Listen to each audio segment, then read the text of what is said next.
Trapped in biting wind, hearts will never bleed, frozen and vanished out of greed. In their restless dreams, they try so hard to breathe. Pulses flutter and sting within this bleakness.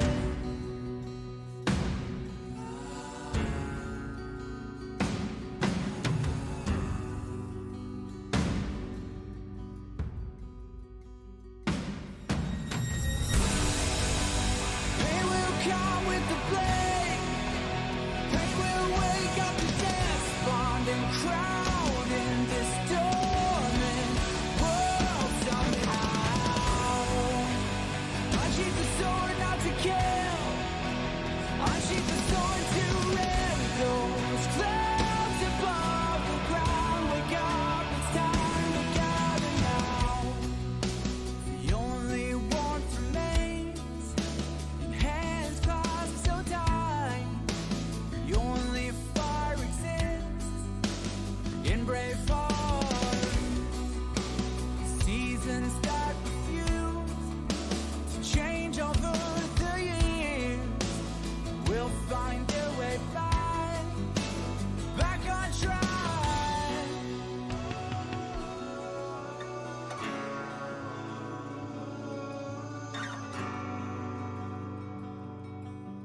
We made a choice, go fight against your fate. Pain will come with the blade. Pain will wake up the despondent crowd in this dormant world somehow. Unsheath the sword not to kill. Unsheath the sword to rend those clouds above the ground. Wake up, it's time to gather now.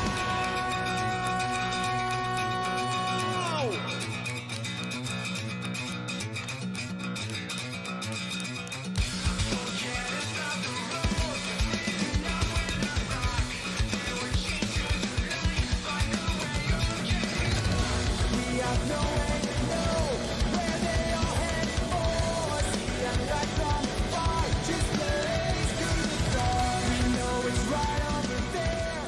Something is despair. Whatever is arriving will be prepared.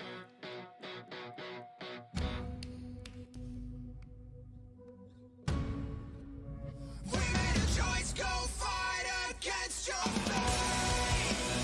Pain will come with the blade. Pain will wake up the despondent crowd in this dormant world somehow.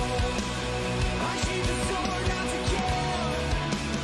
Unsheath the sword to rend those clouds above the ground. Wake up to hear the shivering sound.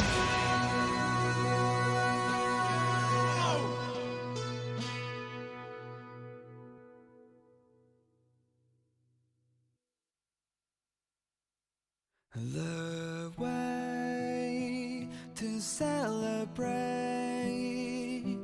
I'll be waiting till we make it. The day to celebrate, I'll be waiting till we make it.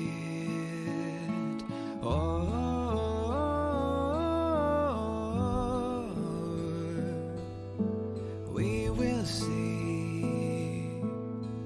Come with me, take the journey.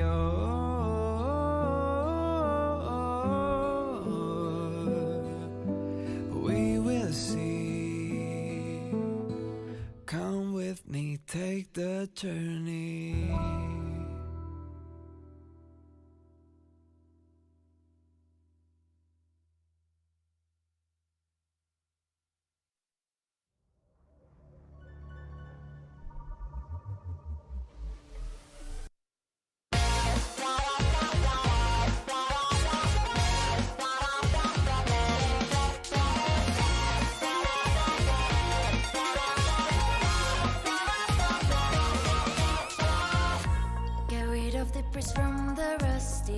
time, those years. Don't stay in our days looking for a sign. Start and try. Run across fields of ice, but hidden inside light. Be well aware of roads we've gone by. Put yesterday's aside, meet the future head on. Now trailblazers keep credos in mind.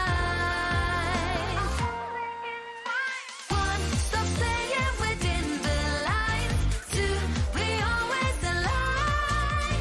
Three, even if we don't get the upper hand, we'll fight for right. Four, never care a rip for hindsight. Five, let us light the night. Six, even when there are wills within, we'll go ahead. Get it pulverized.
欠债还钱，700年不晚。这年头，欠债的才是爷们。由我负责的项目，容不得闪失。你也要咨询债务问题？让着，狠狠的砸！啊，对了，目光放远，聚焦长线，就是投资成功的秘诀。这个项目就算结了。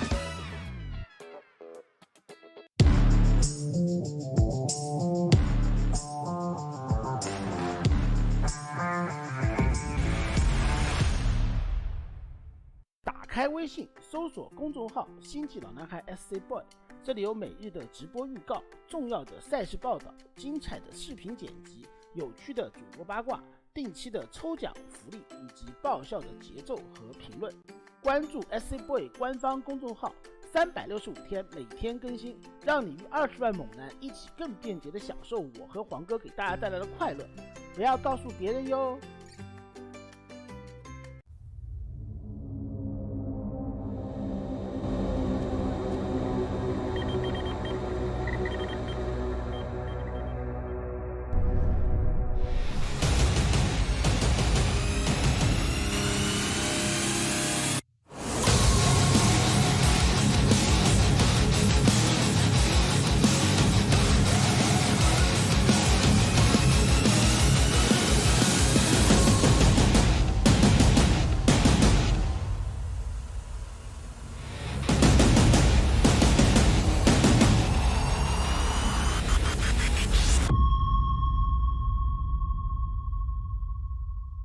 And welcome back, everyone. Welcome back to a now live broadcast once again here on the CranKy Ducklings. It has been a while. We are here with WTL World Team League 2023 Winter Codes Round 6, Day number 1. Day number 1. It's been a while. Been a while since we've been back on the CranKy Ducklings. Of course, yesterday we were live over on the B stream of ESL Masters Winter. And when it comes to being live, it's also been a while since we've been able to broadcast WTL. Again, over the weekend, we were busy covering the B stream of ESL Masters. We missed out on a couple of matches. We had to do some catch-up streams, but we are caught up to date. And here we go. We're live with Matcherino Esports versus Team Basilisk. Oh my god. And what a matchup we have before us. Of course, Team Basilisk, they are last season's runner-up. They are one of the favorite teams, one of the favored teams in the entire season, looking to make a deep run, looking to maybe even become the champions. Meanwhile, we have the up-and-comers. We have the new blood in Matcherino. Matcherino Esports, it's their first season. They have a solid lineup, a solid roster.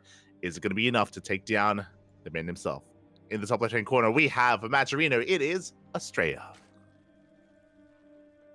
And in the bottom right-hand corner, we have for Team Basilisk, it is Cyril. Oh, all the trophies. I've always noticed the trophy case on his left, but I only just now noticed that there are two big trophies on top of his head as well. It's beautiful.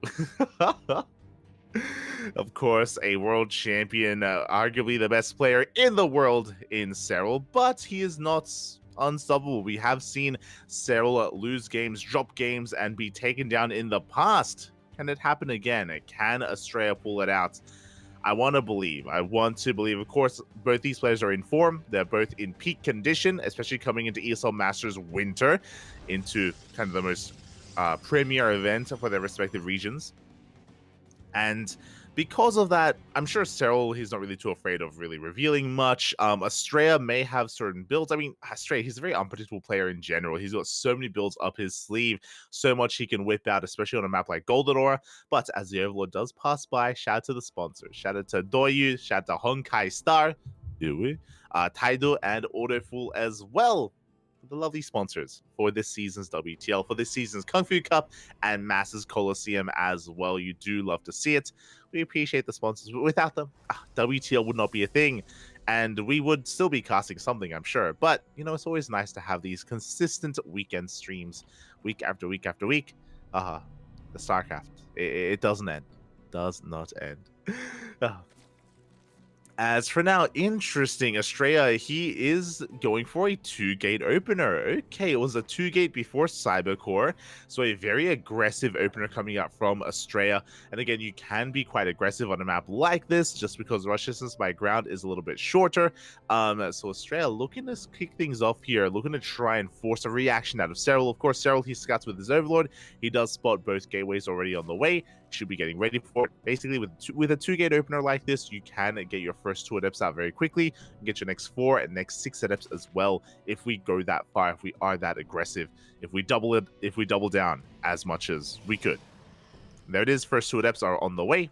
Oh, never mind. Okay. We had 2 adepts in production there for Estrella for a moment, and then Estrella does cancel an adept. He's going to be going into a stalker instead. Interesting. So with this change of plans, he's going to be able to harass, yes, but more importantly, he's going to be able to shut down the Overlord and keep Cyril in the dark, keep him guessing as to what Estrella is up to. It is still going to be a Stargate opener, but going for a stalker first like this is a little bit suspect. It does kind of throw Cyril off the scent, and now we're getting into more adepts behind this. As the first adept gets across the map. Again, one adept doesn't really pose too much of a threat. Estrella has to be very careful not to throw this away. We want to hold on to this adept and wait for the other 2 to join it to be able to add a little bit of extra DPS here. And actually, we do commit. Oh my god. I'm not too fond of this, but thankfully, we are going to be able to shade away. We take a couple of hits, and oh my god, the adept does go down. That was not a good trade for Estrella. It was an overextension, and Estrella getting a little bit too greedy. He trades 1 adept for 3 lings. Adepts, there's a lot of value there. They're quite, again, they do pose quite a threat, and to lose 1 already, that's a rough start. Now we have 2 more adepts in production, so we are doubling down on adept production. This is basically like a Hero-S style of aggression, where we're going to be moving out with adepts as well as oracles as well. Going to be looking for some economic damage. Cyril did make a wave of lings, but because he saw the 2-gate opener, this makes plenty of sense. He's just making sure that he's ready for the eventual push that he knows is coming. Back at home, Astray, he's just getting his his third base up and running. Safety Roach Horn is thrown down. I say safety Roach Horn. This was around 350-ish, 350 Roach Horn timing, which is quite solid. Because Cyril didn't get to scout the Stargate, he's not ready for it. He was assuming it was a Twilight Council opener instead. And so far, a good use here of the denial vision here for Estrella. Meanwhile, he moves in with 6 Adepts. Could have been 7, but 6 Adepts nonetheless. A solid amount as we do commit to the shade. Going to be using the terrain here to reduce the surface area. A lot of Lings are going to be going down. Not too many workers. 3 workers went down to the Oracle earlier, and the Adepts, they are being cleaned up. They are forced back. 2 Adepts do make it out, and not too much additional drone damage there. So good defense overall by Cyril. Now there are 2 more Oracles. They dive into the natural base to get 1 extra drone. 2 more drones before they get the hell out of there. And again, Cyril was successfully bamboozled. Basically, because of the Roach timing, Cyril believed it was a Twilight Council opener. He believed it was going to be Glaive Adepts or a DT opener, one or the other. Alas, Cyril did misread the situation, or I mean, again, he had a hard time reading what was going on. And Estrella, as a result, able to establish his third base, get his wall up and running, and work on his transition. And an interesting transition at that. This is very out of the norm. Okay, so this style here, I'm not used to seeing it from Estrella, but it is going to be the creator / Showtime style of taking up quite quickly.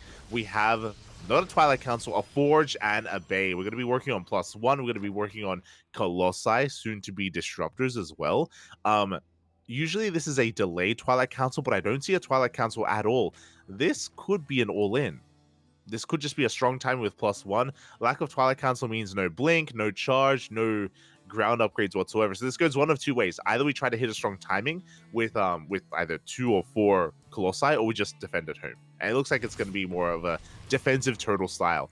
Twilight Council is now thrown down, which means that it's going to take a really long time for Estrella to really kick in with his upgrades. It's going to take a long time for him to really build up his forces. He's just, going to be taking a more defensive position, which makes a lot of sense on Golden Aura. Your 3 base setup is very well fortified, and even taking the triangular third base as your 4th can be very difficult to break as well. So basically, Cyril needs to recognize what's going on and take up, and that's exactly what he's doing.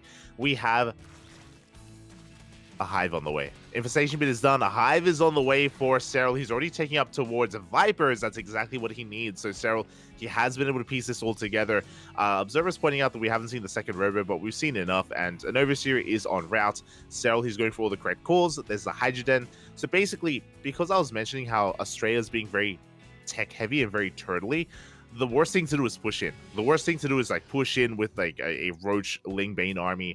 No, instead, Cyril, he's going to be giving Estrella whatever room he wants and taking advantage of that, knowing that Estrella is going to be stuck at home and going into Hive, going into Lurkers, going into Vipers, going into Lurkers. Like Hydra Lurker Viper is what Cyril should be working towards, given that he has a lot of breathing room here to make use of. This is something that Dark is really good at, and clearly Cyril is good at as well, as in recognizing when you can get away with taking up like this. As we're pointing out, we're making 2 Colossi at a time. There's the Lurker Den that we were talking about. The Hive is now done. Viper should be on the way. And Cyril is already getting into Hydra Lurker Viper. What I mean by this is, by the time Estrella tries to move out with his 4 Colossus timing, Cyril will have Lurkers. He will be ready for it. Ideally, the way that this is meant to work in favor of Estrella is if the Zerg player is unable to realize what's happening, then they're stuck on Lair Tech. Then they're stuck on Lingbane, Roach Ravager, on this army that trades. We've seen this happen to Solar. We've even seen this happen to Raynor as well, where they're just kind of stuck on a mid-tier army and they get outscaled over time by the Protoss, whether it's Showtime or MaxPax or Creator. And that's what Estrella is attempting to do. And now we're moving out. Interesting. This is an earlier move out from Estrella. As you can see, he only has 2 Colossi, but there we go. 3rd Colossi is joining the fray. Doesn't have too much of a gateway army to support, and Cyril is ready for this. He's up in supply. He does give up the base. He has his Vipers coming out. No Lurkers, though, so this is going to be a tight hold. The Lurkers are still in production. 5 Lurkers on the way. Cyril, he needs to buy time. Hatchery is going to be going down. We can abduct. We can yoink. Force fields, solid force fields cutting up a lot of those Lings are going to be going down. And the Lurkers, they have arrived. With these Lurkers, Estrella shouldn't be able to push in, especially with the Vipers as well to support. Estrella, he gets a base, but he doesn't get any workers. He gets 3 drones. Oh, As we dive in, good sniper, one of those Vipers. Very well done here by Estrella, and he cuts up a lot of these roaches as well. Estrella, he can try to snowball out of control. Remember, there are only 5 lurkers. Now there's only 1 Viper as well. Estrella, he has the window where he can maybe try to push in.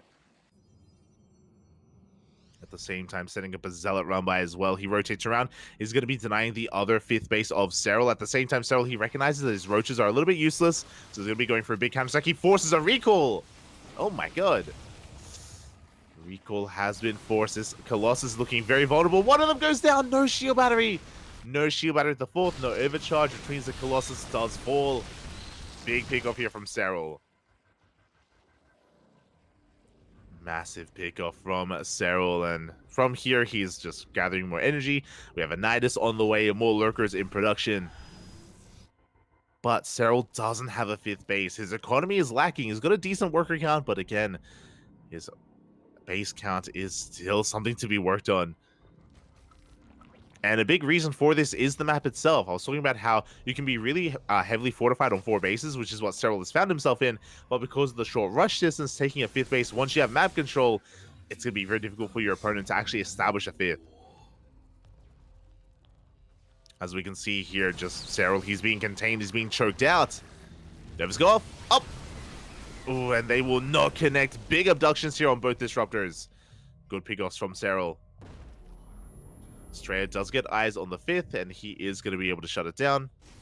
That's going to be a kill on another hatchery. The disruptors, they move forward once again. I believe the Vipers are not ready this time for yoinks. Oh, I spoke too soon. They are.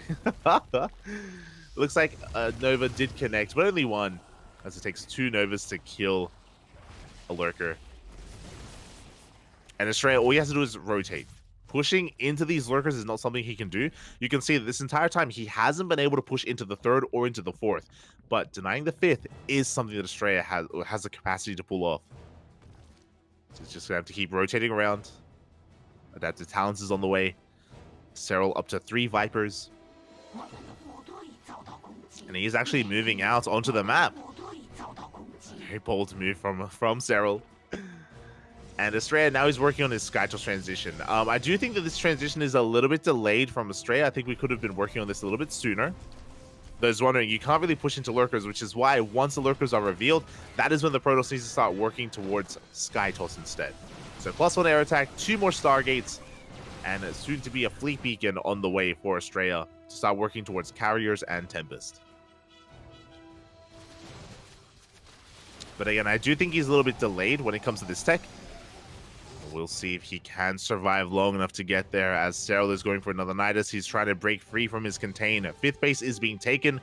Estrella, despite having map control, despite rotating, he does miss the southern 5th.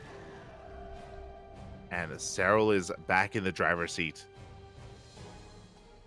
He now has a much higher lurker count. He's up to 3 Vipers. He has a 5th base. He has efficient mining. He's up to 80 workers. Estrella, he was looking strong. Things were looking good. But it's slowly slipping away from him. And now there's a window. There's a window where Estrella is the one that's vulnerable now. There's a window where he doesn't have Skytoss, where Cyril can take a fight. He's going for it. He does come across, a bit of a misclick, but he does get 1 Colossus and a Disruptor as well. Gets the other Colossi. Big losses here for Estrella, losing all of his high-tech units. Only 2 Disruptors survive. And with that, Cyril, he can keep on pushing. We have 2 Disruptors left, soon to be 1 Disruptor. Nova goes off, but it doesn't connect. The splits are too good. The dodge is too good. There's 1 Disruptor remaining. And Cyril, he can just push out and lay siege upon the 5th base of Estrella. I'm saying the 4th. 5th base. Aircell's going to be pushing on in. We have the lurkers to zone away the army. Cyril leaving enough at home to defend against a counterattack. Estrella now working towards these carriers, but again, we could have already had them. These carriers are on the way, but by the time they come out, Estrella, he's already lost the 5th, and now his 4th is in danger. Good connections. He does get 2 lurkers. I do think we are lacking a little bit in energy for these Vipers, and there we go. More Vipers are on the way. Spire is done. Working towards those Corruptors.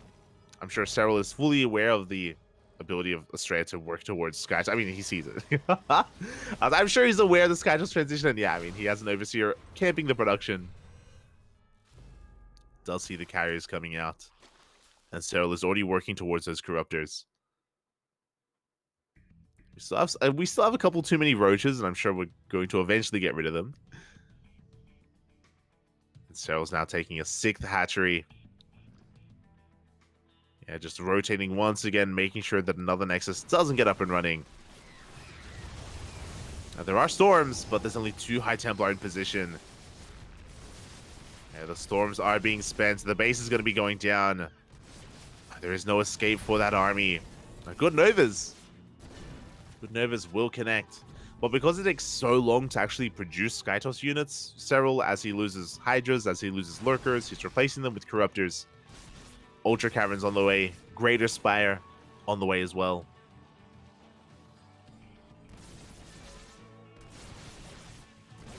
Cyril is just doing a great job at maintaining control of the economy of the Protoss and also just teching up into that late game. Now, something that I will say is that Cyril's upgrades are a little bit lacking. I think he's got +1 air attack, if I'm not mistaken. Yeah, there we go. He's got +1 air attack on the way, sorry, and he's got +2 carapace on the way as well. So he's still working on set upgrades. His Corruptors aren't ideal, but we're looking for those yoinks. Up! We get 1. 1 carrier does go down. Good pickoff already from Cyril. Doesn't lose anything. Doesn't lose a Viper. Doesn't lose any Corruptors. Just 1 carrier for free. At the same time, ooh, a High Templar goes down as well. He gets another carrier. And a 3rd carrier as well. It takes so long. It takes so long to make them. 3 carriers go down in an instant for not even a single Viper. You got a Corruptor. The Hydra Lurker army is overextending a little bit. We do bleed out some Lurkers. But yeah, you can see Australia just shifting in his seat a little bit. He knows that he's been bleeding out a little bit too much. Australia still needs time to recover, and it does feel like Cyril just has the better army at the moment. He's now getting into 6 Ultras. He's been doing a great job of just refining his forces, and Australia is still working on that. Like, yes, Australia, he has some Tempest, he has some carriers, but he doesn't have the ideal army. We need Archons, we need Storm, High Templar.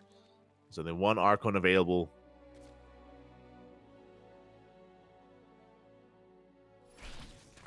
Yeah, you could definitely make an argument that Australia, he has too much invested in this ground army, and he is going to be looking to trade it as best he can. Trade it out for just something more efficient. The Ultras are coming in, and there's nothing for these High Templar. The High Templar, they're going to be going down. A massive dive on the army. 1 and 2 carriers fall. 1 carrier even, and 4 High Templar. Ay, ay, ay. Oh, there is a drop into the main. Thankfully. So Stray can try to pull apart his opponent a little bit more here. But that was a big overextension from Estrella. Upon losing those High Templar, he no longer has any Storms. He no longer has the potential for Archons either. Looking at the units tab here, we have 3 High Templar. We're producing Immortals at the moment, which is okay.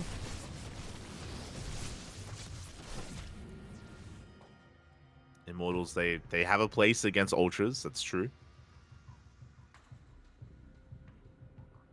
I still feel like we need to get rid of these Disruptors. I don't know how much value they really hold. Especially the main fight.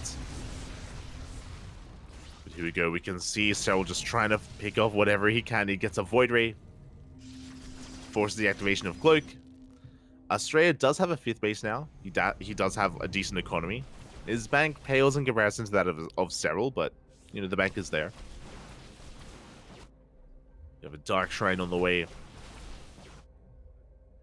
Again, I do like that Estrella, this ground army, it's picking off bases, it's getting a hatchery, that's true. I still feel like it needs to, yeah. We need to get rid of it at some point.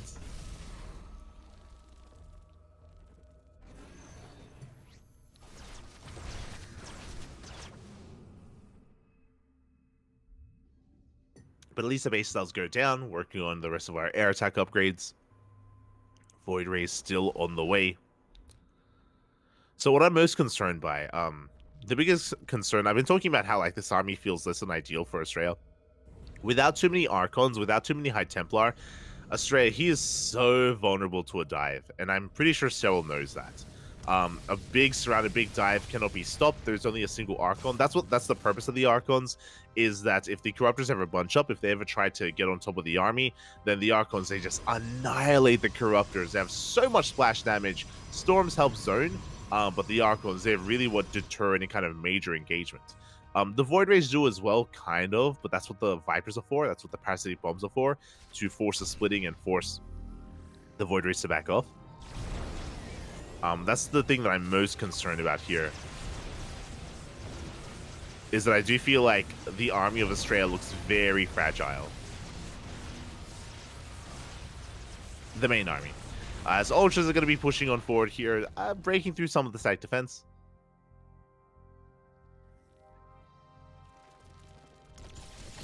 See Cyril once again just looking for an opening, looking to pick up whatever he can. Australia, he has slowly established a 6th base. He does not have a 6th. You know, there we go. Broodlords, Lurkers are on the way.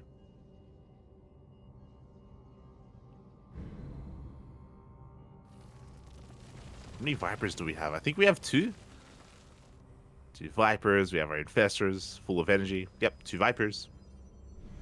16 Corruptors. The Creep looking pretty damn good here from Cyril as well. Now he's going to be looking to engage with this army. Now, there is potential, especially if the fight occurs on Australia's terms. So Australia, now that he has a 6th base, he's actually setting up a pretty solid like field of cannons and shield batteries, like a solid defensive line. If the fight does occur there, then he can definitely swing things in his favor. He's looking to try and pick off whatever he can. One Lurker already goes down. Storm zones away the rest of the army. Good feedbacks.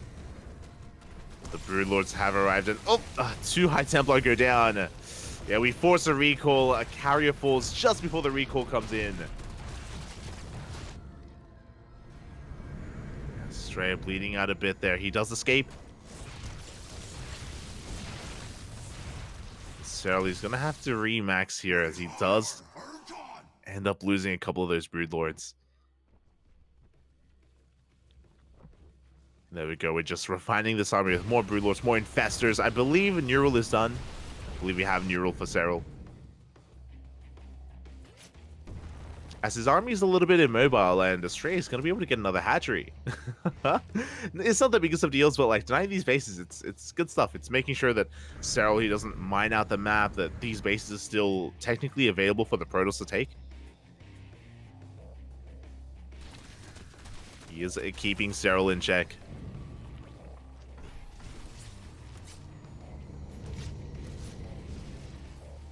Here we go. We're getting ready to dive on in.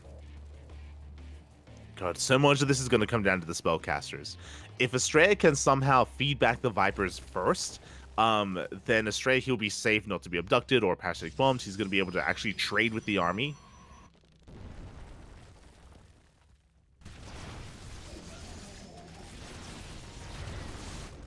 He's looking for those opportunities.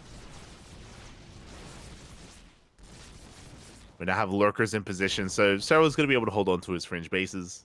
Ultras as well. And we're going to take this slow and steady. Australia's still working on his 3-3. There's +2 armors on the way. I do appreciate this. Australia, he's got a lot of minerals, and I do think that... the Ultra's going to be going down. I do think that you should be like looking to push forward with your shield batteries and cannons. Set up these outposts and allow yourself to take better fights outside of just where your bases are. Oh, as the Lurkers, they go ham. They take down the Disruptor. Finally. Disruptors go down. The boys are being pulled. Astray, he needs to get rid of the supply. He needs a larger army. And I do love that we're finally doing this. We're finally getting rid of the Disruptors, the Stalkers, and some Probes. And with that free supply, we're making more Tempest and Void Rays. And now the Tempest count is going to be getting a little bit higher here. With enough Tempest, we can start trying to bully Serral back. In conjunction with Revelation, Tempest, of course, they can outrange the Sky Zerg army, or the Zerg army in general.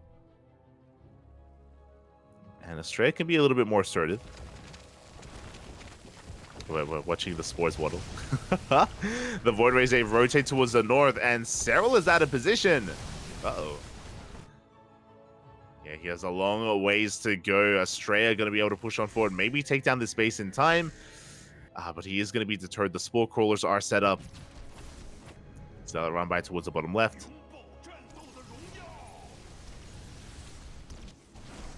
And Astrea, he's not going to commit. We have a Storm in the mineral line. Oh my god. And the entire mineral line is going to be going down. A lot of creep is receding as well. 15 workers do fall. Serral down to 38. Again, he has a bank. The worker count isn't the most impactful of things, but we would like some saturation at the gold. Immortals are falling, which again is a good thing. We don't really have too many ultras. There's like one ultra. I think that's the only ultra in the game. Don't need immortals anymore. It's all about the sky toss. So yeah, we do dive on top of those Spore Crawlers. Once again, Serral not quite in position to defend this base. So he does rotate in. One Broodlord goes down. Yeah, with that Revelation, the Tempest, they can get a second Broodlord.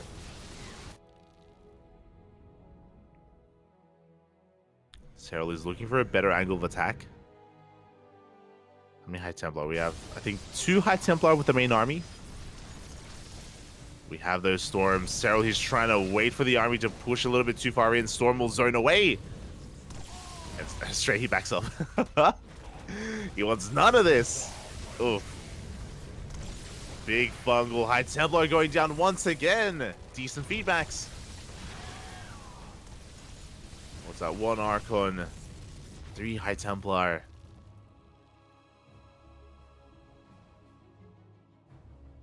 Some rough trades there from Astrea.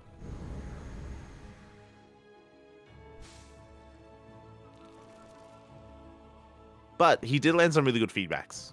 And because of that, we have more Infestors on the way. We have to regather energy on those Vipers. It's going to take a little bit longer here for Serral to re-engage.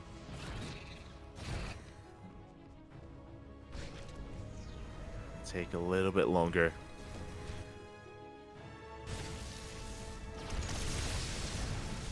As we just have to buy some time here for the rest of our spellcasters. Once we get them, then we can push in. But until then, we're just chilling, just backing up.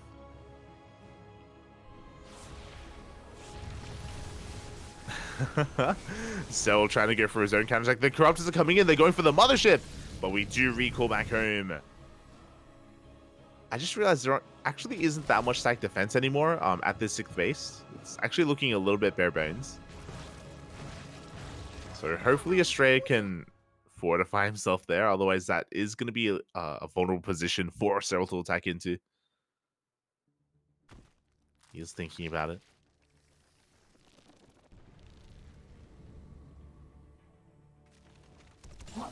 Oh my god, is Astrea's being a little bit adventurous? Picks up a brood. More Infestors are on the way. All the Infestors. Of course, Infestors, they don't just provide like fungals available to the army, they can also neural. We saw a neural on an Archon earlier.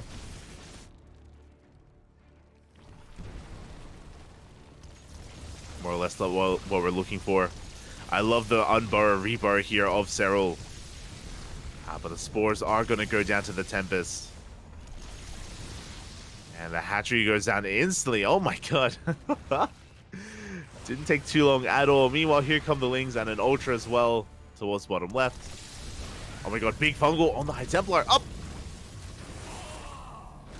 Decent feedbacks, but what is that? Another 3 High Templar go down. Good trades from Serral. And, you know, getting 3-4 High Templar each fight, it's like, it's expensive. Astrea, he's burning through his gas bank. Hatchery is going to be denied. Really patient play here out of Serral. We haven't seen a big fight at all. It's been 30 minutes, and Serral has not tried to dive on top of. I mean, he's tried to set up a dive, but every single time Estrella seems to overextend, he either recalls or he turns back. So Estrella has been very careful here with his army control, and as a result, Serral just hasn't had the opportunity to actually have a big engagement. As we are going for a big recall towards the bottom left. Mothership does recall the army, which means we do have a defensive recall available to one of the bases. And a bottom left hatchery is going to fall.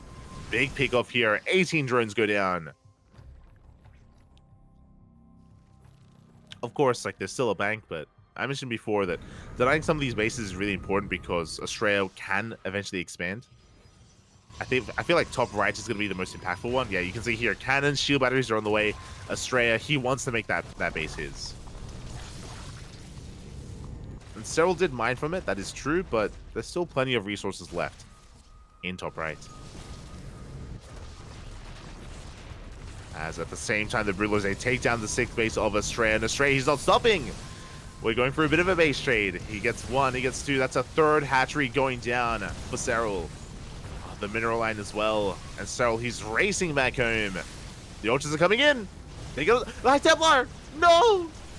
All the High Templar are exposed, and they're all going to go down as well. I was hoping for a recall, which we did have before, but the Fungal and the Parabomb takes down almost every single Void Ray, and this is the moment that Serral was waiting for. He shuts down the entire army. One fight is all it takes, one overextension, and Serral, he may have lost 3 hatcheries, but he baited out the army, and with that, Serral, he takes it all down. That's it. Estrella, he cannot remax. Estrella, he does not have the money, the bank to remax. It's not possible. Not anymore. There's nothing left here for Estrella. He's got a couple of Stalkers, a couple of Tempests. Estrella, he's trying to take control of top right. Little does Serral know that Estrella actually cannot max. He cannot max out. I mean, technically, I think maybe Estrella could max out if he made, like, nothing but Zealots. But yeah, that's not really ideal. And yeah, just really patient play out of Serral. Just waiting for the perfect fight. Waiting for the moments when Estrella were to just overcommit. And yeah, with that, Serral, he just retakes his bases, denies top right. Estrella literally has no gas. He has 41 gas left in the bank. Barely anything at this point. You can see Estrella, now he's burning through his mineral bank as well. He's just warping in Zealots.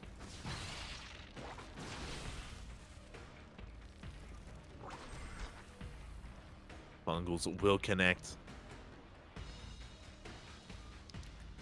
And Serral, I mean, he does have plenty of Broodlords. I believe the Broodlords are bottom left, so the army's a little bit vulnerable. We do snipe a couple of Infestors. Good trades here from Estrella, but finally here come the Broodlords. Ultras are dealing with the Zealot run by.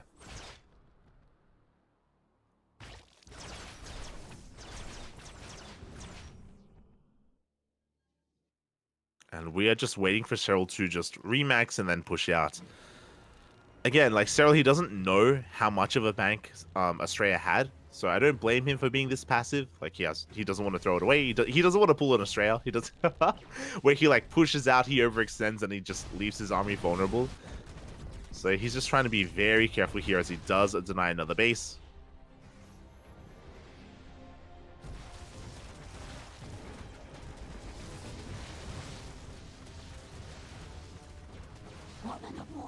And with that, Estrella going to be coming in with what little he has, activating the cloak as well.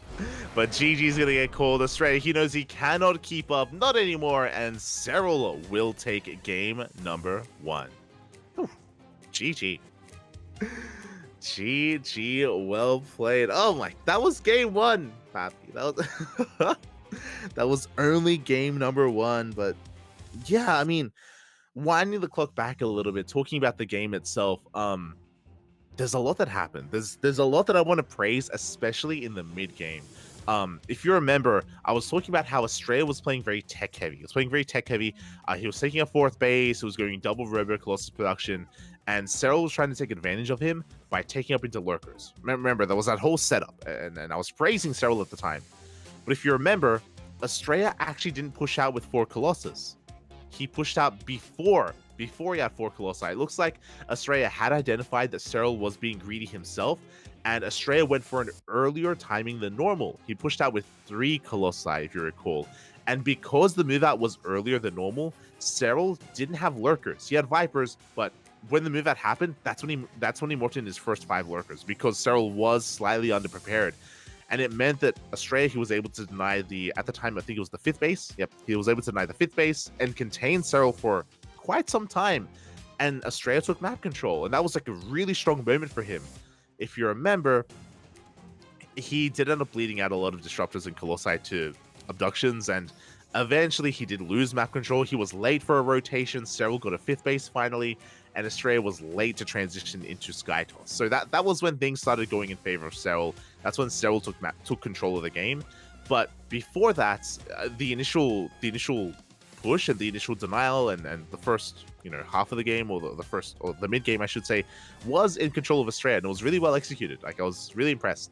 I love the way that he was making use of the map and making use of the timing and taking advantage of Cyril being too greedy, and it almost worked. It did almost work, but I do think that, again, upon seeing the lurkers, like that's kind of like your the instigator that should be like, okay, now I need to start working towards like +1 air attack and fleet beacon and that next step. Regardless, we're getting into game number 2, and spawning in the bottom right hand corner of Oceanborn, we have the American Protoss player from Maturino, Estrella. And in the top left, we have a Team Basilisk. It is Cyril. After Cyril got his 5th and then eventually 6th base up and running, after Cyril, he really got maxed out on Hydra Lurker Viper. I do think that from that moment, Cyril was kind of in the driver's seat, and it was Estrella trying and struggling to keep up, and he just wasn't quite able to do so. But regardless, like, I was still really impressed with like the initial push and what Estrella was able to accomplish leading into the late game. I do think that's when he was at his strongest. Just couldn't fully capitalize on that. And with that, we're getting into game 2. Getting into game number 2.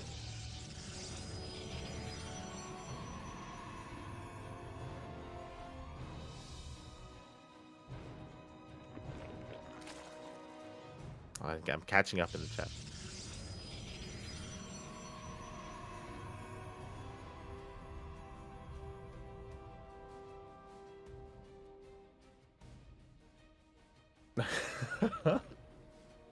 I love this Honkai OST. Yeah, the Honkai Star. Yeah, it's been fun music. Fun music. We have had a soundtrack change to WTL with the new sponsor. We appreciate it. And we're getting into game 2. So far, Cyril forsake the unnatural. Natural, we are on Oceanborn. Oceanborn tells a similar tale to Golden Aura. Another 2-gate opener. Oh my god. I forgot to mention this. Remember, even in the early game, before we got into the mid game, we had a 2-gate opener from Estrella, which did bamboozle Cyril, but it actually didn't do too much economic damage. But it allowed Estrella to get into the mid game in a decent position. It allowed Cyril to be on the back foot and set himself a little bit in a less than ideal position by going for the earlier Roach Warren. So once again, 2 games in a row, Estrella is going for a 2-gate opener. Last game, he went for a Stalker Adept first, which denied the Overlord and denied Scouting. I'm curious if he's going to do the same or if he's going to go double Adept instead, which is a lot more standard. Estrella has options there. There we go. Once again, Stalker Adept. And this is going to keep Cyril guessing. And if you remember last game, Cyril, he misinterpreted this as a Twilight Council opener, which is why he went for a faster Roach Warren in game 1. Whereas Estrella actually went for a Stargate, and his Oracles did catch Cyril off guard. So we'll see if Estrella goes for a Stargate again 2 games in a row, or if he does do the more standard thing and go into a Twilight Council from here. Oh, as we are spicing things up, Bobby. Okay, we're going for a Proxy Pylon instead.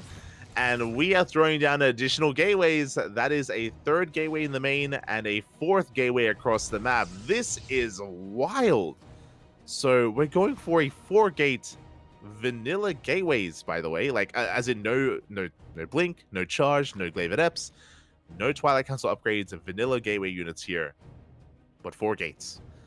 So these vanilla adepts, even though adepts, they don't do as much damage as glaive adepts, sure, but they still do an insane amount to workers. And Estrella's going to try to catch Serral off guard. Serral trying to go in for a scout. Stalker is here to deny it. Oh, but the Lings, they distract the Stalker. Oh, the Stalker does get distracted for a moment. The Overlord making its way to the main base. Racing on in. Serral desperately trying to figure out what the hell's going on. He needs the scout, Papi, and he sees the pylon. He sees the gateway, and he sees the lack of gas, the lack of tech. This, he can piece it together. Upon seeing this, this is wild. Lack of additional gases, lack of tech. And there we go, Lings are on the way. Roach Warren gets thrown down instantly. This is a 4-minute 25-ish Roach Warren, so a bit of a later Roach Warren timing from Serral. It looks like he was thinking it was going to be a Stargate opener. So the Roach is going to be delayed. Serral has to defend with Lings. Lings and Queens. He has to buy time for those Roaches. Here we go, the Adepts, they have arrived. Oh, they don't come into the shade. Estrella just building up his forces. But he is being forced back. He is being delayed, and the Roach Warren is about to finish. Serral is surviving, and now Estrella's, he's pivoting away. Oh no! Pivoting away as he does get surrounded, but they are Adepts, and they do clean up those Lings. Blink in production for Estrella. And this 4-gate opener, I mean, it did throw Serral for a bit of a loop, but it hasn't done any economic damage. A full wall off here at the natural. Very well done here by Serral. Quick moves from our Finnish Zerg.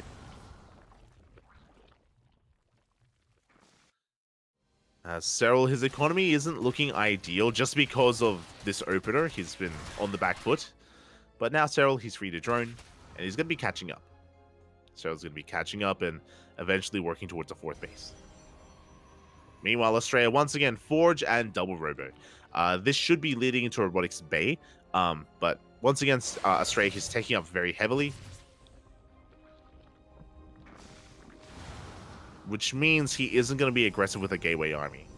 It means that Estrella, he's going to be taking a more defensive position, just like game number 1. And just like game 1, Serral, he's got options. Upon realize, he hasn't like scattered yet, but once he does realize what's going on, there we go. Infestation Pit is on the way, and Serral, he can either choose to tech up into a fast hive, which is what he did in game 1, or he can try and go all in and try to break Estrella before he can really get going. But upon seeing the infestation bit, we should be taking up towards a hive. Towards a hive, towards hydras, towards lurkers. So very similar setup. Oh, meanwhile, there is no shield battery, but Serral, he does back off. And he doesn't want to throw those Lings away.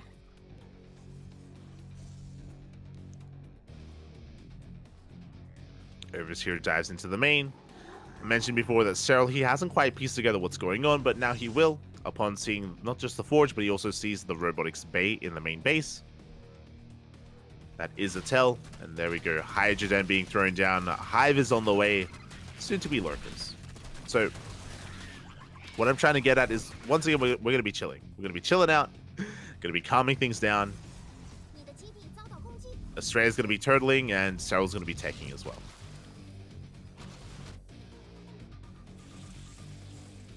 Serral is harassing with these roaches. He has to do something with them. We want to get rid of them.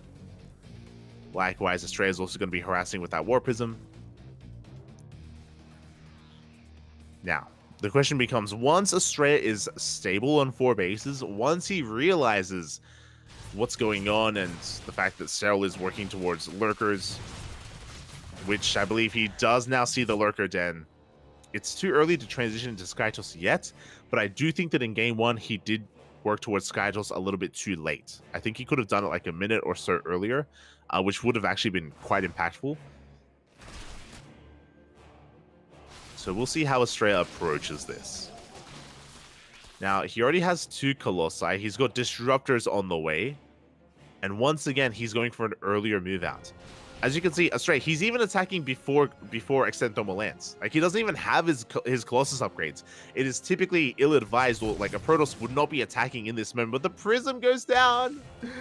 Bit of miscontrol, bit of mispathing. The War Prism does fall, and now Serral can focus on the main push. And again, this is an offbeat timing from Astray. He's trying to catch Serral off guard. And he is.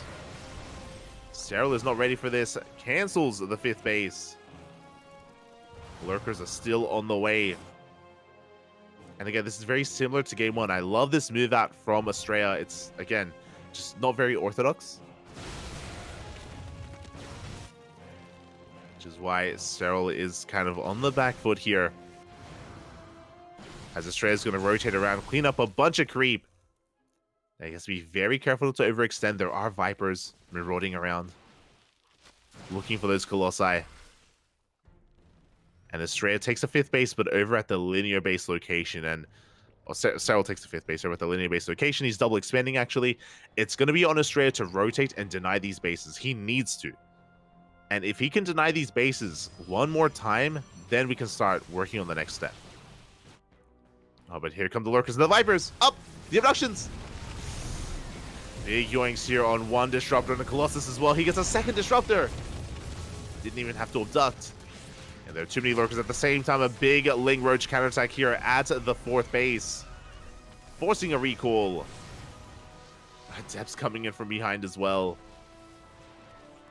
And Astray, he did barely deny the 5th base as well. Very nicely done. Astray, he denies the 5th. Recalls back home. And now that he's back home, he can actually rotate towards that center base to deny the 5th again. Which I'm sure he would want to do, but no, he's rotating towards the right-hand side instead. Okay, thinking better of it. Storm is on the way. Now it's +1 air. +1 air is on the way.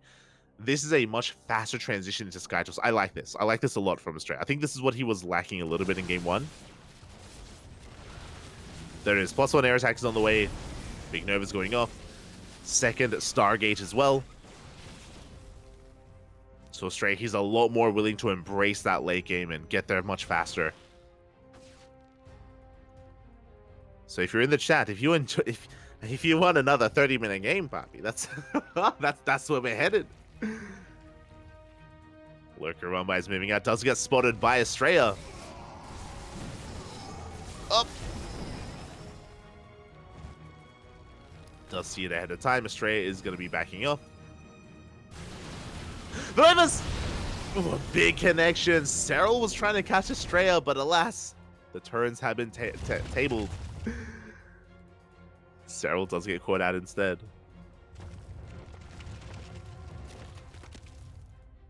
For some reason, my brain wanted to say terrible.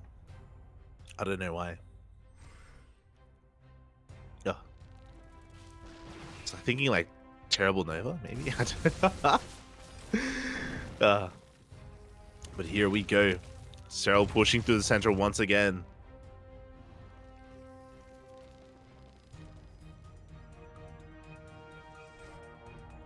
Do we have our first... If we don't have the production tab open, do we have... Oh, God.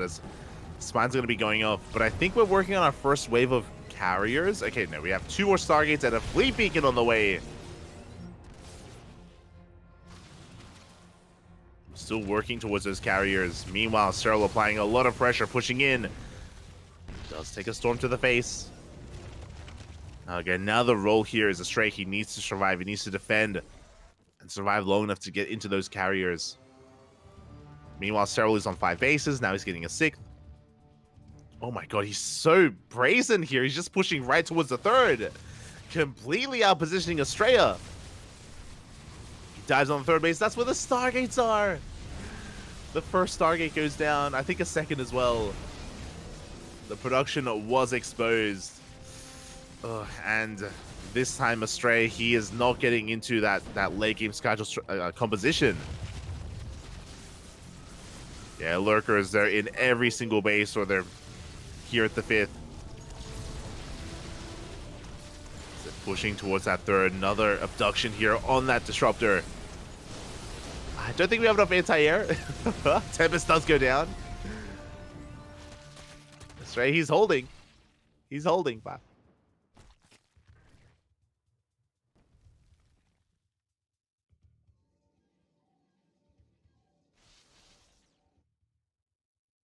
is holding on as he survives the onslaught. He doesn't lose too many workers. Astray, he's on 81 probes. And we can see Tempest on the way. Unfortunately, Australia does have to rebuild those Stargates. Remember, 2 Stargates went down because they were at the 3rd base and they were quite exposed. So it's going to take a little bit longer than Australia would have liked to actually get into Carriers and Tempest and all things Protoss. All things Skytoss even. Which does mean that this Hydra Lurker Viper army of Serral is still quite valuable. Though as I say that, a couple of big swipes do go off. Nova as well connecting with the Hydras. Meanwhile, Serral pushing behind the army, working towards that 3rd. Another Colossus does go down, and oh no! A bit of mispathing there out of Astray. He gets completely caught out. Disruptors go down as Serral just out trading his opponent here. And Serral, he's rebuilding and remaxing with Corruptors. Greater Spires on the way. No Ultra Cavern yet. There it is. Ultra Cavern's done, my apologies. 5 Ultras in production. We're getting there.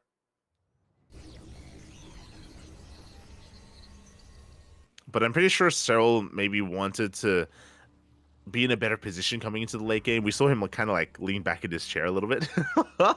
It almost looked like Serral was like, here we go again. Doing this all over again, Poppy. We are. As Serral is double expanding, taking those fringe bases.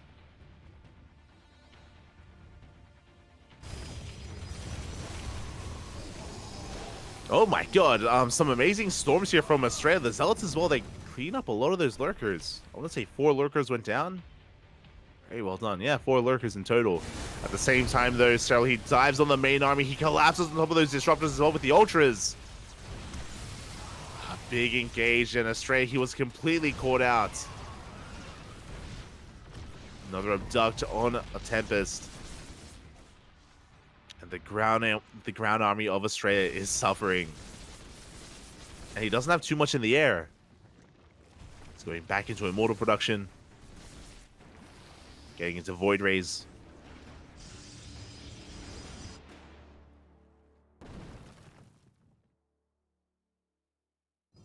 It does feel like this game has been a little bit more chaotic. Even with this Prism getting in. Big Zealot Warp in. Lurker Den is going to go down. Pretty big pickup. I mean, the era of Lurkers has come and gone, but it's always nice to have that tech available. Yeah, Lurker Den is being rebuilt.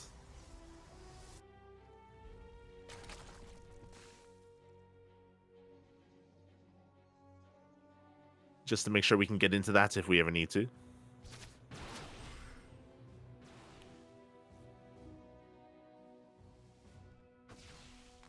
Australia still working on that bank. DT coming in, no detection. Could end up going for the base, but we're going for the ultras instead.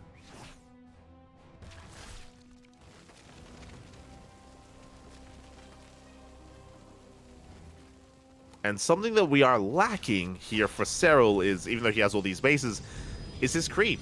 He just hasn't really been able to spread too much creep at all on the map. The ultras are getting caught out by the Tempest. By the Void Rays as well. Down goes an Ultra. The Mineral Line! No! Drones are going to be going down as well. But yeah, the creep is basically just connecting the bases. It's not really spreading even towards the halfway mark.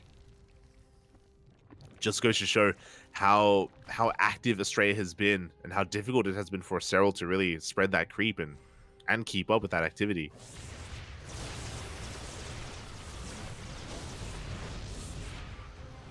Because of that, it's harder for Serral to keep up with the army movement of Australia. He's having a harder time reading where it is. A bold move out of Australia. We got cannons and shield batteries on the way. At the same time, though, big ultra counterattack on the right-hand side. High Templar goes down. Queen's pushing in. And where is the Sky Toss? It's out of position. Probes the entire mineral line going down. 16 probes. Ay, ay, ay. And the base will fall. Big pick off here from Serral. At the same time, Australia, he's also going to be killing a hatchery. That is true, but these bases are more important for Australia. It's the reality here in the situation. He needs these bases so much more than Cyril does. Because again, Cyril did double expand. He's taking center right. Stray, he's down to 5 bases.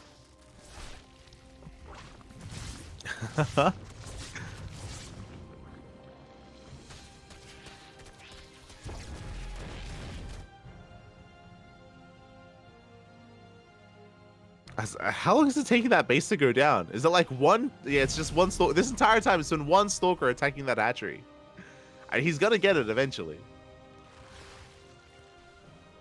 It's just been like a 30-minute death for that one base. There we go. It finally does go down.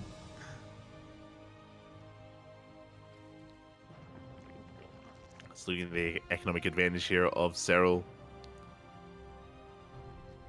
Still on a solid 71 worker count. Working on 3-3. Building up his spellcasters. We got Brood Lords, Ultras. The Ultras, they collapse on the cannons and shield batteries, and this was supposed to be a launch pad to push towards that center base, but Australia just wasn't in position. Cannons and shield batteries go down.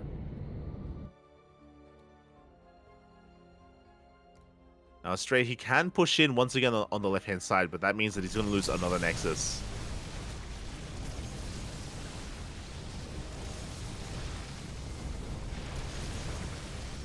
As now it's going to be Cyril's turn to be out of position. Hatchery is going to fall. At the same time, Cyril should be counterattacking on the right-hand side. He is moving in that direction. There we go. He does deny center right base for Australia.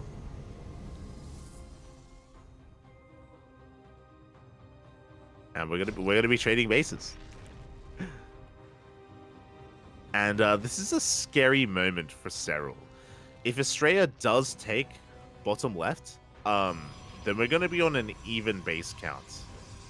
And that's never a good thing for the Zerg. Typically, if you remember on Golden Aura, Cyril, he was up 2 bases. He had bottom left and top right. I mean, eventually Australia took top right for his own, but Cyril had both of those fringe bases.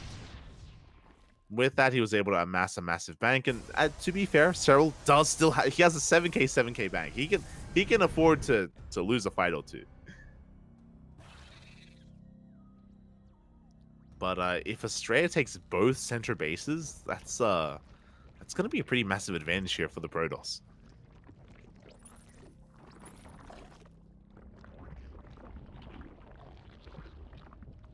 Here we go. We have a Spore Force on the way. Shout out to the sponsors. Are we looking at the spores or the sponsors? I don't know.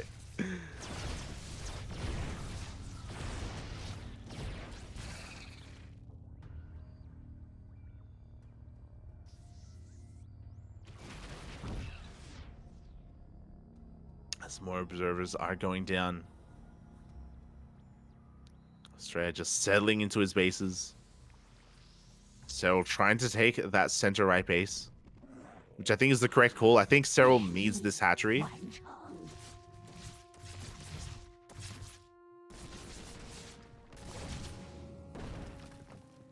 I mean, I say he needs it. I think he needs it just so that Australia doesn't get it. As I say that, oh, another base is going to be falling.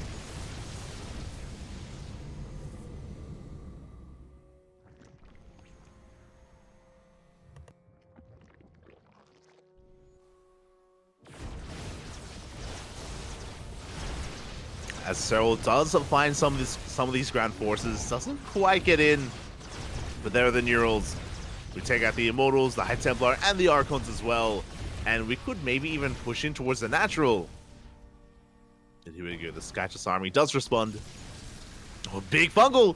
Up the Parabomb! No! Okay, we're good. We almost get the fungal Parabomb combo. Still a lot of damage done to those Void Rays. Again, the Void Rays are so prone to stacking. You can see how much damage. Oh my god. Getting hull damage even. All it takes one wrong move. One big fungal, followed by that parasitic bomb, and Astray, he will lose his at least his Void Rays, and that will be the end of his army and potentially the end of the game. Astray, he's fighting on a knife's edge. He cannot allow that to happen. Not again.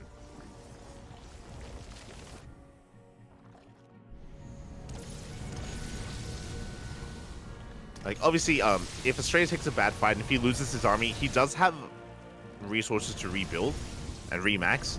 But it takes time. That's the problem here with a Skytoss army. It takes a lot of time to remax. Lots of time to rebuild.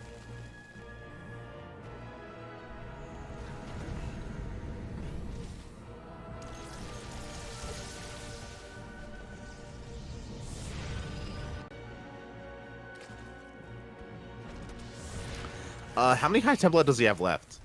If you remember in game 1, that's something that Astray was actually really good at. He would always have like 3 or 4 High Templar with his main army, and his feedbacks were on point. It took the entire game. It took 30 minutes for Cyril to actually land a good fungal because of how active Astray was with his High Templar. But again, I'm not too sure how many he has with his main army. So far, pushing on forward. Spore Force is going to be dealt with. Spores are going down. We're rebuilding those High Templar. Okay, he has 2 with the main army. At least 2.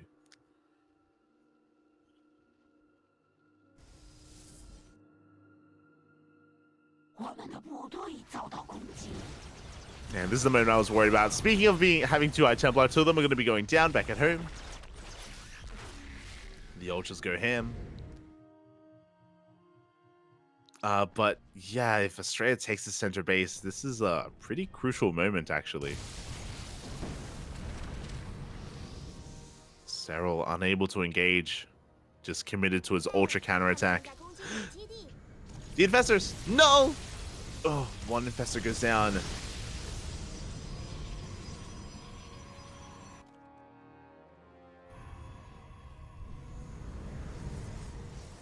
Meanwhile, Cyril opts not to try to push into that natural. Just going to be transfusing, then going in again. Going again for a second time. Depowering the Robo, getting on top of the Cyber Core, denying those air upgrades. This is pretty impactful. Once again, another fungal. Ooh. Fungals will be popping off. Good abductions as well, picking off a Tempest, a couple of Void Rays. I believe a lot of infestors did go down though.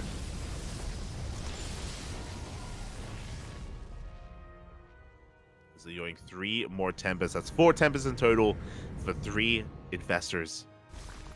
But I believe we're rebuilding them. Natural goes down. Cybercore went down. Which means that, sorry, Astray is going to be stuck on 3-2 upgrades for Skytoss.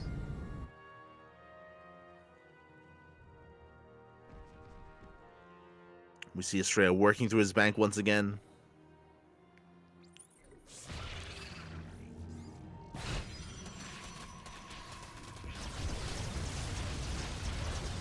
And Astray, he is spread thin. We do have a mothership back at him to defend, thankfully. It's trying.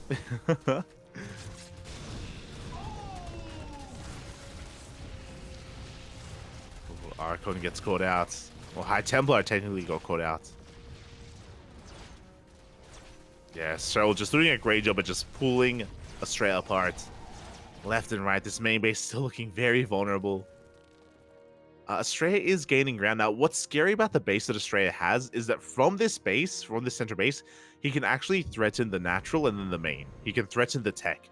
So if he takes a really good fight, if he pushes in, if he kills the tech, then Cyril won't be able to remax.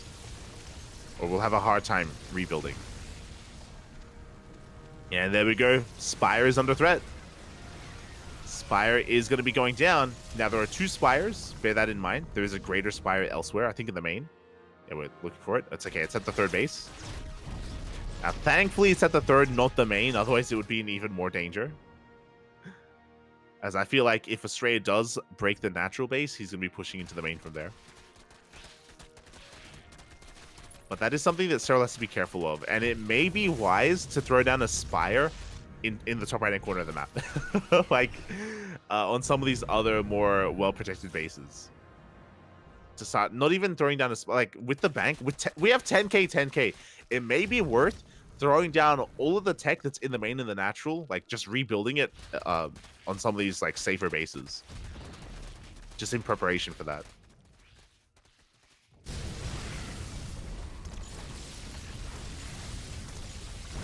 Here we go. Cyril looking to try and punish Estrella. Doesn't quite commit.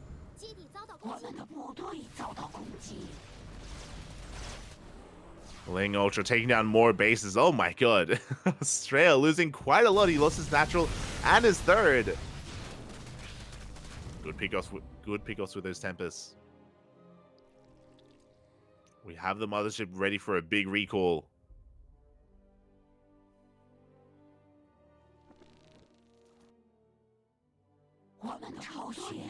Yeah, we are getting ready to dive in towards some of these bases.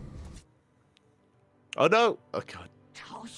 So I think he's aware. Yeah, he's checking with an overlord. The Oracles. The Oracles, they do get neural. Big storms actually on those infestors. The Oracles are going to go down.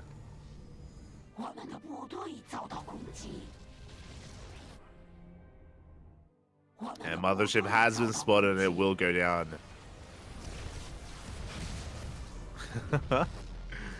Throwing down all of its spells. Mothership's going to have to be rebuilt.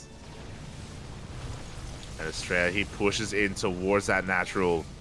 Big fungal, the High Templar. Up 1. 3 High Templar go down. Oh, the 4th barely gets picked off as well. 1 High Templar left. Decent feedback on the Vipers, but we don't have enough to feed back the Infestors. And Cyril, he just dives on in. Taking down 3 of those Tempests before backing off. Unfortunately, Estrella, he just overextended with those High Templar. He has to rebuild them, rework them in.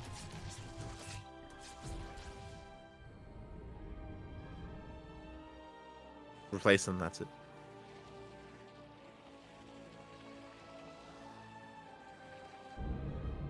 And eventually Estrella is going to lose his main. That's it's happening, Papi. It's happening.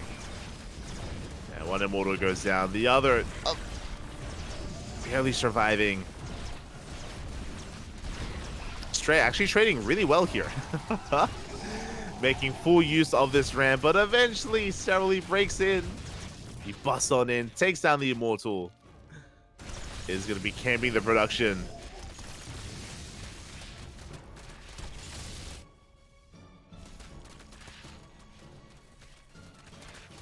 We can see more Lings are flooding across the map.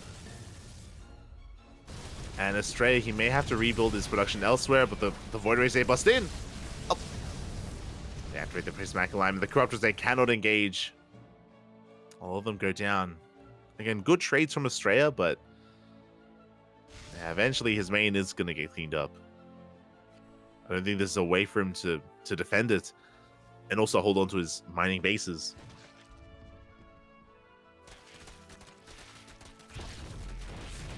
So basically what Cyril is doing as he like pushed forward, after Cyril took the center base, he pushed forward in towards the main.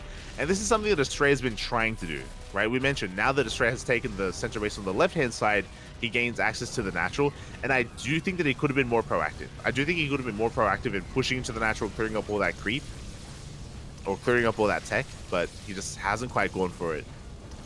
He got the Spire, but that was it.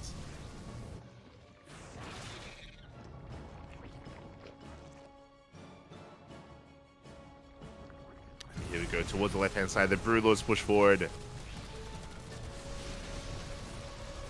Slowly working through the side defense. Forcing a recall.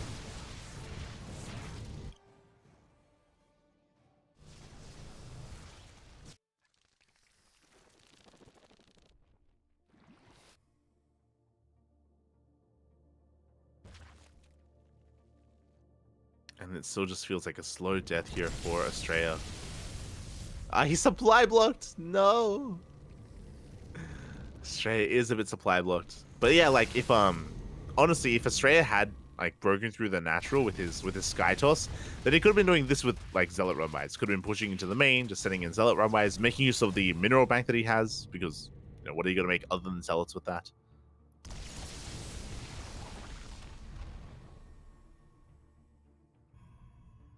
As the entire main is being cleaned up, and Astray has to rebuild the fleet beacon, the stargates. Does have to rebuild it all.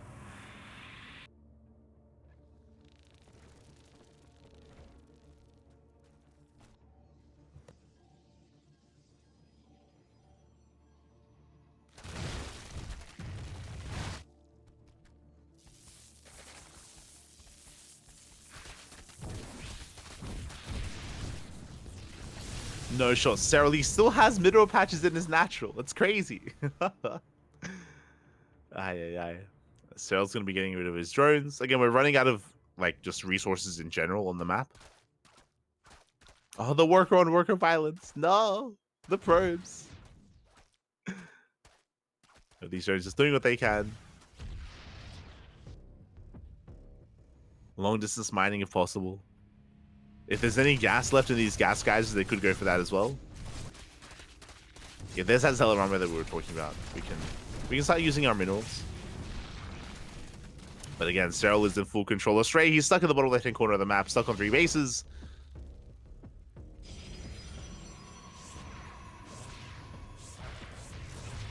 Slowly just being pushed further and further into the corner. The drones are doing what they can, but they're all gonna go down. They can't kill a cannon. Smoke. Feels bad, man. The workers. They will all go down, and yeah, Stray, I mean, he has one good fight in him. This is true. The reality is though that oh my god, he's just got so much money in the bank, so much to work with.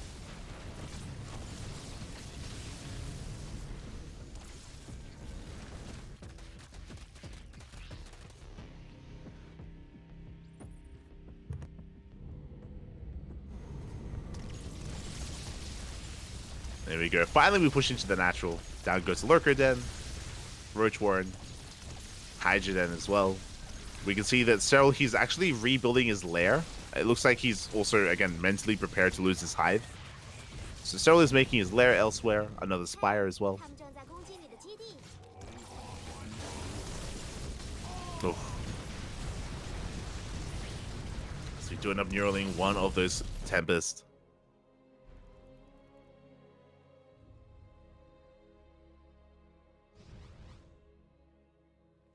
And slowly but surely, Estrella, he has run out of gas.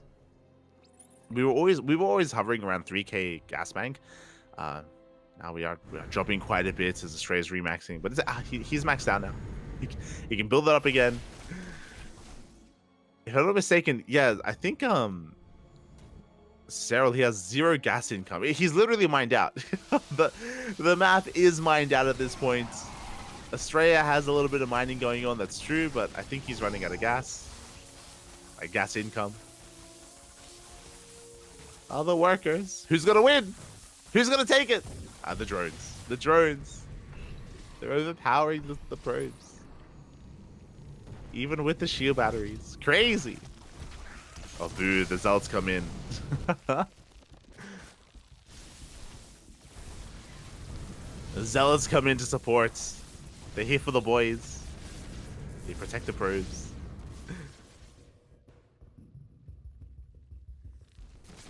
As again, we're just refining our armies.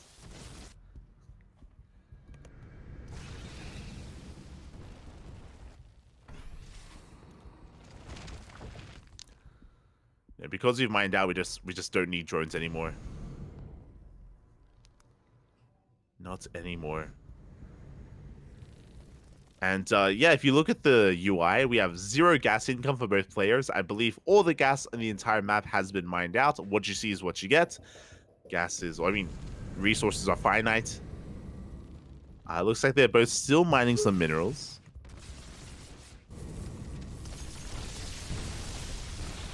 But still at least working through that.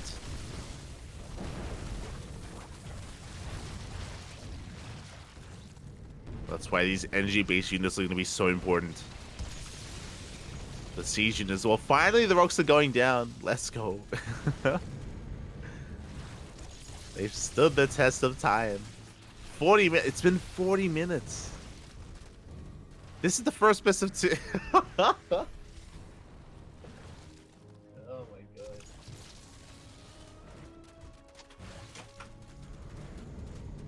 This is the first best of 2. Let's go, Poppy. Let's go. It's gonna come down to... I mean, I hope it comes down to a fight. We have been avoiding any kind of big engagement this entire game. There's been 0 big fights this entire game. Just been a bunch of posturing for 40 minutes. Are we going to get a fight at the end, or I think it's gonna go down in a bit of a different fashion? I'm concerned. I'm concerned that we may end up just like losing a couple too many units here and there, and then we tap out. We'll see.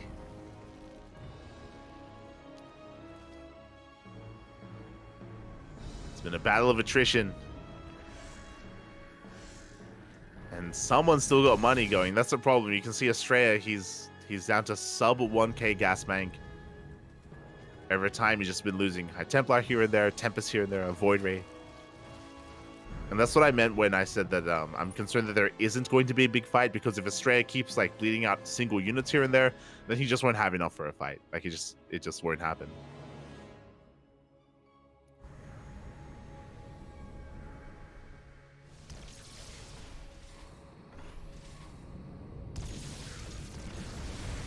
Oh, here we go. Estrella getting a little bit more ambitious. A little bit more adventurous. He did take down the natural base earlier.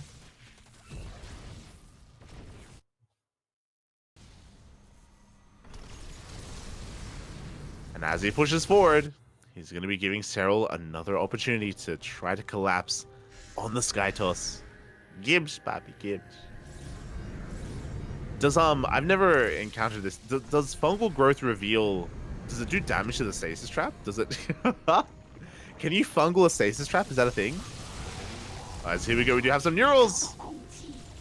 Neurals on the Tempest. We're gonna be forcing the fight one way or another. No fungal on the High Templar as well. Get a couple of feedbacks. Yeah, it looks like Cyril has had enough. He's pushing in. Takes down the High Templar. The Tempest as well. And was that every single High Templar in the game? I think so. We were making 5 more Tempests. That's the last of the gas. Estrella cannot make anything else with his gas,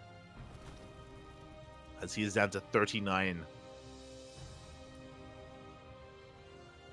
So 5 more Tempests. They are what he has left. 0 mineral income for both players. So that's it. That's it. That's all that Oceanborn has to offer. That's all we had left. Stasis traps being triggered.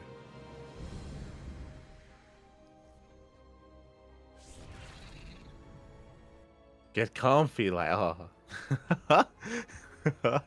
No one appears to be having fun on cams. Nah, they like it, Papi. I mean, you can see the frustrations in Estrella. You can see that. I think he knows that it's been a losing battle for a while. I mean, he's being cornered. Like, he's just being forced further and further back into the bottom left-hand corner of the map. I think he realizes that, like, this is it. Obviously, he still has a chance. There's a world where he takes the most amazing fight. And the thing is that Cyril, because of the kind of player that he is, like, there's everything in his... Like, you know, okay. Replace Cyril with Raynor. Raynor would have aped in like 20 minutes ago. Raynor, he would have just sent it, Papi. And maybe it works, maybe it doesn't, but you know, he would have taken that chance. Cyril, every fiber of his being is like, I'm not gonna attack, because if I do, then what if things go wrong, right? So he's slow and methodical, right? Like that's just how he has to approach this. Just how he has to approach this scenario. And it's a process, right? It's a slow process. And he's the goal here for Cyril this entire time is waiting for Estrella to push in. He's waiting for Estrella to push onto creep. And because he isn't, that's why we have like this kind of like standstill. And that's why like Cyril's a little bit frustrated. I think Cyril is less frustrated about like the game state, but more frustrated that like Estrella won't attack. Like that's more, I think that's more of Cyril's frustration. Whereas Estrella's like frustrated because he can't attack. They're frustrated about the same thing. Cyril wants Estrella to attack. Estrella wants Estrella to attack, but we just can't.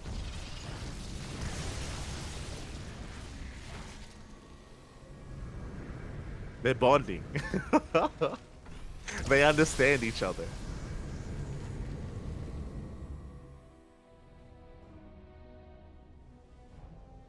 Yeah, exactly. Whoever attacks is at a disadvantage.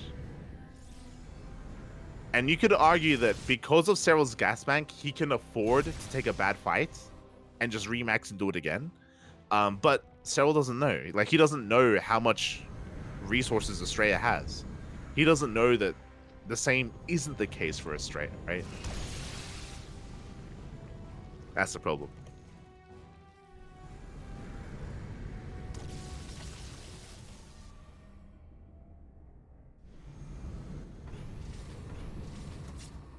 We do. No, Cyril doesn't. As for now, we're just, yeah, gonna be staring each other down.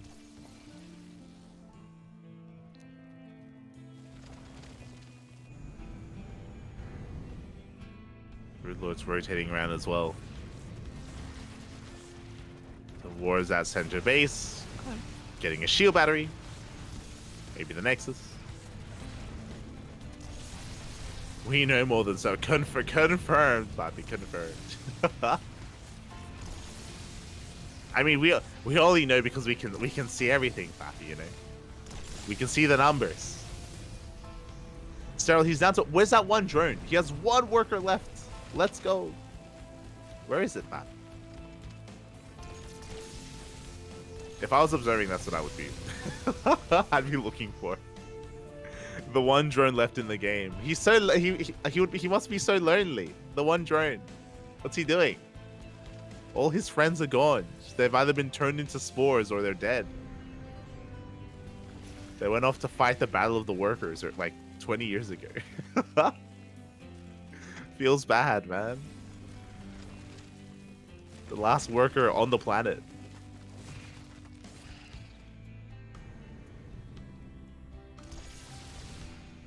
But you know, shout out to Cyril. Like, that drone, he always wanted to be a drone, and he's leaving him as a drone. Like, we're not turning him into like a hatchery or a spore or a spine. Let him live his life. Let him be who he be. As here we go, we do have a Nexus going down. Oh, Bungle's not quite connecting. Tempest, or the Revelation, actually does tag the army. Tempest trying to pick up whatever they can. Cyril does back off. Both players in that moment were looking a little bit agitated, not gonna lie.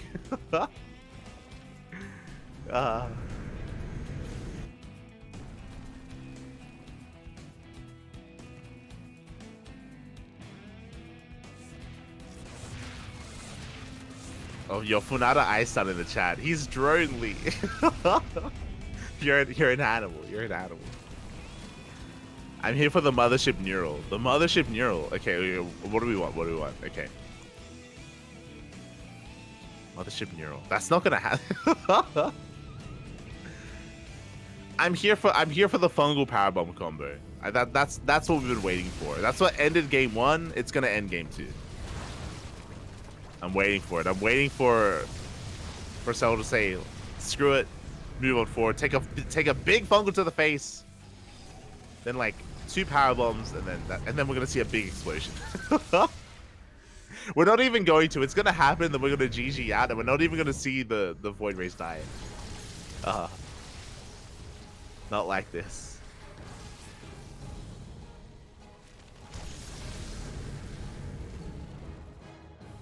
Yo, we're taking down some creep. It's happening. That drone is still out there, by the way. Still not anything. It's a drone. It's beautiful.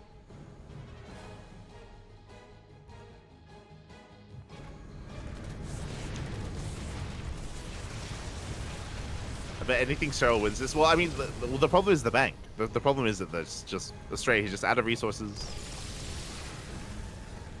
out of money. Astray, he made a probe. Wait, what? Estrella did make a worker. The drone now has a friend, kind of. Brothers in arms. We now have one probe on the map as well. I think Estrella made it just so we can throw down more cannons and shield batteries.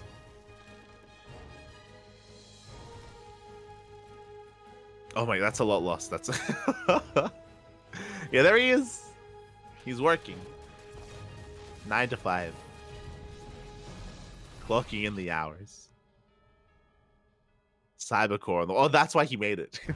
Oh no, Smoosh! Yeah, we're pointing out he's making a Cybercore, but he can't do anything with it. If you remember, the Cybercore was sniped like 30 minutes ago, and he was denied +3, but he doesn't have the gas for +3. Why are we making the Cybercore? We can't. Yeah. We don't have any gas to warp in like stalkers or. Yeah, interesting. Then maybe we just want every building at least, you know. Feels wrong as a Protoss player to not have a Cybercore. True. Alright, here we go. Broodlord's going to be pushing towards one of the final bases here of Australia. He's got 2 bases left. We're down to 2. That's all we got left. Are we going to reach the hour mark? No shot. I thought this would be over by 40 minutes. Like when we hit the 30-minute mark. Are we going to reach an hour? Uh-oh. We got a wall of shield batteries on the way. Astray is getting ready for his final stand. Yeah. All the shield batteries.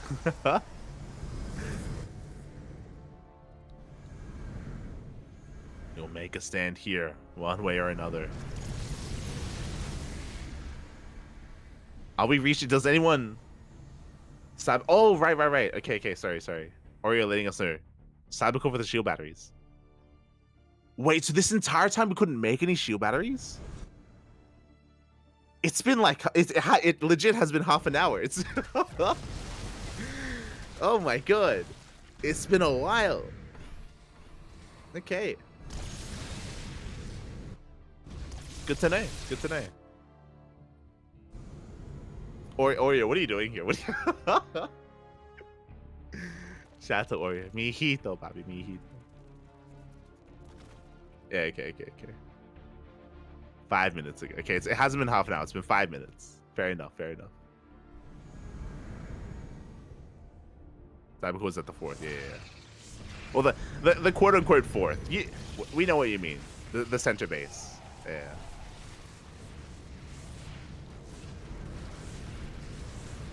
Am I not allowed to be here?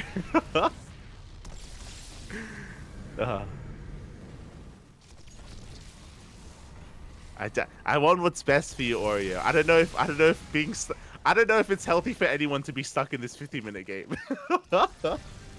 You know who I would want here, actually, Oreo? I want Starduck here. That's who I want here. Bear through the pain. I'm looking out for your sanity, Papi. Take care, Oreo. Take care. This is healthy for my Protoss addiction.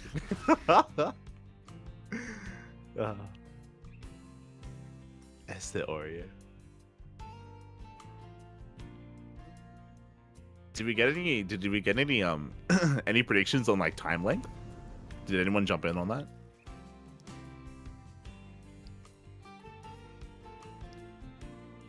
You're a Protoss player at heart. Gah, Papi. I'm sorry, I didn't see. Gah, Papi, gah. Let's go. Yes or no? Are we reaching the hour-long mark? It's still 6 minutes away. It's still a ways off till the hour. A lot can happen in 6 minutes, or nothing could happen in 6 minutes. Do we have enough time? Are we gonna make it? Easily 1 hour. 1 hour and 8 minutes. 69 minutes. Let's go. True. Can we reach 69 minutes? Astray, he's laughing. The brain, it's gone. we reached that point. We just have to chuckle a little bit, you know? Let it out. Let out the pain. God. As we're just seeing Cyril just pick away at the pylons of shield batteries, whatever he can. We saw a gas geyser go down earlier, just to bring up what's been happening. That's basically what's been happening. We've been, you know, losing some buildings here and there.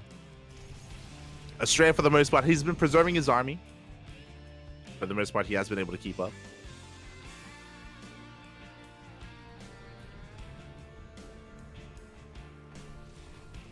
But Astrea has slowly been burning through his...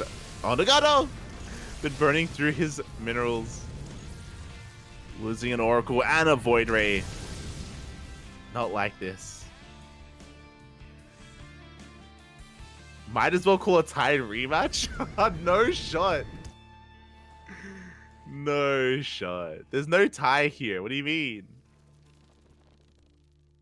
Cyril would never agree. I don't think even Astrea would agree to a rematch. It's over, Papi.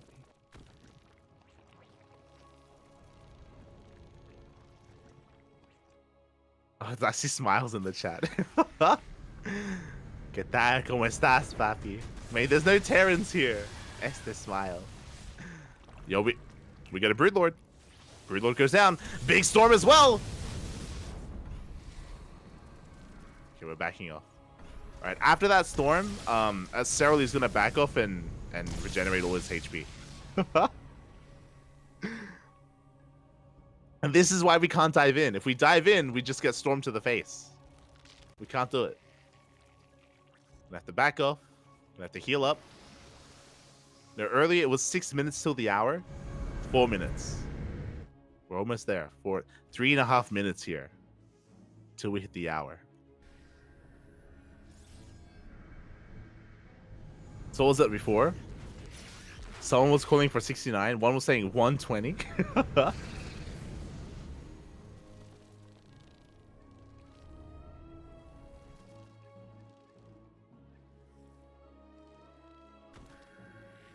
Oh, here come the Terran apologists in the chat. Ban PVZ.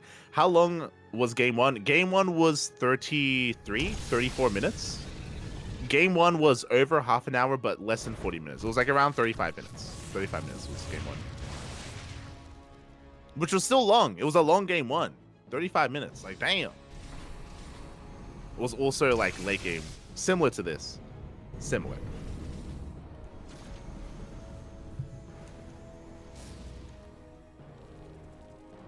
No, we're reaching an hour. It's happening. I think what's crazy is like I didn't realize how long it was until we reached the half-hour mark, because I'm like, oh, this is around the time when it ended last time. I guess it should end soon, and we've literally doubled that. God, it's happened. But okay, ever since that one storm that Cyril took to the face, he has since recovered. We've gathered up all that energy. Oh, sorry, all that HP. We're good to go again.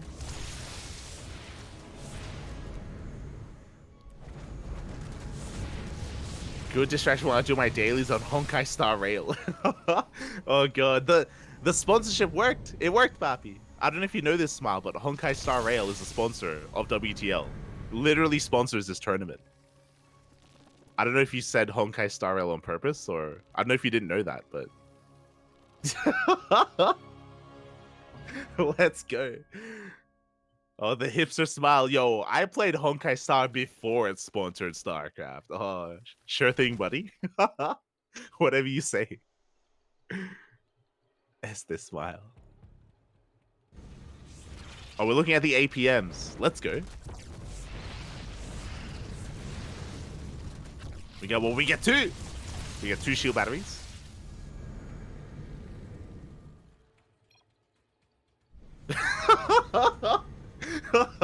No shot. If Cyril tells him, is he gonna tap out?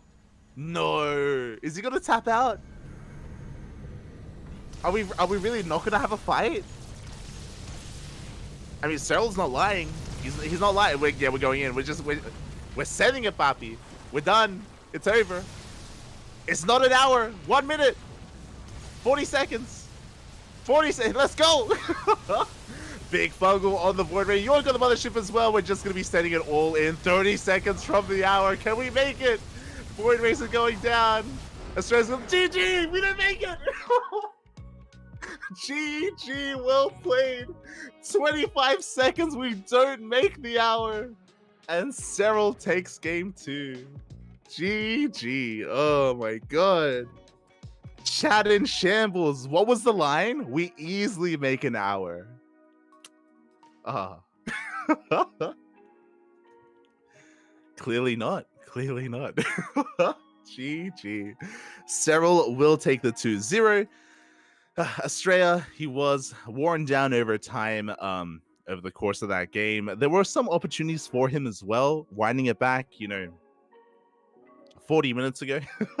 There were definitely opportunities for Australia, but unfortunately he wasn't quite able to capitalize on them. He was having a hard time keeping up with the multi-prong harassment of Cyril.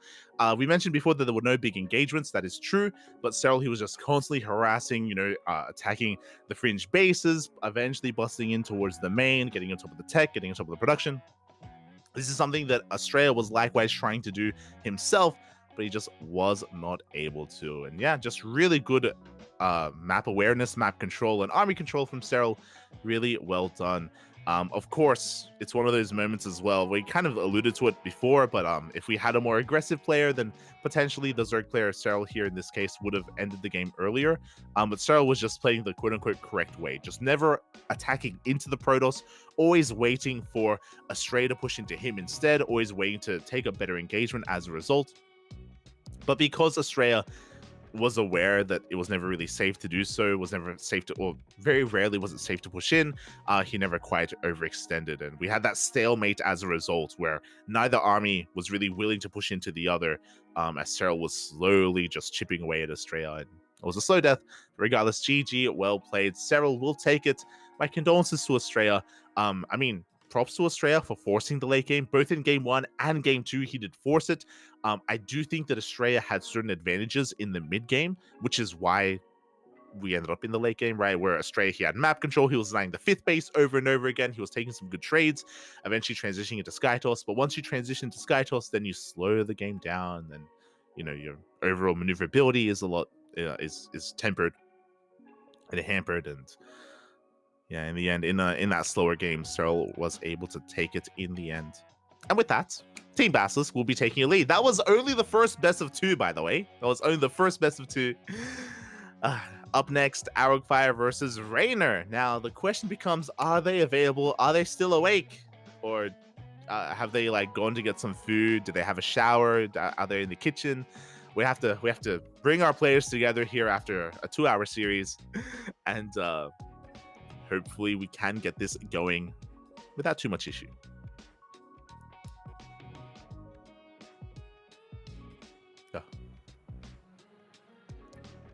Apparently he posted in another chat. Can someone tell Yona to end this? That's what I was talking about earlier. Raynor 100% would have aped in 30 minutes ago. 30 minutes ago, Raynor would have aped in. And you know what? Maybe Australia would have taken a better fight, but Raynor, that's the difference between play styles, I guess.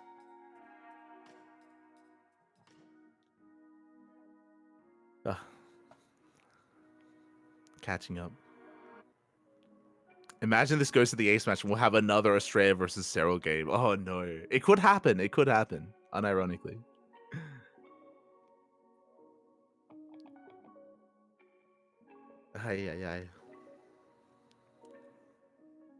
But yeah, I feel like we've been edging for 59 minutes, and we we didn't make it. We didn't make it to the hour, Papi. We didn't make it in the end. Feels bad, man. Feels bad.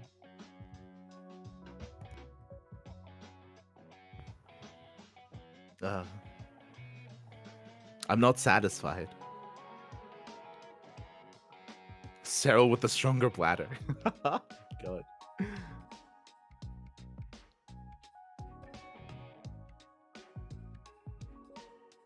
Arrowfire. Well, I'm sure Arrowfire's like, oh, we're playing. We can we can play the game. True.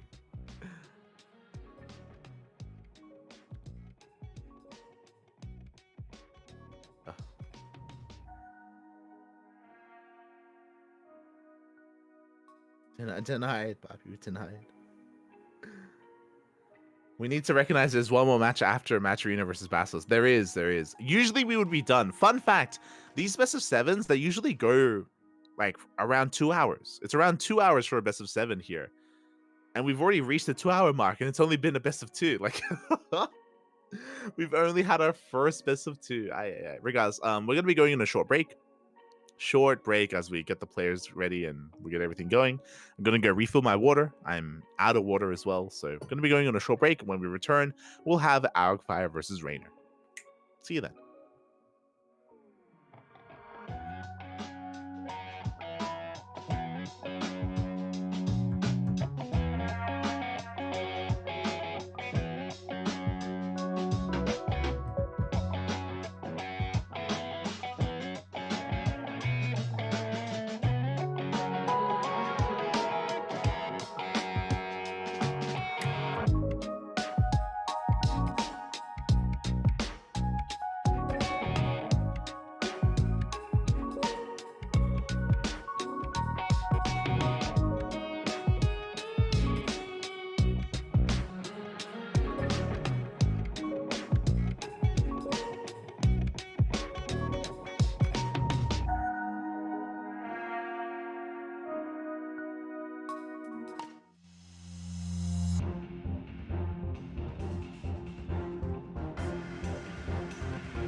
The light is gone, but I'm gonna tell you that this is Raynor.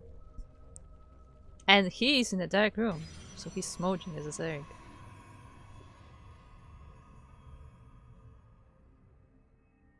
Okay, light is coming back. We're saved. Are we in? We are alive. Okay, we're back. And it's up right. We have Rainer. The bottom left, we have Fire. I was just getting some water. Let's go. Thankfully, our players, they're here. You know, they didn't pass out. They didn't go to bed. They didn't leave us. For too long, at least. For too long. As we are getting into game number 1 of this series. As a reminder, the way this format works, first map is predetermined, and we are loading into Radisson Station.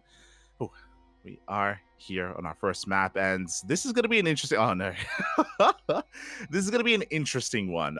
So part of me feels like we could see another late game scenario. We could see another 30-minute long game, you know, with Sky Toss and, you know, Sky Zerg and Creep and Wolof and Spore Forest. This is true, and I would say that's the case if we had another Estrella and Cyril. But we have Fire and Raynor, and especially after that last series, especially if what Raynor said was correct, especially if Raynor's comments are accurate, then I imagine Raynor's going to be looking to end the game much earlier. Even if the game would typically lead into a longer, late game, it's Raynor. He'll save us from that. I hope at least. Fingers crossed, Pappy. Fingers crossed. As for now, it is going to be a hatch gas pool. We're going to be mining towards that pocket base. For those wondering, this map specifically is catered towards the late game. You can get a free 3 bases. You can essentially get free 4 bases, as the 4th is very defensible as well.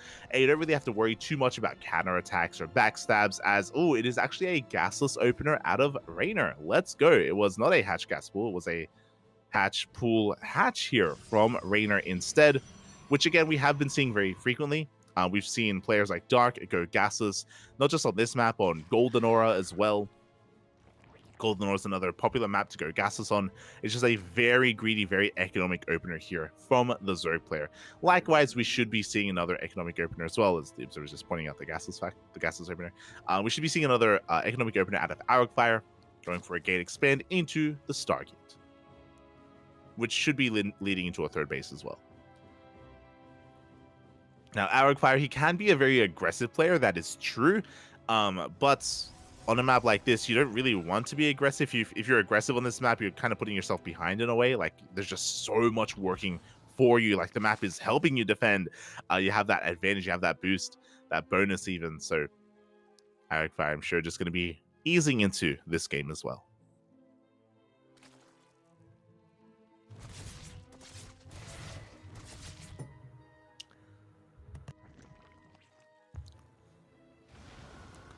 Here we go. Also, I think predictions have closed at this point. I'm just double checking. Yeah, predictions have closed. Hydras, exactly. Catching up in the chat.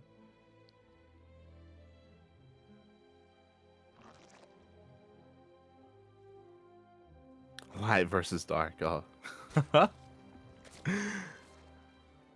Rainer is memeing dark. I mean, we've seen before, you know, Zerg players, they need to embrace the smudge. They need to embrace the dark if they want to come out on top.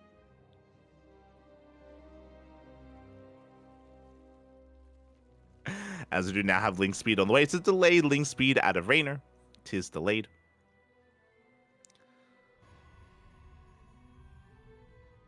Again, just because of the openers. I'm surprised we're even getting it, to be honest. Like, we've seen even some Zerg players just skip it entirely just to progress in this game, as this is going to be an interesting follow-up. So Aragfire, he does go for a Stargate opener into a third. That is true, but he doesn't go for a Twilight Council afterwards. He goes for a Robo. This should be a Robo alongside a Forge. I'm curious if that's going to be the case. Yep, there it is. There's the Forge on the way. So this is a very tech-heavy style, even more so than what Australia was doing. This is to get into fast Immortal production, fast upgrades. This will eventually lead into a Twilight Council and a Bay eventually. But this tells us that Aragfire doesn't intend on being aggressive. He is not going to be aggressive. He's going to turtle up, and he's just going to sit back at home. And look, if you were able to sit through that previous series, the entirety of that best of two between Serral and Australia, then strap yourselves in, because you got it in you to do it again. There it is. We have Immortal production +1. There's the Bay on the way, as we mentioned. We should be getting into a Bay. We should be working towards a second Robo. There's a Twilight Council on the way for delayed charge, for delayed blink. Again, the reason why, as the Oracles dip in and they get a couple of worker kills, but the reason why we're delaying the Twilight Council is because we don't need to rush into charge or blink, because we're not vying for map control, because we're not being active on the map, because we are taking and turtling back at home. Again, that's why there's no rush to get the Twilight Council, because you're not being active anyway. So that's why we're reading this as just a very defensive style out of Aragfire.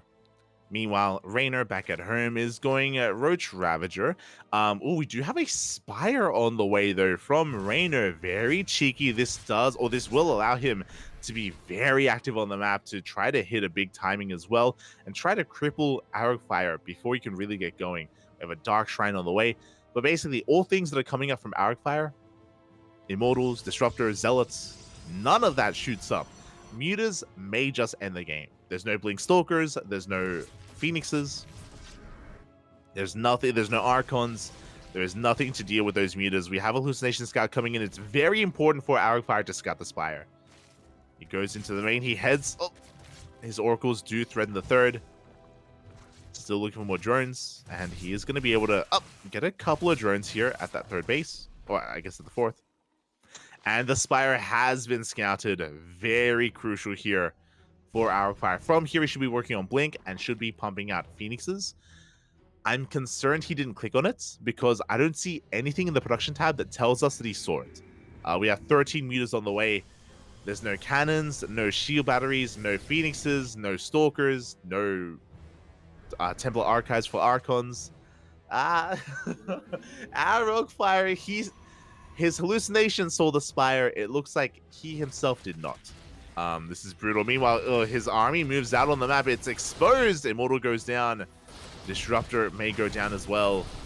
Oh, the Immortal will survive. Nope, not too bad. Immortal will make it out alive. But, okay. So we do have a Templar Archives. My apologies. We do have Templar Archives. Do have a couple of Archons. But, yeah, like, looking at what we have here, clearly Arcfire, he hasn't seen the Spire. It hasn't registered, otherwise we would have sack defense in the mineral lines. There's only a cannon at the 4th base, and that's only because it's the 4th. And here we go, the Mutazay dive in, and probes are going down. 7, 8 workers and counting. Again, this just completely catches Arcfire off guard. Unfortunately, he didn't quite notice what the hallucination did see. More probes are falling. 14, 15, an entire mineral line. 18 probes. At the same time, Lings, they hit the 4th base.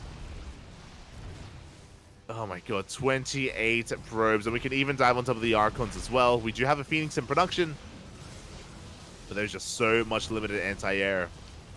Overcharge puts in a lot of work. That is 35 probes going down. That is insane.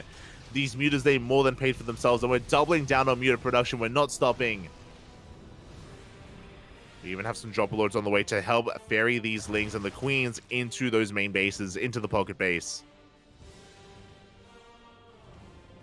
And this is just becoming too much. Arcfire, all he wanted was to get into the late game. He just wanted to turtle up and get into the late game, Fafi. Get into that ideal composition, but the Prism goes down, the Archons as well. These mutas, they blindsided him, and that's 45 probes. Can we get more? We can. We will. 50 workers going down. 52 even. We do have a big Zealot counterattack at the goal base. Going to be able to pick off a couple of those workers. Even the gold itself, which is nice. The mutas are turning back around. But we're still getting more damage done. It's 55. Can we reach 60? Up.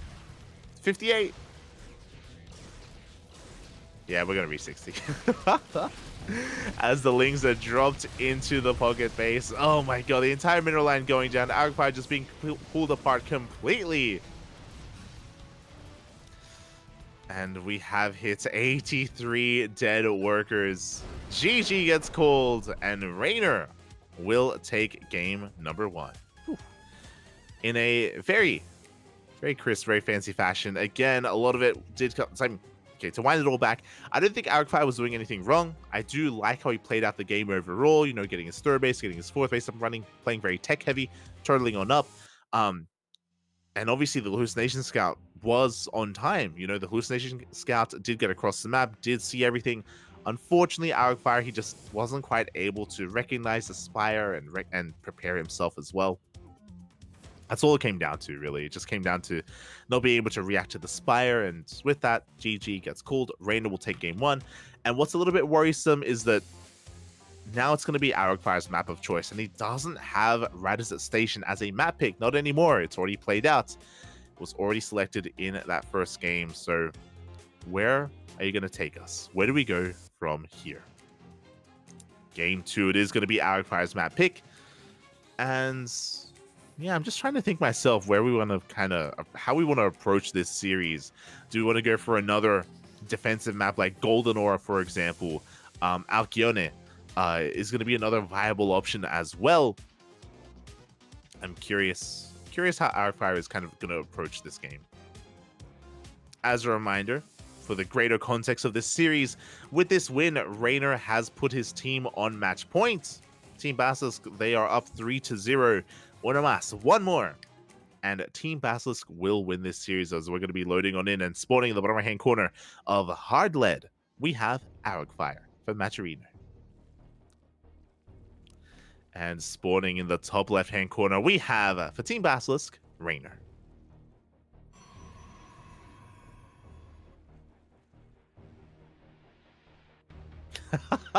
Let's see the chat. If Raynor wins the next map, we won't get an ace match with Cyril and Estrella. What a shame. True. We should, you know what? We should contact Cyril and Estrella, and we should put together after we finish WTL. We can have like a best of 7. We can have a show match. But oh no, not like this. We'll make it happen. We'll make it happen. Kappa. As back at home, we're getting into standard openers. We are on hard lead. The rush distance by ground is quite short. I'm curious, very curious about this map pick. The reason why, this map is known for all-ins. This map is known. I've seen whenever I talk about hard-led and I talk about like these big Roach Queen all-ins, or we just waddle them across the map, or we just German taxi across the map. My prime example always is Raynor. Like I've seen Raynor do it so many times on hard-led. So I wonder if Arcfire is aware of that, and I wonder if that's what he wants. I wonder if he wants to try to maybe preemptively prepare for that kind of scenario and shut it down as well. Or if he has his own aggression in plan for us. Because again, this map does have a very short rush since aggression is favored on a map like Hard-Led, and I'm curious if maybe Arcfire wants to go for a Twilight Council opener. Maybe he wants to be aggressive himself. Going to be waiting for the Cybercore to finish. Once it does, we can figure out where we go from here. Best of 29 show match. Oh no, not like this. You can't GG out until the hour mark. It's not happening. As we have our take of choice, it is not a Twilight Council. It is going to be a Stargate. Now we can still go for aggressive variations after this, especially after the first Oracle. We can go into a third base and then a Twilight Council after that. I am curious. As the scouting probe does get shut down, and Raynor does end up taking the center base. Now, with this center base being taken, this can become a launch point, like a bit of a launch pad to get across the map with creep, depending on how we want to spread it and what direction we go in. Meanwhile, with that Stargate finishing up, we should be going for an Oracle first from Arcfire. We'll see if he goes for that or something like a Void Ray.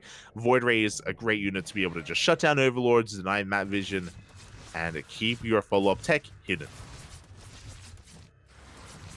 And now the Adepts, they do shade into the main base, but there are Lings in position, Queens as well. One Adept does go down, and the second, taking a lot of hits. Not like this. As we are going to threaten the mineral line. We do force a lot of lost mining time.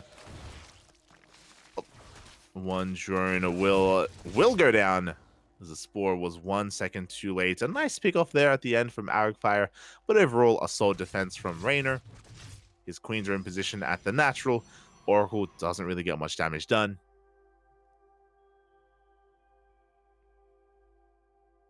And the game will settle from here. There's that third base from Arcfire, and I'm waiting for the follow-up tech, basically. Waiting to see if we go for a Twilight Council, a Forge, a Robo, all of the above, or what kind of combination as well. That'll let us know how aggressive Arcfire wants to be or how defensive he wants to be. As Raynor's just droning. He's just chilling, just going to be droning back at home. Second Oracle has arrived. Third Oracle's on the way. As the Oracles move out, the third base is exposed. And the Lings, they do go for a big counterattack. They take down the pylon. The third base is under threat. And Arcfire, he's not in position to defend against it. That is going to be forced to cancel. Oh, no. That is going to be a kill, not a cancel on the third base. That's 400 minerals down the drain. Ay, ay, ay. Not a good start here for Arcfire. Behind this, there's a Twilight Council. There is no Forge, which tells us that this is going to be a very committed attack. We could go into Glaive Adepts or even Blink. Never mind. There is a Forge on the way. A much later Forge than I'm used to seeing, but a Forge nonetheless.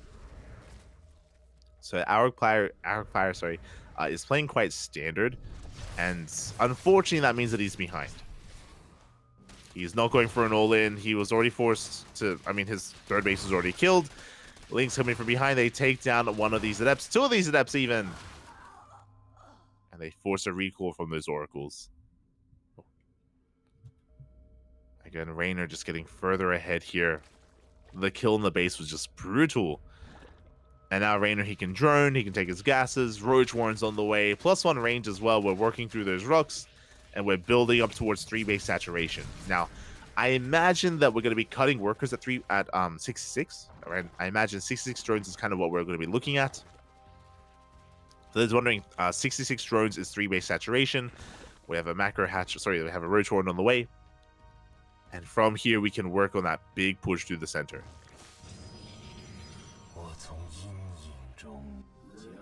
With Roaches, Queens, Lings, all of the above. There is Roach Speed on the way. fourth base is being taken. I'm pretty sure that fourth is just for larva.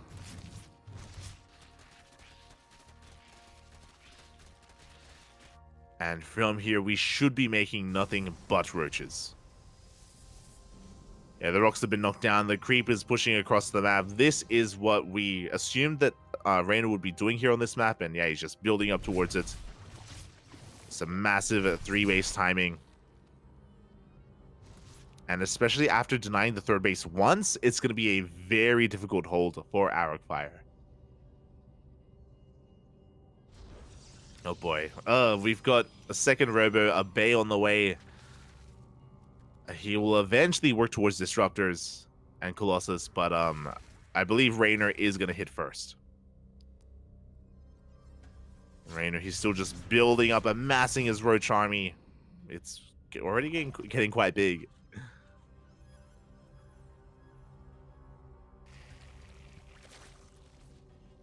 It is Ravagers are on the way. Because he got +1 range, this isn't going to be the Link Bane variation of this. It's just straight up Roach Ravager Queen. With a couple of Links sprinkled in. Stalkers are being pushed back. A nice pile on the Stasis. Gonna be able to shut that down as well. And as Rainer does force back the main army, we do have a denial on the fourth base of Arrowfire. Oh, I think that was a kill again. I think that was a kill, not a cancel. And here we go. We are pulling the trigger. Rainer, he's going to be sending everything across the map. Looking to not just break the fourth, but also break into the natural. Now, we are making 2 disruptors at a time, but again, I feel like it's just going to be a little bit too little too late. As Rainer is pushing towards that natural. Biles, they connect with the Oracle as well. We keep heading back for some reason. I mean, we don't need to. Oh, contamination on the Robo. The Disruptors, they will not come out. The first Bay goes down. The second isn't making anything. And yeah, Rainer, he's just getting out of control. The Queens, they waddled across the map. We spoke about the launch pad that triangular third base provides. And we have Creep already almost touching the bases of Arrowfire.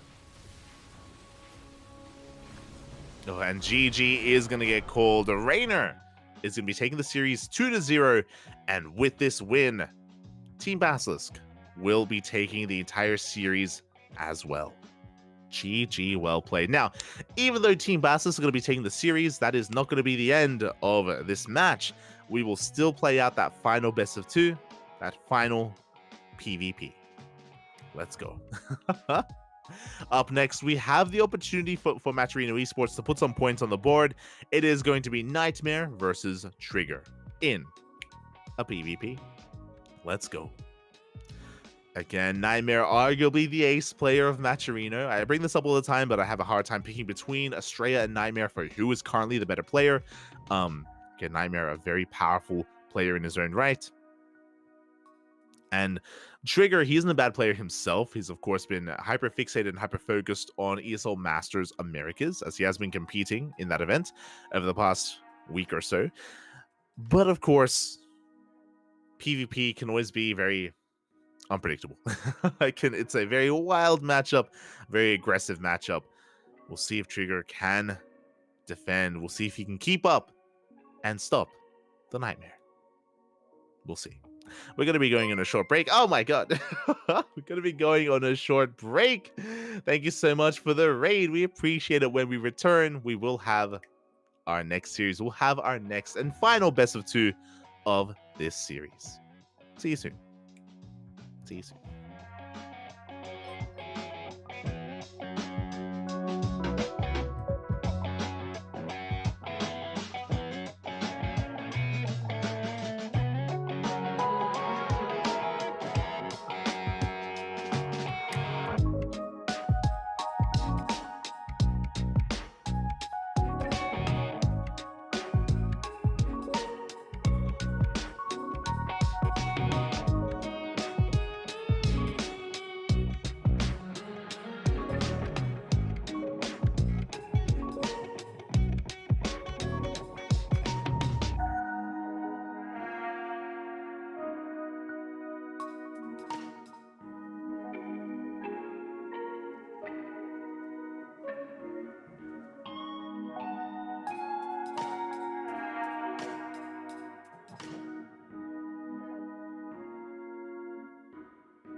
And welcome back, everyone. Welcome back. Whew.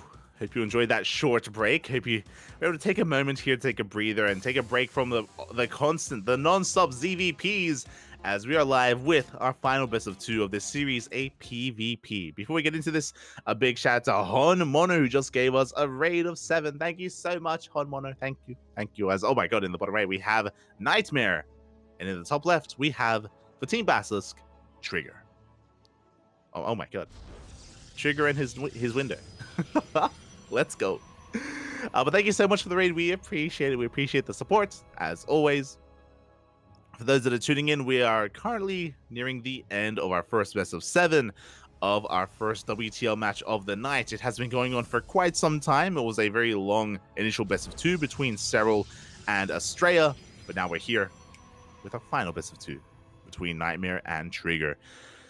Oh boy, and already we have some interesting openers. Now it is side delta, so it's very standard to open up in such a fashion. For those wondering, it is going to be a gate expand from both Nightmare and Trigger on the low ground at the natural. The reason for this is because side delta is one of the few maps in the map pool that actually has a ramp coming into the natural, so it is safe to go for these economic variations instead. Now, just because the opener looks economic doesn't mean it has to be. You could suddenly turn this on its head and go for a one base all in and try to punish your opponent, but it's usually just a difficult thing to accomplish just because of the high ground advantage that you have here at your natural. The name of the game for both players is going to be to delay the expansion for as long as possible. Both players have taken their gases, which means they are both willing to throw down a Stargate before Nexus. They are willing. Also, I believe predictions are closing. Predictions were open, and I believe now they closed for this series. Again, they're just pointing out the gases have been taken, which means that we can throw down that tech. Pylon blocks are coming in. Zealots are being forced out as well. It looks like actually both Nightmare and Trigger, they will have enough to throw down their 4th bases, but there it is. Trigger just throw down the Stargate. Meanwhile, Nightmare goes for the Nexus first. Okay, interesting. Nightmare, he barely does get the Nexus down in time, so he will have a more economic opener. Nightmare is going to be slightly behind when it comes to his Stargate timing, and it's going to be the reverse for Trigger, where Trigger has a slightly later expansion, but a faster Stargate. So small deviations from both players. I believe they have both scattered each other. They both recognize what is going on and that they have Stargates. As a result, we could be locked in something. We could be locked into Phoenix battles. They both know that there's a Stargate on the way, which means it's going to be very risky to go for an Oracle first. But there it is. Trigger does go for the Oracle. And Nightmare, does he go for an Oracle as well, or does he go for a Phoenix instead to shut down the Oracle? He has options. As there it is, Phoenix is on the way for Nightmare. Mentioned before that because he saw the Stargate, it makes sense to go into Phoenixes. It's also why I assumed that Trigger would also go for a Phoenix as well, but he opted not to. He's actually going into a second Oracle. Oh my god, that's wild. That's a little bit crazy. We're doubling down on Oracle production, and we do bypass the Phoenix. We make it through. We're heading towards the main base, but the shield battery is going to finish up just in time. Shield battery is done. Oracle will have a hard time killing any workers, and the Phoenix does arrive.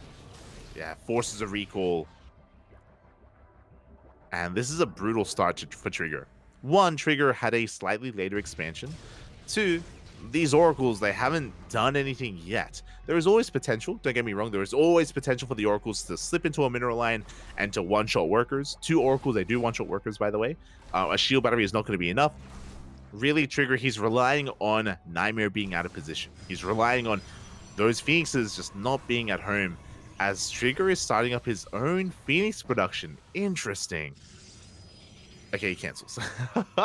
He reveals Phoenixes to his opponent, forcing Nightmare to invest and make more, but he cancels and he's doubling down on Blinkstalkers instead. The Oracles, they dive into the main base, but the Phoenixes are not too far away. Probes are going down, though. Again, they can one-shot workers. They ignore the Phoenixes. 7 workers go down. Ay, ay, ay. Did I say 7? I meant to say 8, 9, 10 probes for 2 Oracles. Not too bad. With that, Trigger takes a massive worker lead, but he will be behind when it comes to the overall quality of the army. Nightmare is also working on Blink Stalkers, and he has 3 Phoenixes to help assist him when it comes to either harassing mineral lines or even going toe-to-toe with the army of Trigger. As Phoenixes, they can help swing a fight in your favor. As they do delay the third base, going to be rotating towards the main. Trigger, he is up 10 workers because of all that damage, because of what the Oracle's accomplished. He is going to be up in economy for now. We'll see if he can maintain that. We'll see if he can hold on to that. As Nightmare, he is sharking around, throws down a proxy gateway. Blink still on the way. Nightmare is slightly behind in the overall Stalker count, but that's where the Phoenixes come in. That's where they can support.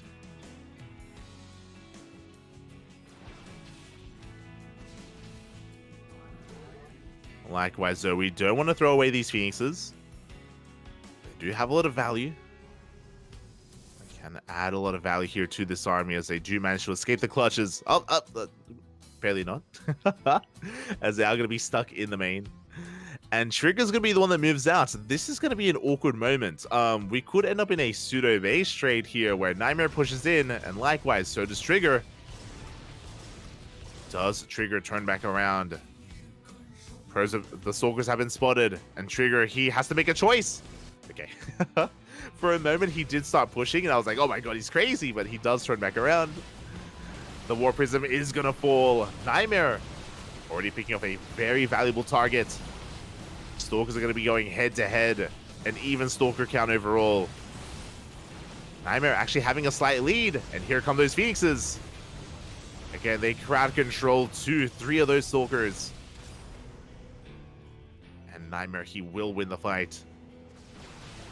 He's going to be able to keep on pushing as well. No shield battery. Uh-oh. No shield battery. No overcharge. Trigger, he doesn't have the best defensive position here at his natural. And as he's being contained, Nightmare expands. Nightmare, he takes his own third base. He's taking his own third base back at home. Applying a lot of pressure. There's that shield battery now starting up for Trigger. The Cybercore taking a lot of hits. Takes some massive volleys here from Nightmare. Cybercore losing its shields, taking a bit of hull damage as well. Yeah, we're going for it. We want it, and we will get it as well.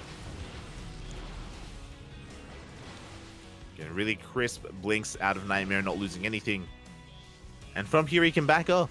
He doesn't have to commit. Trigger, he's rebuilding his Cybercore in his main. The gateway is now exposed. And we're going to be trading with the army instead, forcing the overcharge.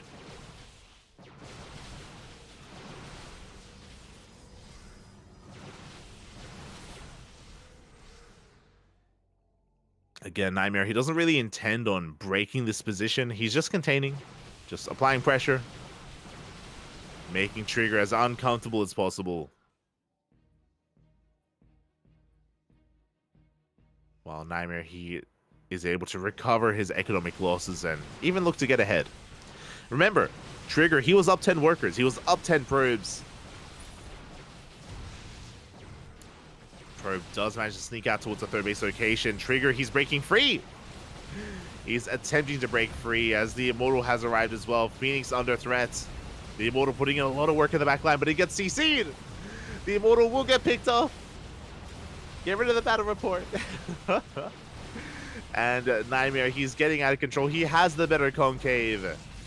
Oh my god, you can see how low his army is. It just goes to show how amazing those blinks have been. Barely preserving these Stalkers, but now they're slowly going down.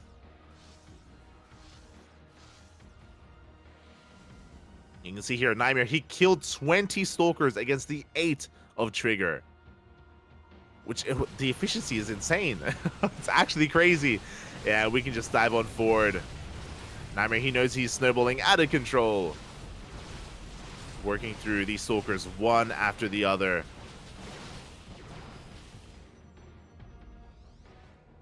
Now the third is still on the way. We traded 7 for 7. A much even trade here. Much more even trade than previously. You could definitely argue Nightmare overextending. Now it gets eyes on the third base.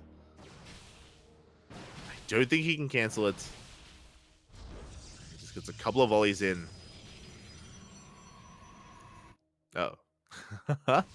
As Nightmare is moving forward with another army. He's getting a fourth. Nightmare, he's up an entire base. He comes in from behind with chargelots this time. And it looks like this third base is going to go down. GG gets called. Nightmare getting out of control towards the end. And they're just snowballing far too much, far too quickly. And Nightmare will take game number 1. GG. GG, well played. Again, we had a decent start from Trigger. He was able to get an economic lead, kill 10 workers, but he could never expand, could never take his third base. Nightmare was able to just catch him off guard. Remember, those Phoenixes, they didn't just shut down the Oracles, they also helped so much in the Stalker battles.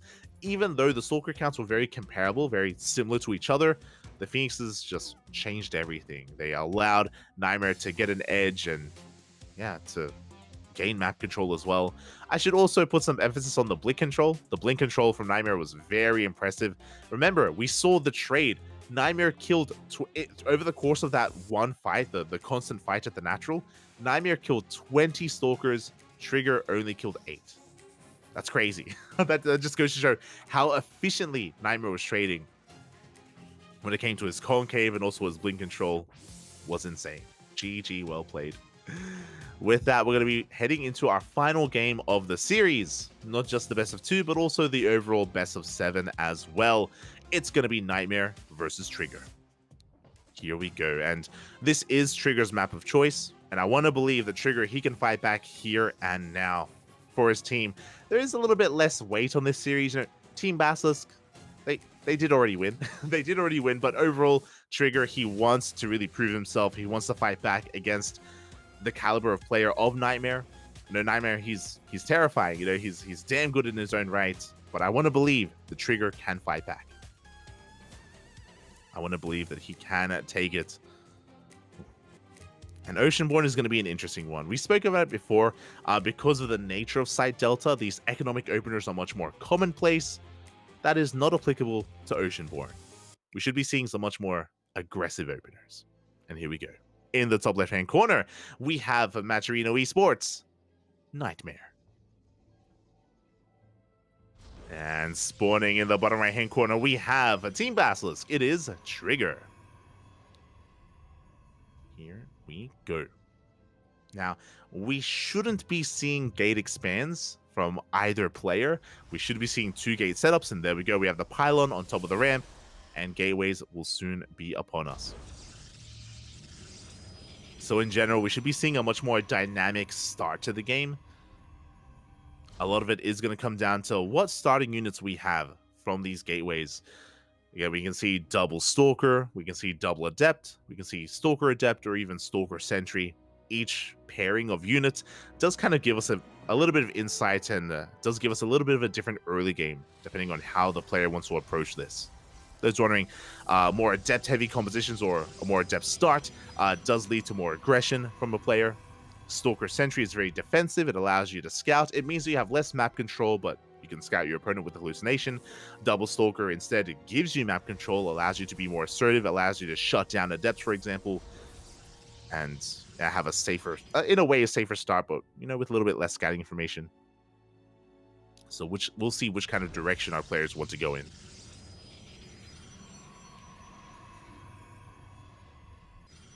As the cyber cores are on the way, and so far both players are mirroring each other. The other thing to bear in mind is that neither player went for a proxy pylon.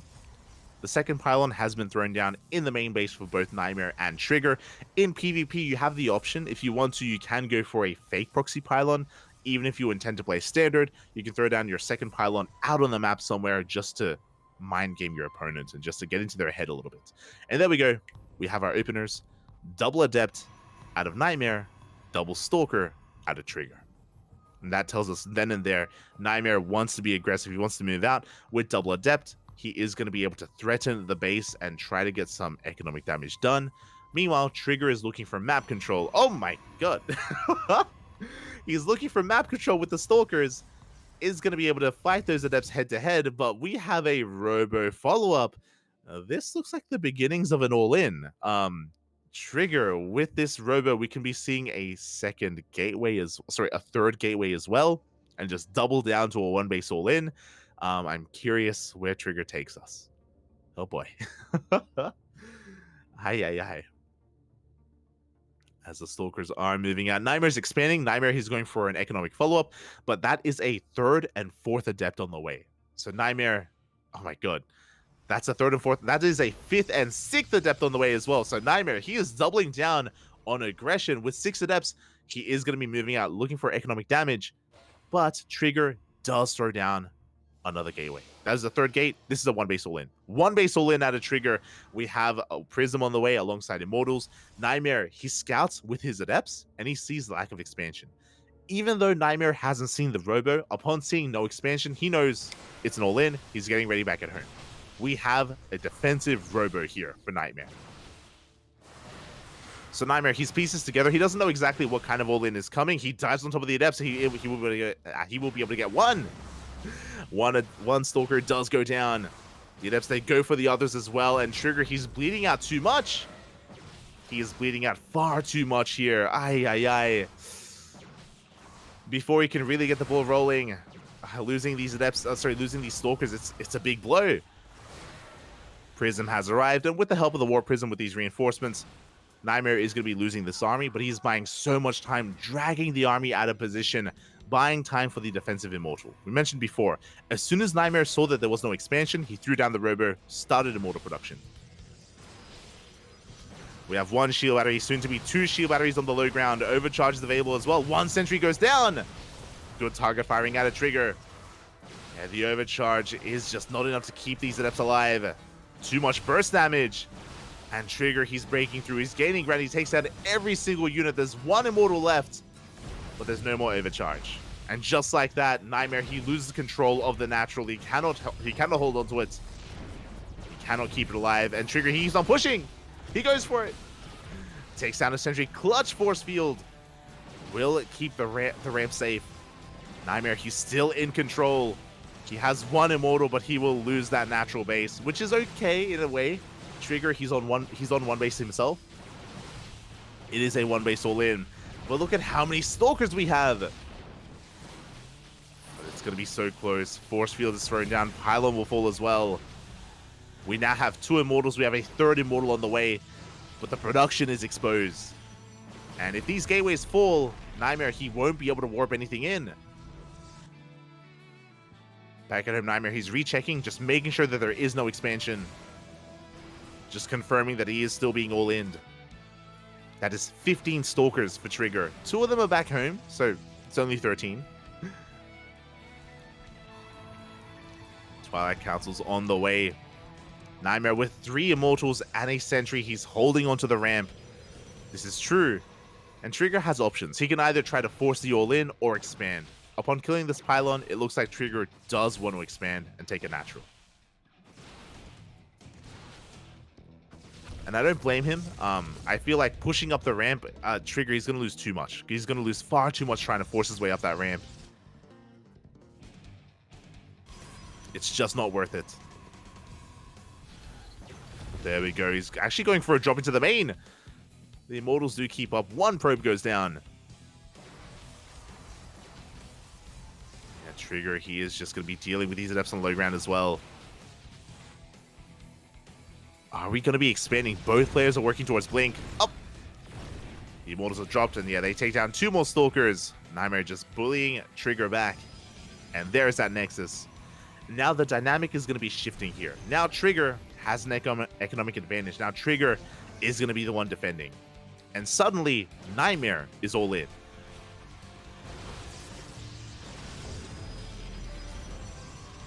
Suddenly, Nightmare is the one who has to commit. Again, both players are working towards Blink. Nightmare does have a pretty hefty Immortal count. He has 3 Immortals to his name.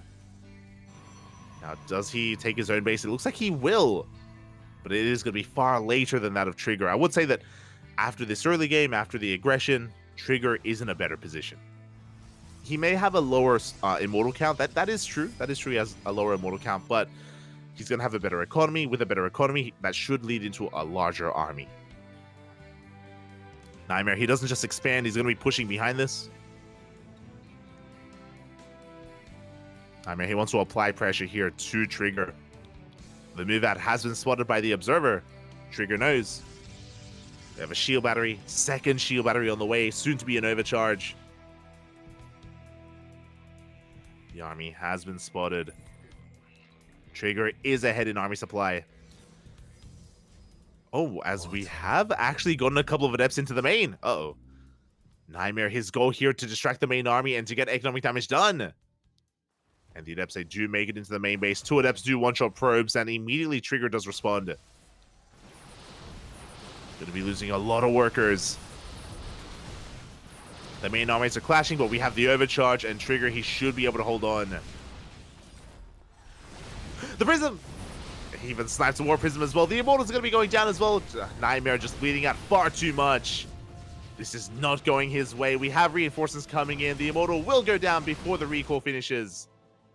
And Trigger, he doesn't just defend his natural base, he cleans up the army. Trigger has a lot of momentum going his way. He can keep pushing, and he will. He goes for a big counterattack. Nightmare back at home. What does he have left? He has one Immortal, I think. One Immortal, a Sentry, a couple of Stalkers, maybe a Shield Battery. Shield Batteries are good. Don't get me wrong. They are good, but it's still on the way. The Prism! Oh, a big overextension from Trigger. He's going to be losing his Immortal. The Immortal does go down for free. But Trigger still has an overwhelming Stalker army. Takes down the Sentries, the Shield Battery.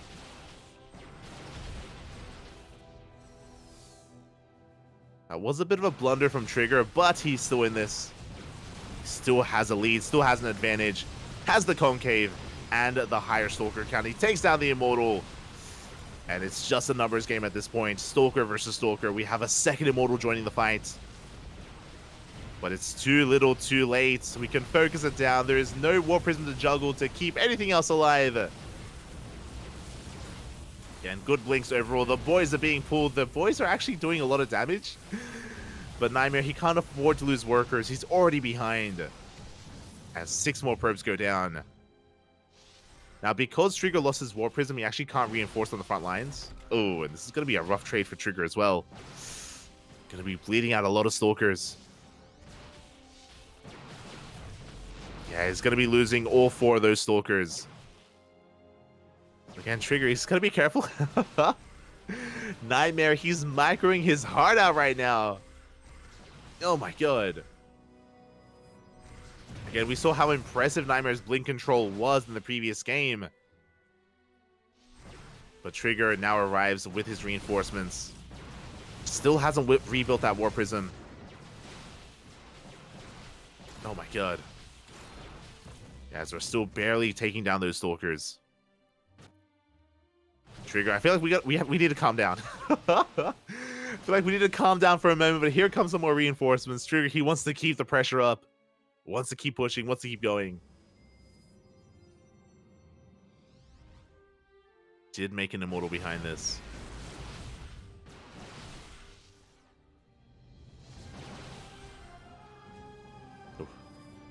As Nightmare, he does defend his natural, but we can see that Trigger, he's working on a 3rd base. He's on 42 workers.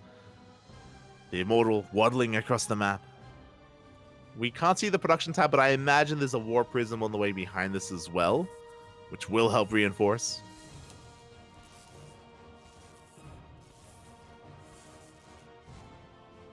As we get another wave of Stalkers, Pylon's going to be shut down. 3rd base up and running.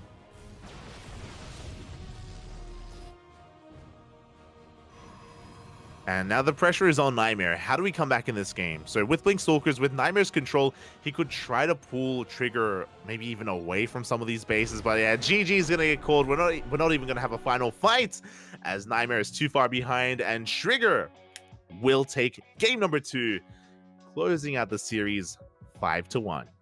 GG, well played. Congratulations to Team Basilisk. And my condolences to Maturino Esports. It was a rough series. It's always a rough series going up against Team Basilisk. They are the runner-ups of last season. They're an amazing team with amazing players. And congratulations to Cyril, Raynor, and Trigger. It was a long series. Oh. Hello, SC Boy. Take it away. 这些实用的东西，我也不知道是什么，但是他们今天让我来介绍，我也是第一次开箱。我这个叫暴走牛骨啊，我这个叫多肉一把骨。If we have any translations in the chat, we would appreciate it. 看这个就是鸭肠，就这个应该是一。I think they're just trying food. 对这个量。 Okay, I think okay. We're gonna be going to a short break. Enjoy the content. We're gonna be back here with our second best of 7 in WTL tonight. We're gonna be back with, let me just quickly double check, with the Platinum Heroes versus the Crackdown Freaks. See you soon. 我们来猜一下这个大骨头啊，兄弟们。我先猜我的。你猜？这个是暴走牛骨，是个新产品，我也没试过，我也没见过。我靠，感觉有点东西啊。这个怎么吃啊？它这个骨头我看一下，大概有2块，我先拆开来一块试试看啊。来一个。来。哇，那么大。很大，3块有3块。好扎实啊。好像不是很大的样子。不辣，牛的味道很纯正。水。麻辣吗？我靠！不是你至于吗？说出你的感受。很好吃，但是有点辣，多少有点辣。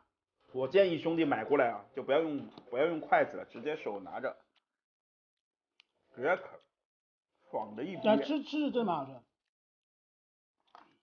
它有那种四川的那种辣味的感觉，然后有麻的感觉，特别是有麻的感觉。很麻好吗？这个？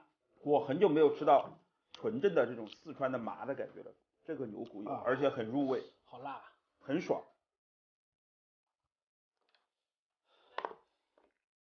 但是很好吃啊！就你虽然有点辣，但是你吃完就想再吃。对，我吃一口想再吃，真的好吃。它这个牛肉啊，这个肉里面带筋的。对，就是一块一块的牛肉嘛。对，你这个味道可以。我反正是蛮推荐这个牛肉的。这个牛肉虽然不那么容易吃，你不是辣吗？辣你还吃，越辣越想吃，越吃越辣，然后就拼命喝水。这个牛肉我可以推荐一下，大家双11可以尝试一下，很爽。多少钱呢？我觉得双11大家可以去看一看这个店铺的首页啊，这里店铺首页它有活动。如果是不能吃辣的兄弟呢，可以看看他的状态，就是比较真实的反应。不是这样，就又麻又辣，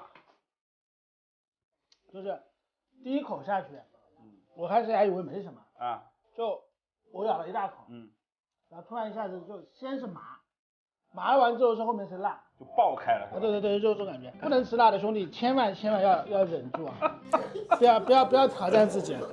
反正整体来说，我很久没有吃到这么纯正的四川的麻辣的味道，这个东西又麻又辣。好，我们接下来看我们的第二个产品，第二个产品叫多肉一把骨，这个看起来有点夸张啊。这怎么吃啊？直接手呀！妈了个鸡，对不对？寝室里面如果2兄弟买了，一人一根，拿着就啃，这个是不是也有点太夸张了？这个不辣，肉很多，你干嘛？不辣呀，咬呀，兄弟，你就咬了一点点，你看我这个真不辣，这个5香的。哎呀，你就咬一口，你信我，这里没有肉，你要咬这里面全是肉。你看，兄弟来看，这里面全是肉，一块一块的，你多咬点呀，咬一大块呀。不，我感觉刚才那个吃的有点伤，我感觉这个也有点辣。这个真不辣，但是这个的肉呢，比这个牛骨头要稍微多一点啊。牛骨头的肉没有这个那么扎实，这个一口下去，那个感觉就是满足，真的好吃。我觉得今天晚上我都不用吃饭了。这肉也太多了，真的，我总结一下，这个如果让我选的话，我还是会选这个牛骨。为什么呢？因为这个牛骨刚才那个味道太浓烈了，导致我现在出这个吃这个猪骨，其实就没有那么浓的味道了，就感觉，就这个牛骨太够味了。是这样的，我来总结一下，我作为一个四川人，我来给大家总结，这个猪骨是五香的，麻辣的，就是四川的五香，五香也有辣味，也别管，反正就是在四川这个就是五香的味道。如果不是特别能吃辣的观众，而且你想有那种大口吃肉、大口喝酒的感觉的观众，买猪没有问题。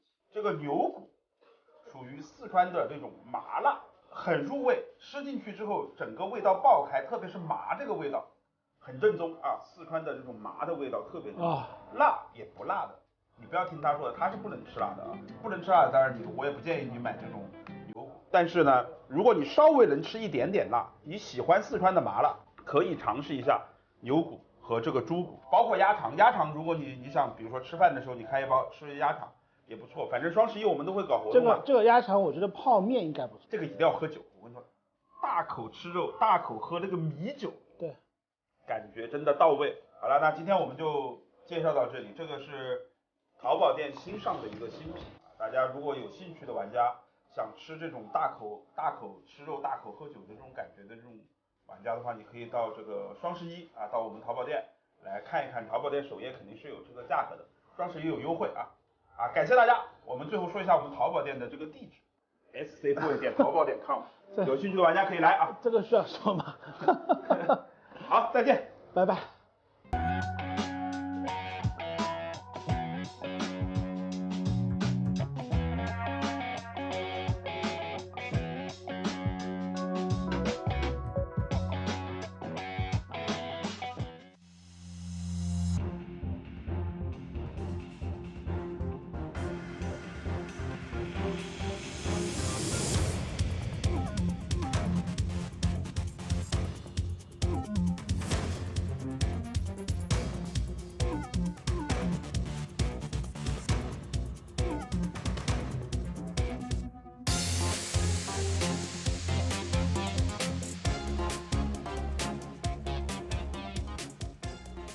And welcome back, everyone. Welcome back. Hope you enjoyed the whatever the hell we just saw. the mukbang stream of the SC Boy casters, F91 and Xiaose. Hope you guys enjoyed. As we are getting ready for our second best of 7 of the night. We're diving into the Platinum Heroes versus the Guangdong Freaks. Oh my, again. The previous series did last quite some time, but we have finally made it here to our final best of 7 of the night. Again, only 2 series here each day of WTL. We're going to be continuing the round of World Team League tomorrow and the day after. 3 days of non-stop StarCraft. And here we go in the top right-hand corner on Radisson Station. We have for the Platinum Heroes, Shadown. And spawning in the bottom left of Radisson Station, we have for the Guangdong Freaks, Armani. I haven't seen Armani in so long. Let's go.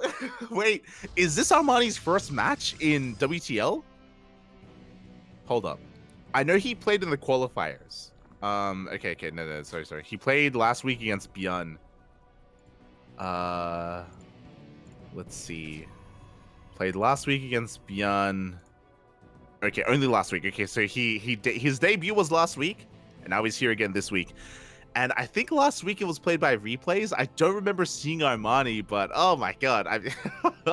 That's one thing. I'm a big Armani fan from back in the day. It's great to see him here once again. He's looking a lot different. He's looking older. He's legit looking older than I think the last time I saw Armani was like 2020, 2021. It's been a while. It's been a while. It feels like it's been years, but it's been years.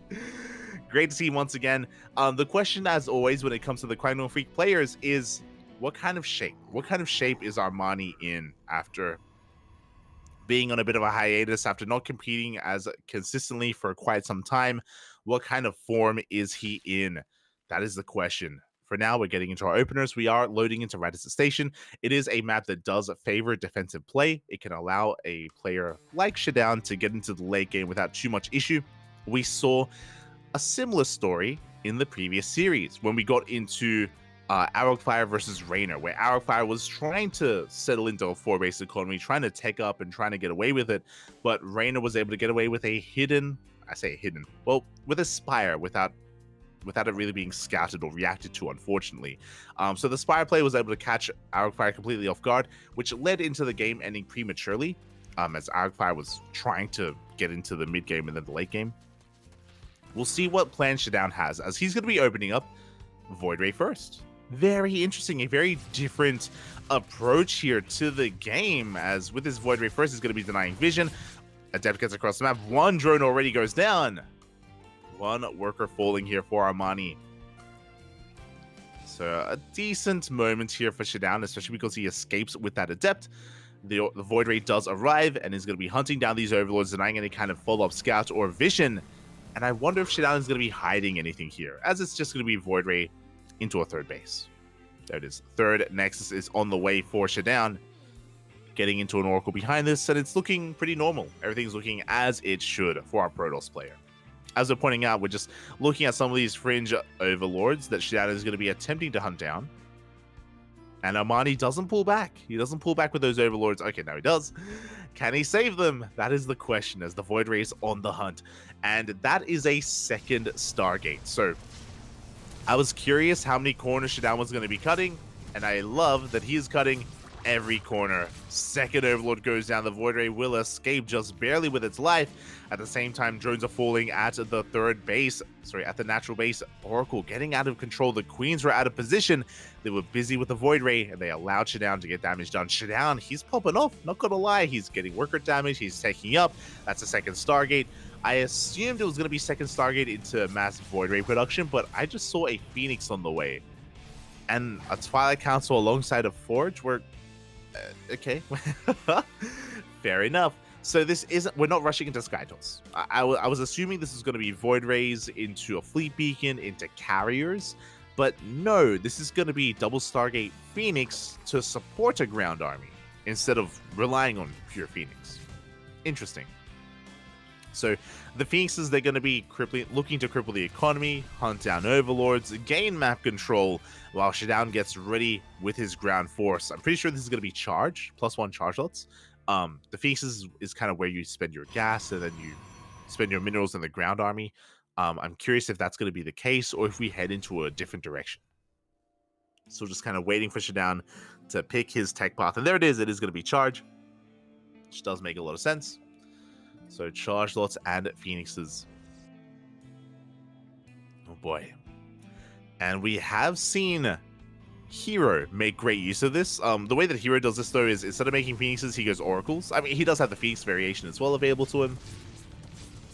Again, it can catch players completely off guard. Meanwhile, Armani blindly throwing down a Spire. I don't know if he was watching the last series. The Lings, they get in. Oh my god, somehow, someway, the Lings, they dive into the main base. They get eyes on the Mass Phoenix, which means we aren't going to see any mutas. I was concerned. I was concerned that we didn't get to scout and that Armani was going to blindly go into mutas and be hard countered and just die. But no, he does confirm the Phoenixes, which means Corruptors should be on the way. Ooh, the boys are being pulled. Drones are going down. Only 2 workers. It could have been worse. Could have been much worse here for Armani, as Shadowne is going to be able to maintain himself, get into Charge Archon. Phoenixes have already been revealed, and they're moving out. Even though they've been scouted, they can still get damage done, just because of just how many there are. Spire still on the way. No Corruptors for the time being. Queens are going to try and keep up. Spire has been spotted, which means Shadowne is now fully aware that Corruptors are on the horizon.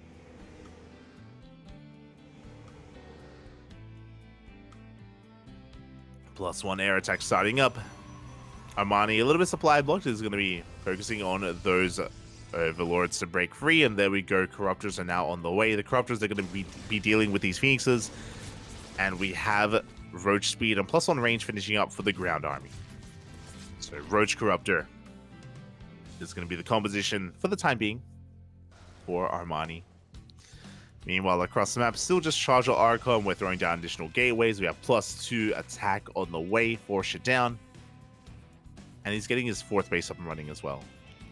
So what's interesting about this dynamic, one, because of the map, Shidan, he's safe at home. Like, he has been unmolested and he hasn't really been harassed at his pocket base or his natural or his main, and his third should be safe and sound as well. So he's kind of building up his forces. Armani has been on the receiving end of a lot of this aggression, and yeah, he has been having a hard time as a result. You can see here at the Eunice loss, he hasn't killed the Void Ray, he hasn't killed any Phoenixes, he's just been sustaining damage until he just builds up his forces. That's a lot of Corruptors.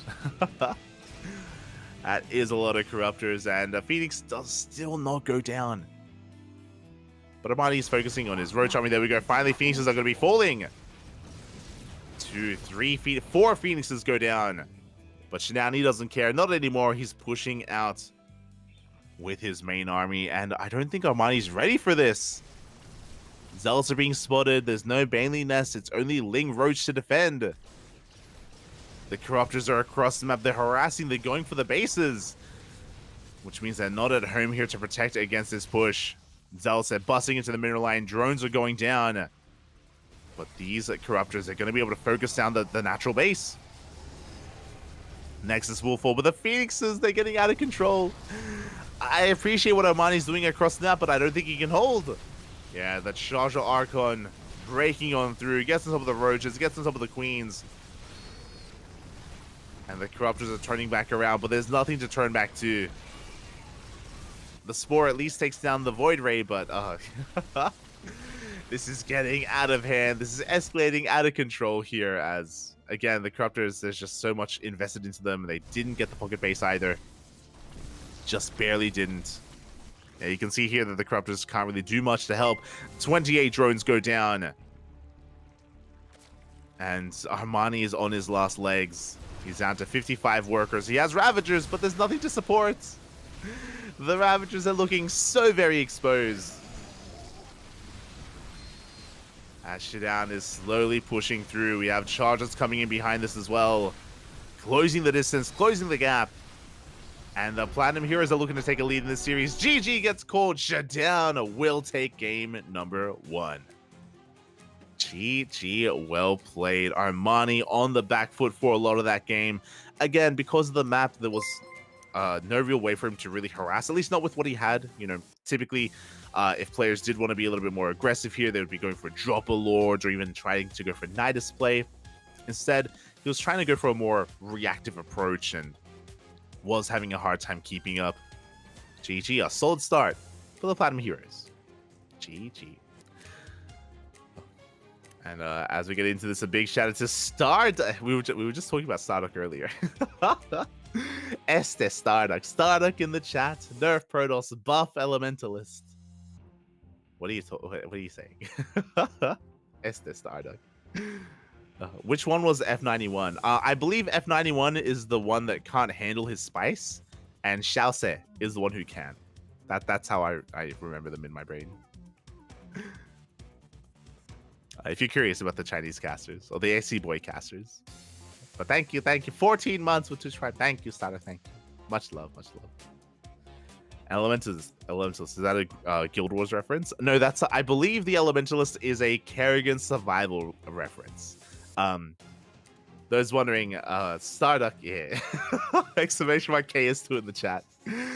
The Kerrigan Survival is an arcade map, is an arcade game over in StarCraft, and Starduck, he is one of the best players in Kerrigan Survival. Shaking my head.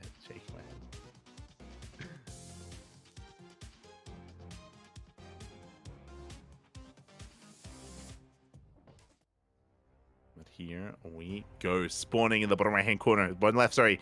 We have the Platinum Heroes, Shidan, leading the series 1-0. And in the top right, we have for the Kwangdong Freaks, Armani. We go. And again, this is going to be Armani's map of choice. Interesting map choice. I assumed that we would end up on a map like Equilibrium, but no, Archeone instead. Shout out to the sponsor, shout out to Doyu, Honkai Star, Taidu, and Autofool as well. Without all these lovely sponsors, we would not be able to have this event. WTL, Kung Fu Cup, Masters Coliseum, and all things SC Boy related. So much love Much love. You know what? If it wasn't for those sponsors, we wouldn't be seeing F91 suffer and try to eat pork, chicken, beef. Just try to eat spicy food in general. Try and fail. Oh. Much love to SE Boy Cassius. Much love. Much love. A Ducklings KS2 tournament. Well, how would that even work? Aye. Shaking my head. Sonic, yeah, he did win. Yeah. I mean, again, Sonic, he's one of the best KS2 players. I'm still shaking my head though. As we are getting into this. And yeah, the reason why I was a little bit surprised when it comes to this map of choice is Alcyone is another macro-oriented map. Maybe Armani wants breathing room. Maybe he wants to be able to he himself get into a decent economy and harass his opponents and try to slow Shutdown down. But the reality is that similarly to Radisson Station, not the same, but similarly, your third base is pretty well fortified. It's on the high ground, like it's very difficult to break overall, and your fourth base is relatively safe as well, especially if you expand over on the right-hand side of the map. So I don't know if Armani can really touch the economy. I mean, he's going to try to, don't get me wrong, but I don't know how much success he's going to have here against Shutdown. I wonder if maybe he plans on using the gold base, but based on Armani's expansion pattern, he's not expanding towards the gold, so that isn't really going to be a factor either, at least not early on. Armani, he's forced to take the unnatural natural at the linear base location before going for his own regular natural base as well. So hatch gas pool here from Armani. Meanwhile, Shutdown once again going for a Stargate opener. We saw last game it was for a Void Ray first. I would love to see another Void Ray first opener, just because from a Void Ray you can kind of pivot away and go into a different direction and to keep your opponent guessing. To make it look similar to game one, but go for a different build entirely. Instead, it's going to be not a Void Ray first, it's going to be an Oracle first. Okay, so Shutdown, he's more concerned with getting economic damage, less so with hiding his tech. As the Adepts do shade into it, Adepts do one-shot workers, and they will get... Oh, will barely not get one. They get a Ling, but they don't get a drone. As Shutdown is going to dive in once again. He does pick off a worker towards the end, gets two. Two drones, but he loses an Adept, so didn't get it for free. It was a costly trade. Two drones, though. Pretty good nonetheless. Overlord dips in, confirms the Stargate, confirms the Oracle. And Armani should be getting his queens in position. We have a Spore on the way, I think, in the main base. And the queens are ready to receive. Well, a couple of transferring workers are going to go by unnoticed as the Oracle goes straight for that natural base. 3 drones go down. And the Oracle survives. It does take some hull damage, which is important. Is important to take note of. But some pretty good damage nonetheless. We have a second Oracle on the way. We have Armani sharking around, looking to deny any kind of third. Or delay the third. But with the arrival of this Oracle, we should be able to expand without too much issue. Lings are forced back. We do force the activation of the Pulsar Beam. Not too bad. Which does mean the Lings can dip back in. But we have a third Oracle on the way. That's Forge. That's a Twilight Council as well. This is a very standard setup from Shutdown. Going Oracle into a third base, into a Forge and Twilight Council. So, yeah, pretty standard setup here from Shutdown. Should be working towards Blinken +1. This time, nothing too crazy, nothing too out of the norm. Likewise, Armani is going for a 5-minute Lair and a 5-minute Roach Warren, which is as to be expected. They are lined up in such a fashion when the Lair finishes, we can go straight to Roach speed. So it's going to be a Roach heavy composition. Because it was a Stargate opener, we could afford to delay the Roach Warren for as long as we could. And 5-minute Roach Warren is, again, what we expect to be seeing. Unless it was a Twilight Council. If we get a Twilight Council opener, then that does change things. As Adepts shade towards the third base, but they're going to get completely shut down. Good defense from Armani. He's able to keep up. Able to minimize his losses. We do have a delayed fourth. We should be seeing a fourth base soon, but I guess the Oracles are posing quite a threat. Oh, a big overextension, and Oracle goes down. Shutdown has been a little bit wasteful recently. He's been throwing away a lot of Adepts and even an Oracle as well. And it hasn't been worth it. And the Oracles, they're still looking for more damage. They at least scout. They do get eyes on the Roach Warren and the Evo Chamber, the lair timing. So good scouting information. And still no fourth. I'm still waiting for the fourth hatchery here from Armani. He has 800 minerals. He has a large mineral bank, actually. So yeah, this is a bit of an oversight. This is a bit of a mistake. Fourth base is now on the way, but it is a delayed fourth. At this point, it may even be worth double expanding just to catch up. As we can see, Shutdown has a comparable economy to that of the Zerg, which is a terrifying thing. So on the one hand, I want to praise the defense of Armani, but on the other hand, you know, that fourth base is heavily delayed. And now Shutdown has arrived with his main army. Going to be applying some pressure, threatening the bases of Armani. Trying to force a fight off of creep.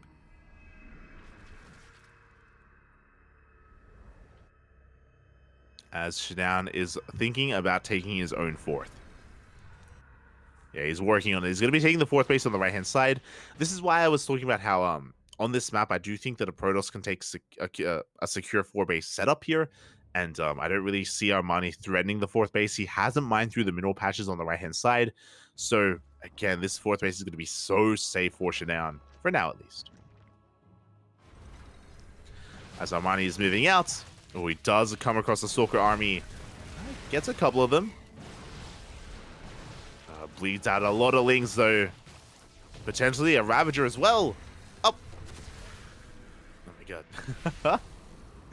As we throw down the Revelation, Shutdown did throw down a second Robo and a Robotic Spay. He's getting into double Colossus production. As we see Shutdown taking up into Colossi, we can see Armani likewise taking up into Lurkers and a Hive. So Armani, he's able to keep up for the most part. I do like the teching of Armani, but because the fourth is late, it means that the droning is late. Armani, he could be at 80 workers by this point, but he's still building up that drone count. So it feels like he's a step behind. It does feel like he is one step behind. But overall, like, he's going in the correct direction here, or in the right direction. Working towards Hydra Lurker Viper. For those of you that were here earlier today, this is very similar to Serral versus Estrella, where Estrella was playing very tech heavy, and as soon as Serral realized that, we go into Hydra Lurker Viper, and then we get into the late game.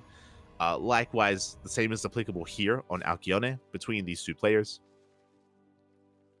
I do think there is a window, there is an opportunity when Shutdown can move out with 2 and then 4 Colossus, just because Armani is a little bit late to the party with his own Lurkers. So Shutdown, he can try to vie for map control, even deny that 5th base of Armani. The 5th, of course, just now starting for the Zerg player in the top left. Vipers are on the way. Now, once Shutdown realizes what's going on, once he has a stable army here on 4 bases, which he's almost there, once he does get to the point where he's looking pretty confident and pretty satisfied with his forces, then we can start working towards Sky Toss. You know, +1 air attack, Fleet Beacon, Stargates, gold bases being taken for Shutdown. It looks like Shutdown, he hasn't fully realized the tech that he's working against. But like right now, for example, like Shutdown, he's got a 1k bank. Now I think is a good time to tech. He's gonna be pushing. There it is. Fleet Beacon is on the way. So Shutdown, he is working towards Skytos. He is aware that his opponent is probably most likely on Lurkers already. So Shutdown is already working towards the next step, the final step, the late game. There it is. Second Stargate, Fleet Beacon, +1 air attack should be starting soon. Shutdown is being quite adventurous, though. He has to be careful. There are 4 Vipers out. Armani, he's going to be looking for those Colossi, looking for those Disruptors. He wants those Yoinks. He wants those abductions. He's going for it. Up! He misses! No! We panned away! He takes a massive Nova to the face. We'll take down those Colossi, though. Does get the abductions in.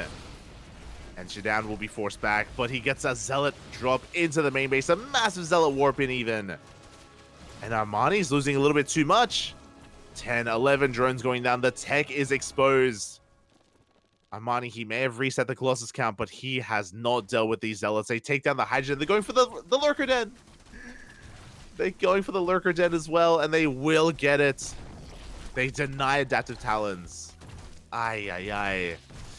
This is disastrous. I mean, Armani is remaxing. That is true. But no Lurkers. He didn't morph in any Lurkers either. That's why I was about to be a little bit critical of the fight, because Armani did have Vipers, but no Lurkers to follow up, so it just wasn't the best trade. And now Shidown, he's getting away with carriers. The observer really wants to point out that there are 2 Hydrodens. I don't... They really want to point it out. 1 Hydroden, of course, on the way to build. We have to rebuild the Lurker Den. Should soon be on the way as well.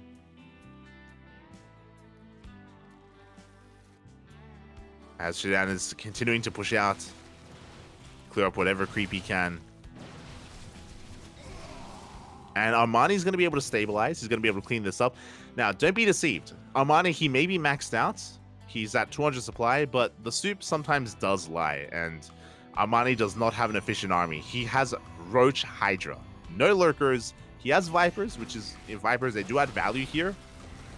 But this army is going to have a hard time pushing into Shidown, especially with the carriers on the way.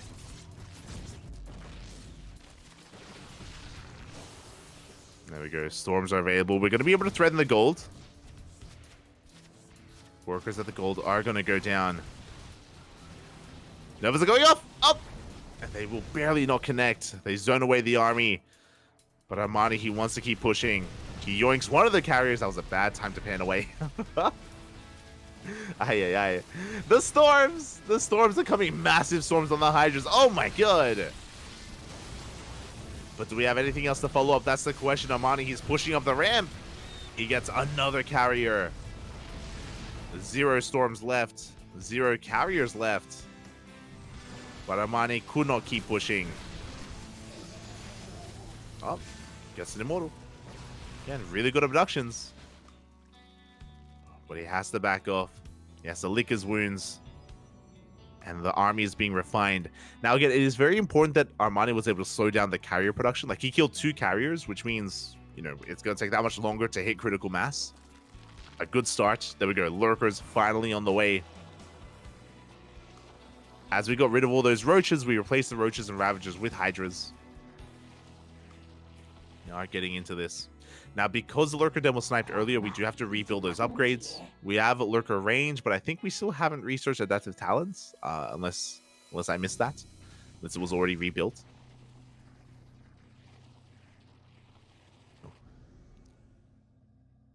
But I would say that at this point, Armani is still 1 step behind. There are only 4 carriers, so Armani can deal with that, don't get me wrong.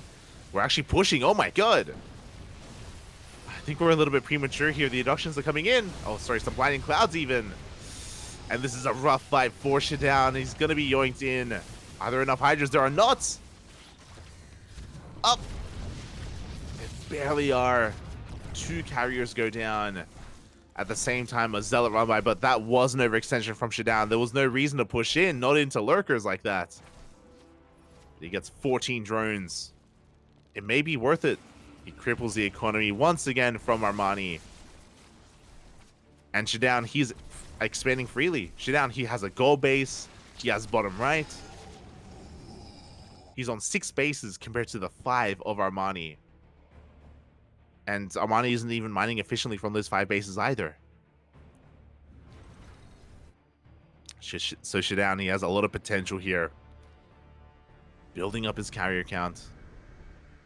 Taking another he's just mass expanding. Shidown, he takes center right. Oh my god.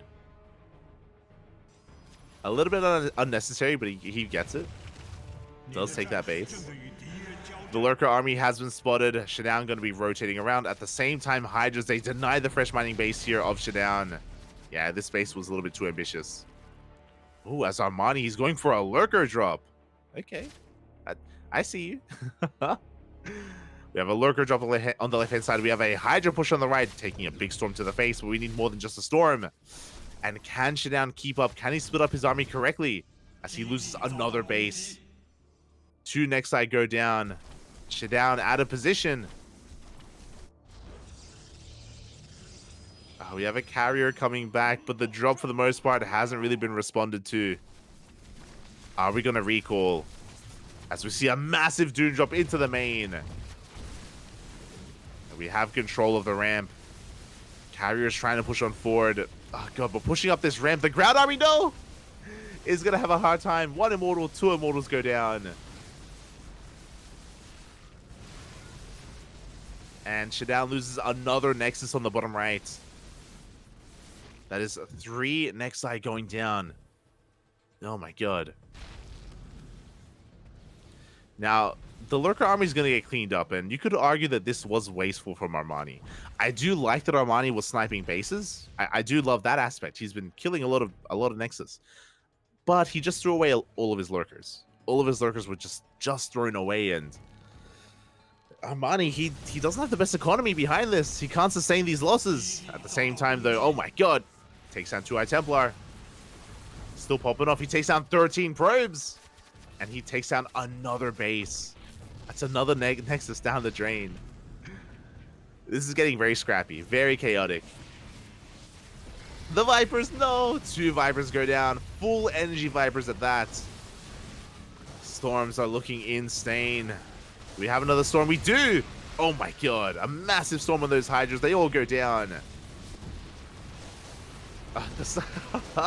And this is why we need to get out of Hydra Lurker, as every single Hydra melts before Shidown's army. And Armani has nothing left. He doesn't have an economy, doesn't have an army. That's at 97 Hydras going down. And now Armani's working towards Corruptors, but it may just be too little too late. He does kill the gold, though. That's another... What is that, like a 5th Nexus going down? Armani, he's been sniping bases. He has been sniping bases. But they have been costly trades, Papi. And here we go. Shidown now looking to be the aggressor. Now going for a counterattack. Camping some of the production. Does get eyes on the Corruptors. And this hatchery will fall. Armani's still stuck on 5 bases. Now he does have a fresh mining base on the right-hand side. That is his new 5th. This is true. Corruptors, they do find the carriers. 1, 2 carriers going to be going down. We can get every single carrier as well. There just isn't enough to support. Bit of an overextension from Shidown. As we only end up losing 2 carriers, though. I stand by it. I do think this was an overextension from Shidown. After killing the base, he should have gone the hell out of there. But he does still trade well. Just goes to show how far ahead Shidown is and how little Armani has to defend. How small of a force he has. Shidown, he has double the army supply. And Armani, he just can't muster up the forces to deal with this. Oh, that's a kill, not a cancel on both of those bases. I not like this. And GG is going to get called. Shidown! Oh my god, taking the series 2-0, taking down Armani. GG, well played. And yeah, this is why I was really concerned about this map pick. I was really concerned about Alcyone because of if you remember at the start of the game, I was talking about how like I feel like you can get settled on 4 bases really easily as a Protoss player on this map, and that's exactly what happened. Shidown, his 4th base was again uncontested. He was expanding so crazy, taking a 5th base on the left, taking a 6th, taking a 7th, taking an 8th base at one point.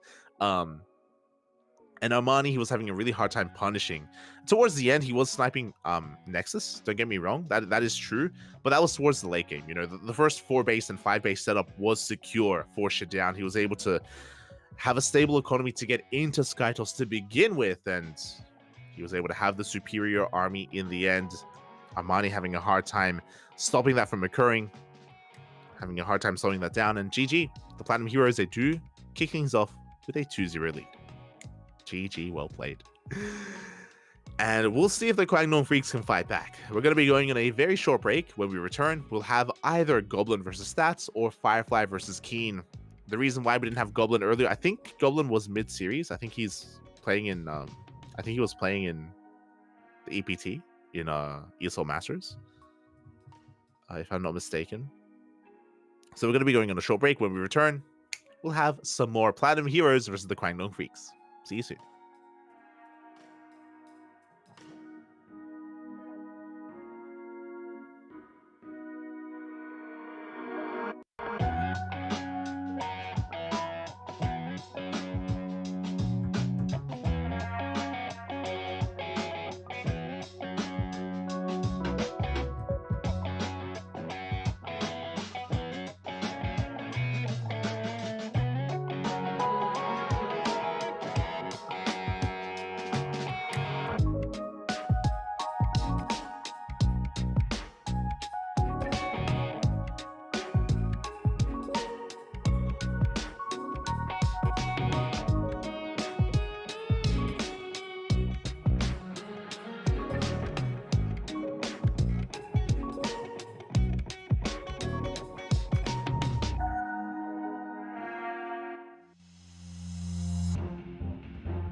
And welcome back. Hope you all enjoyed that break because we're getting ready. I just saw a goblin yawn. I wanted to yawn. We're getting into our next best of 2, and yeah, it would make sense. The chat was just letting us know that Goblin wasn't playing an EPT today, but Shidan was, and oh my god, we're just diving right on in the top left hand corner of Golden Aura. We have the Platinum Heroes. It is Goblin. And in the bottom right, we have for the Kwangdong Freaks stats. Here we go. But people were theorizing that maybe they had Shidan play first because Shidan is playing in EPT today in the ESL Masters Winter. So it would make sense that they want to make sure that there are no scheduling issues and that they would prioritize that series first. And hey, he popped off, you know, a really good showing from Shidan, getting the 2-0, and hopefully that bodes well for his next series in ESL Masters. Shidan is going to be playing later on in the evening, and let me just double check. He's going to be playing against Spirit, a PVT. So he didn't really have to show off anything. He didn't have to show off any strategies or anything like that because it was a PVZ that he played against Armani. But I do wish him the best of luck nonetheless. Until then, though, we have our own PvP before us. So far, oh, stat, papi. I love this. I miss this so much. Okay, so Goblin is going for a double gate opener, which makes plenty of sense on a map like Golden Aura. I mentioned before that in the previous PvP, Side Delta is, I think, the only safe map to go for a gate expand on because of the ramp coming into the natural. And Stats has, of course, in recent months, since almost the start of the year, has come back to the game, did finish his military service. And this is looking like a bit of a Max Packs influence, which would make a lot of sense because Stats was known for his economic and defensive play back in the day. So this is very on brand. I love the idea. We have been casting a lot of Stats as PvPs, and typically he's been aggressive. He's been very aggressive in his PvPs. But if he does settle in this kind of playstyle instead, I like it. I like the idea of there being another player out there willing to open up economically like Max Packs does. So it's going to be a gate expand on low ground on Golden Aura, which is a very risky thing to do. And Stats, I believe, is going to be baiting out an all-in from Goblin. Now, we have a Stargate follow-up here. This should be for Void Ray production if we end up in a all-in situation. We do have Adepts initially coming out from Goblin, so this doesn't look too out of the norm. It's going to be a Stargate opener, though, out of our Blue Protoss, which is scouted. They scout each other. Interesting. So Goblin saw the Stargate in the main of Stats. Stats sees the Stargate in the main of Goblin. Even have a pylon thrown down here to try to get a read on what first unit is going to be coming out. Interesting choice. And Stats is expanding. Ooh, Spats even going for an Oracle first. Okay, bold move. Oracle first coming out from Stats. Adepts have arrived. They're looking to shade into the natural base, and we do wall off in time. The wall was thrown down. Zelda's going to be chased away, but it does barely survive. And Goblin likewise also opening up Oracle, not Phoenix. Interesting. Very interesting. The first Oracle has been spotted, is going to be chasing down these Adepts of all things. Okay. Not getting economic damage done. Gets both Adepts, and we have a Phoenix on the way as a follow-up for Stats to keep up with the Oracle of his opponent.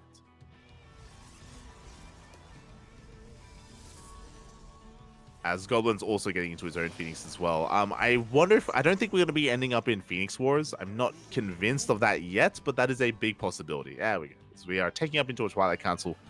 We're pivoting away from Phoenix production. The Oracle of Goblin going to be hugging the edge of the map, heading towards the main base of stats. Making its way towards that main. And we'll see if he can get any damage done. There is a safety shield battery in the main base as well.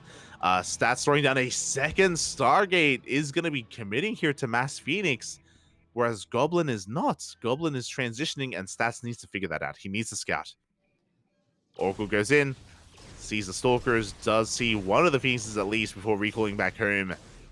At the same time, Goblin doesn't pull the trigger. Robo's on the way. We cancel the Stargate, wise choice.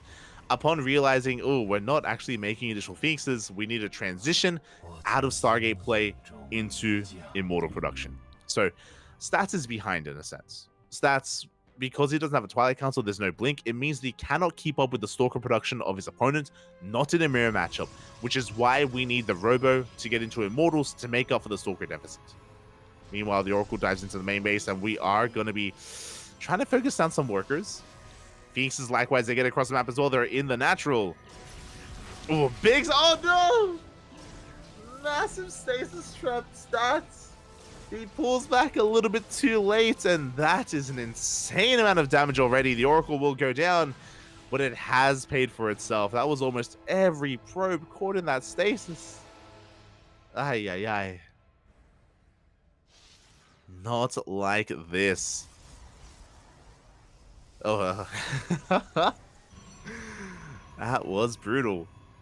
And from here, even though Goblin did take a later natural base, he is catching up. He is catching up in the economy, as they are pointing out. Now that Stats is back to mining, he's able to maintain his own lead. Stats, he does have an overall worker lead, a probe lead. Meanwhile, Goblin going for a Dark Shrine. Interesting choice. As we do have probes going down. But it's interesting because Goblin saw the Robo. If you remember, with his Oracle Harass, with that Stasis Trap, he did see the Robo. So he should be aware that detection is available for his opponent. These Dark Templar should not be a kill move. They are instead going to be something that can maybe catch Stats off guard and try to cripple the economy of his opponent. As Stats is going to be taking that third base. Here we go. Goblin going to be pushing out as well. Going to be threatening a dive. Stasis Trap is up.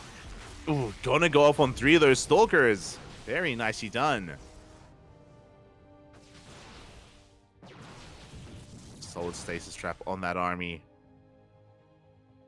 Goblin going to try and rotate around. Well, we are just... Oh no, another Stasis Trap goes off. We're just going to be camping the first Stasis as well. We will not get a Stalker. Goblin will barely escape with all of his units. And you can see that that Immortal count is getting higher and higher. We have 2 Immortals. We're about to have a 3rd Immortal as well. As we mentioned before, because Stats doesn't have Blink, the Immortal production is actually quite important. Oh, as this time he does get 2 Stalkers. Goblin a little bit slow on the draw there. A little bit slow to react. As Stats is slowly catching up in that Blink, or in those upgrades. In Blink and +1. Gateway Explosions on the way, and Stats is taking his 3rd. Likewise, so is Goblin. Now, because Goblin's third base was faster, he's able to, recover, make 3 probes at a time, and he has now caught back up in the worker count. It was something that Stats had in his favor for quite some time. Oh, and he's going to be looking to maintain that as the Phoenixes, they come back in, they get eyes on the Dark Shrine, and they pick off even more probes.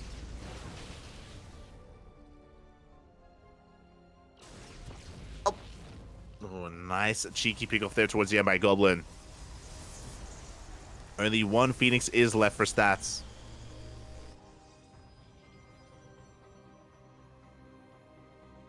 Despite that, though, I still want to favor Stats' main army, especially now that Blink is done. With all these Immortals, he does have quite a hefty force here, Stats does. And where do we go from here? Do we take a 3rd? Or do we push? And that that War Prism on the way does tell us that Stats wants to be aggressive. We have some cannons being thrown down. Again, the Dark Shrine has been spotted, so we want to make sure that the DTs don't get out of hand. Goblin is taking a fourth. Stats still hasn't expanded yet. Should be looking to do so soon. There it is. Fourth base now thrown down for Stats. And we are taking in different directions. Stats, I believe he threw down a Templar Archive, so he's going to be going for charged. Lots of Archons. Yep, there we go. Templar Archives is there at the natural, so a more charged Archon heavy composition. Meanwhile, Goblin is skipping Archons and going straight for Rodix Bay, straight for Disruptors. Very interesting choice here. Which means Stats is going to hit first. Stats is moving out. He has the stronger army. We're going to break the defensive line here of Goblin. Can he pull it off? Can he do it? We'll see as he does head towards that towards that third.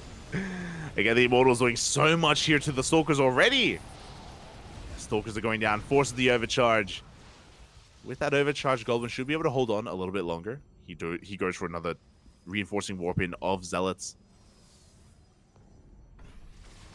Dark Templar on the way. Revelation misses the DT. Oh, that Dark Templar going ham here on the army, swiping away at those Stalkers. And Goblin is pushing in. He does take down the War Prism.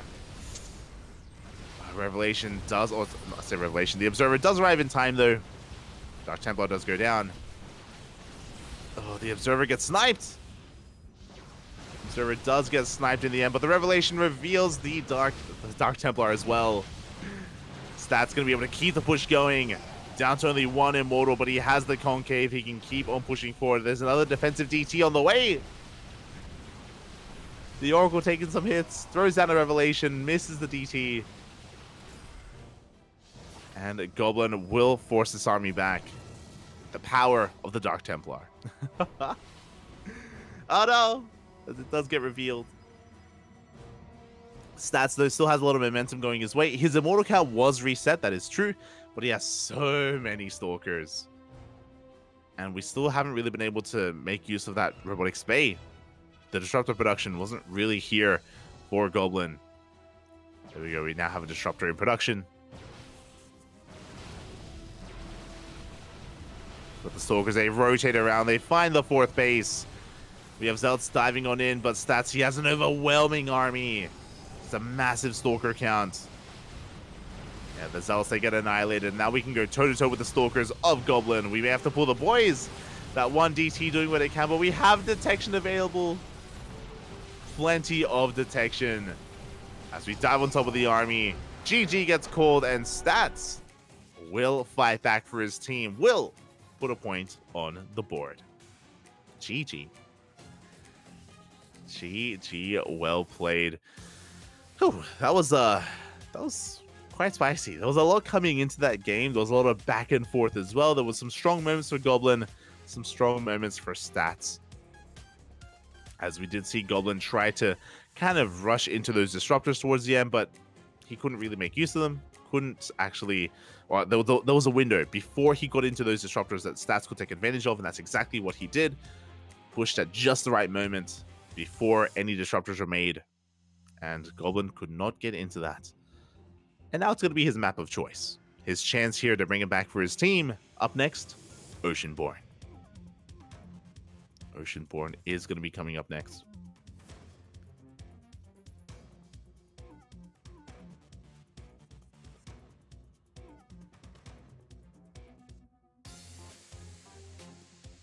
And here we go. The Shield of Ire is back. I'm curious. I'm very curious because I feel like Golden Aura is a safe enough map where you can go for a gate expand and you can get away with it. I'm curious if Stats is going to go for a gate expand again on Oceanborn. I hope that's the case. I love the idea of Stats embracing that style. And here we go in the top left-hand corner for the Platinum Heroes. We have Goblin. And in the bottom right, oh, he's doing it! We have the South Korean Protoss for the Kwangdong Freaks. Stats. The Shield of Ire. He's going for the gate expand again. I love it. So again, we have been casting a lot of Stats over the past couple of months, over the past like 6 or so months. And his PvP has always been his strongest. His PvP is his strongest matchup, straight up. He's been going toe-to-toe with like Hero and Classic and Creator. It was a lot of fun casting stats during the GSL qualifiers. And during GSL proper as well. And now, and what I wanted to bring up about that is that Stats hasn't been going for gate expands. For the past almost year of StarCraft, he's been going for like these 2 gate openers, just like regular play, as you would expect, even in the previous map pool. But in recent times, he's embracing this more economic playstyle, this more max packs playstyle here in PvP, and I like it. I really do. I really do appreciate it. Again, it feels like the Stats of old. It feels like what Stats would do if he was, you know, active at the time of Max Packs as well. Active in current era. And we'll see where this takes us. We'll see if Goblin this time is forced to go all in. Remember, last game, Goblin just went for a later expansion. Goblin had a worse economy as a result, and he was doing his best to fight back as a result. And he did. Remember, his Oracle Harass was more than enough to actually catch up in the economy, take a faster third base, and keep up with the worker count. So our eyes are on Goblin. It is going to be a Stargate opener out of Stats. And Goblin is setting up a proxy pylon. He's getting ready for the 1 base all in. Okay, now, an opener is just an opener. And what I mean by that is Stats has been doing his best Max Packs impression, but it isn't a Max Packs impression without successfully defending, might I add, against a 1 base all in. So Stats, can you do it? Can you pull this off? Can you get away with this greedy opener? As Goblin throws down a proxy gateway across the map, that's going to be 3 gates in total. Stats with his Stargate, is going Oracle first. He hasn't been able to scout. He's looking for the proxy. He hasn't seen anything yet. The Oracle, of course, can get across the map and harass and get economic damage done. That is I believe, a 4th gateway on the way, so it's going to be 4 gateways for Goblin. 4 gate vanilla stalkers. And we need a Void Ray. There we go. We have an Oracle first into a Void Ray. The Oracle is going to be going across the map, doing economic damage. The Void Ray is going to come out just in time, hopefully, to defend. The Oracle is also going to confirm that it's a 1 base all in. Second shield battery gets thrown down. Goblin looking to get out of control as he does arrive here with additional Stalkers. Stats is being overwhelmed. He's running out of energy. Uh-oh. That is an Artosis Pylon. That is 2 shield batteries on the way, and Goblin is busting in. The overcharge barely holds. We're barely holding on. Meanwhile, across the map, Stasis Trap doesn't quite get much done. The first Void Ray does arrive, and Stats, so far, he's holding. But that's a lot of Stalkers. And we already forced an overcharge. This is looking dire. Okay, Goblin, he dives on the Void Ray. It's going to take a couple more volleys, and he will get it. 1 additional volley, and the Void Ray does go down. It did stand strong for quite some time, but I do think a lot of this comes down to the fact that the first overcharge was forced prematurely. Yeah, we're breaking on in. Another Void Ray is about to arrive, but that's another shield battery going down. Stats, again, he's in a lot of trouble. But the Void Ray does barely make it here in time. He's holding onto the Cyber Core. But here come a wave of reinforcements. 3 Stalkers at a time. Gateway's under threat. Gateway's going to be going down. No more Warpins are available here for Stats. And we just dive on that. We dive on the Void Ray. No overcharge, and that's going to be all she wrote. We are breaking through. Only 2 Stalkers left. We do have another Void Ray coming out, but it's not quite in position. It can't be supported, not by all these shield batteries. We have an overcharge. Oh! And it barely keeps the Void Ray alive for a couple of extra volleys. But this is still getting out of hand, and there's nothing left. No army units remaining here for Stats. Goblin, it looks like he has done it. That's the Artosis Pylon. No! It goes down, depowering everything. Ugh. Oracle falls, GG gets called, and Goblin will take game number 2.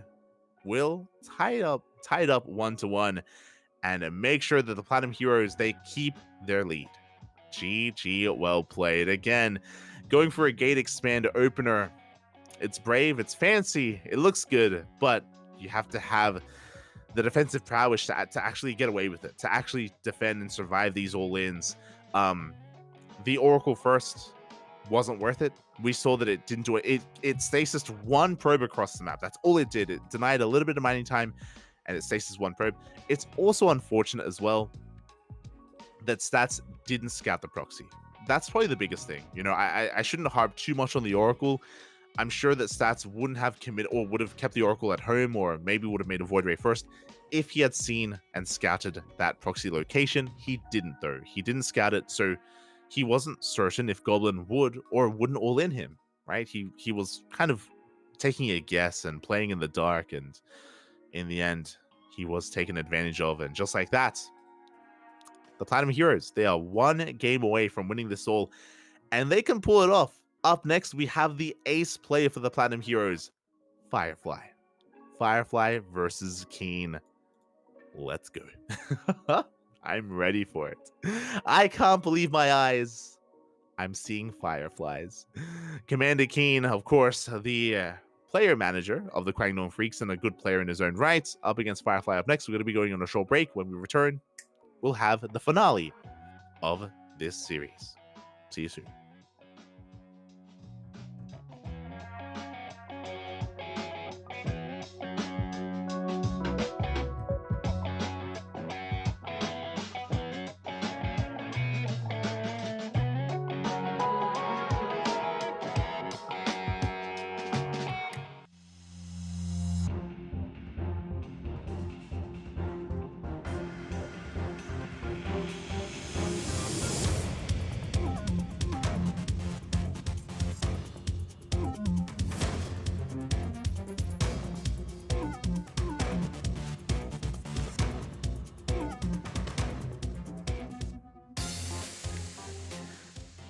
And we're back. Again, a very short break, but we have returned with the final best of 2 of this Team League match of the Platinum Heroes versus the Crank Freaks.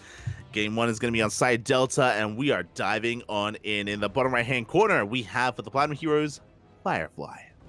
Oh, the ace, man. And spawning in the top left, we have for the Crank Freaks, it is Keen. If you're in the chat, predictions are open. Predictions are open in the chat for a couple of seconds. Place your bets while you can, because otherwise, you won't be able to. They'll be closed for the rest of the series. Get your gamba going, papi. Get your gamba going. Beautiful. Catching up in the chat. Ooh. As, yeah, we are getting into our final best of 2. Again, thanks to Goblin, Firefly only needs 1. He only needs 1 game here to wrap it up for his team, to wrap it up for the Platinum Heroes. Meanwhile, Keen needs to win this 2-0 to force the ace match. So potentially there is 1 best of 1 after this if we do go all the way to game 7. We have the potential, but the pressure is on Keen. And again, he is, you know, the player manager. You know, he has been organizing and rounding the boys together up, getting them ready here for these WTL matches. Can he lead the charge? Can he give his team, the Crank Freaks, can he give them a chance at taking the series? For now, it is going to be a Rex Expand, a very economic opener out of our Terran player. CC was delayed here, Firefly being as annoying as possible with this probe, but the expansion is on the way. Likewise, Firefly also went for an economic opener himself. He went for a gate Cybercore expand. So nothing too crazy, nothing too wild in the early game. No proxies, no cheese, not yet. The openers are very economic and very standard. SCVs are moving out just to try to get some scanning information, just to make sure that there is no proxy. And Keen is going for that Reaper across the map. Again, he hasn't scattered anything yet. He's still in the dark. He's just trying to piece together what exactly Firefly is up to. As he dips in towards that natural, Confirming the timing of the Nexus. Back at home, we have Keen throwing down his factory, getting his second racks up and running. Interesting. Okay. So Keen is going to be delaying his starport. With this build, Keen is delaying his starport, so we're not going to be seeing a mine drop opener, for example. No Widow Mine drop, no Marine drop. We're going to be delaying that instead in favor of additional Marines, in favor of Stim, in favor of Cyclones. Meanwhile, we have our tech of choice. Up until now, we haven't quite taken note of what we want to go for. We went for a faster second gateway. Interesting. And it's not going to be a Twilight Council. It's going to be a Stargate. Stargate opener out of Firefly. Now, this should be to get into Phoenixes. Oh, as we try to knock ourselves into the main base. This should be for a Phoenix Colossus, but this could also be Phoenix Charge. Firefly could go crazy and go Oracle first instead for a more aggressive opener. Firefly, he has options. As he moves out, but it runs into a Cyclone. Cyclone will shut it down.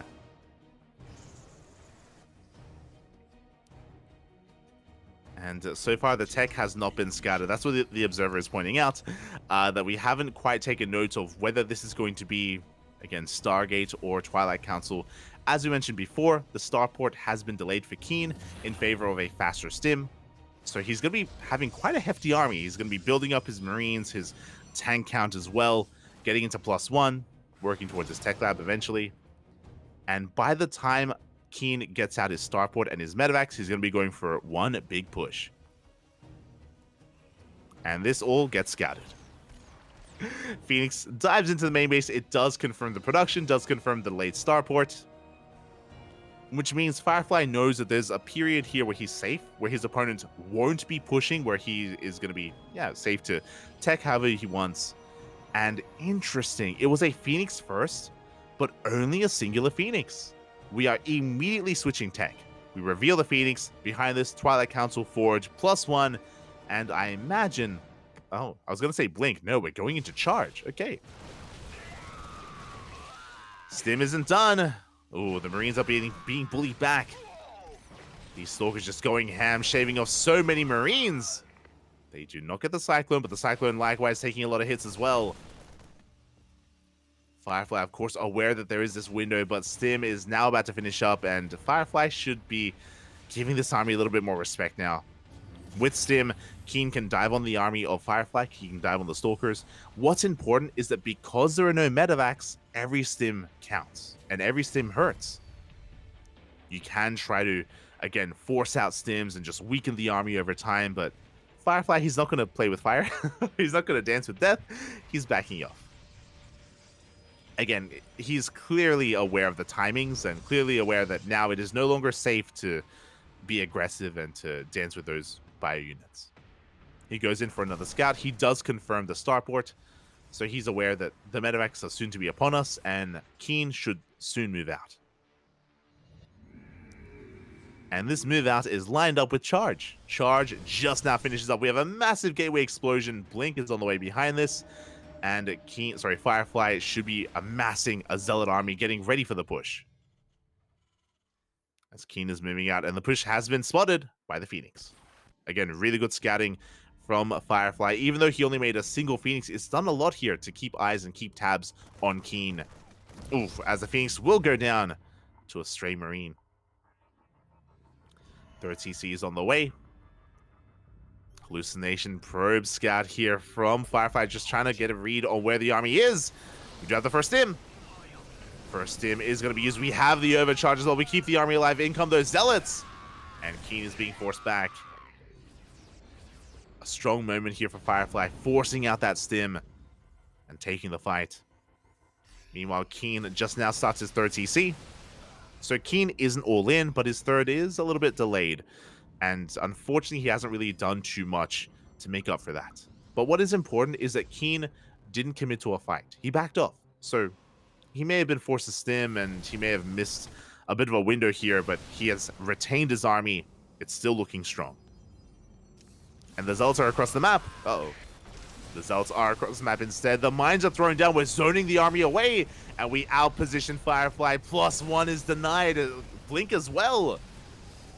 The upgrades are frozen, and we just go straight for the main. Depowering as much as we can. Zealots are being warped in. We recall back home, and we go for the surround. Can we clean this up? We cannot. Without Blink, we cannot clean up these medevacs. It is being repowered, and Keen, he's just having his way with these bases, bouncing back and forth between the main, between the third. 14, 15 probes go down. And Firefly is hurting. Up until this point, Firefly was doing so well. He was harassing. He was keeping up with the army. He was doing so well for himself, but one wrong move, being caught out of position one time, and that can be it. And Keen has a lot of momentum going his way. Now, the drop is a little bit trapped. The drop actually can't make its way into the main. Firefly this time is ready for it. Blink has completed, +1 underway once again. Firefly is looking to stabilize, but he is now behind in the worker count. Firefly is still recovering, still recouping his losses. And Keen, he doesn't just have this drop here. He has another army moving out. Phoenix comes in. Oh, I love this. The Phoenix is going to be forcing out these medevacs, but where can we go? Oh, God. We're stuck between a rock and a hard place. There's nowhere to escape. These medevacs are trapped. Here comes Keen, though, with the rest of his army. Going to try and free those trapped medevacs. And Keen, he's going to be committing here. Collapses on these stalkers, but here comes the rest of Firefly's army. He does focus down the medevacs, and can Keen take this fight? He's trying to. Good mine shots. But everything is being cleaned up. This is a very expensive loss for Keen. He's losing everything. Only one medevac survives. Just barely. That's a lot of supply down the drain. At least Keen was able to trade. At least he didn't lose everything for free. That is not really a fight that he wanted to take. Despite that, though, Keen is still up in workers. He's up to 60 workers, and Firefly is stuck on a 3-base economy. It feels like Firefly is all in. Yeah, there's so much pressure on him, and we don't have detection. Oof. Big mine shots going off. No detection is available. Yeah, Firefly, he's all in at this point. One way or another, he either breaks the 3rd base or he dies trying. His Zealots, go straight for the 3rd. They go straight for the mineral line. Stalkers are doing what they can, blinking against these marauders. Good control. As we try to force some friendly fire, and those Zealots from Firefly, they did not get the mineral line. The bunker was doing so well here for Keen. He minimizes his losses. He forces back the Stalkers. Keen will defend. He loses a couple of workers, 13. I say a couple. That is almost a mineral line. But Firefly was hoping for a little bit more. Again, really nice hold position around that medevac. Around the bunker. Did avert disaster.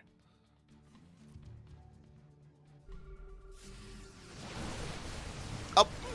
Oh, Firefly not paying attention, bleeding out a couple too many Stalkers.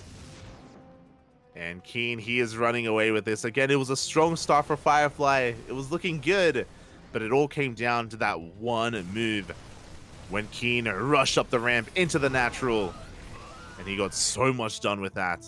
And from that moment, Keen, he's just running away with it. Yeah, you can see Firefly leaning back in his chair. He's aware of how dire this game is, how dire the situation is. He's working towards Storm. Hail Mary play.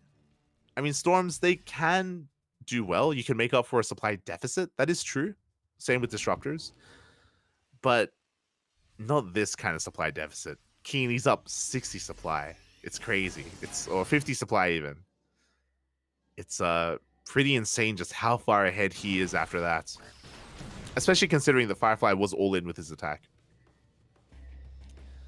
So Firefly, he needs a miracle at this point.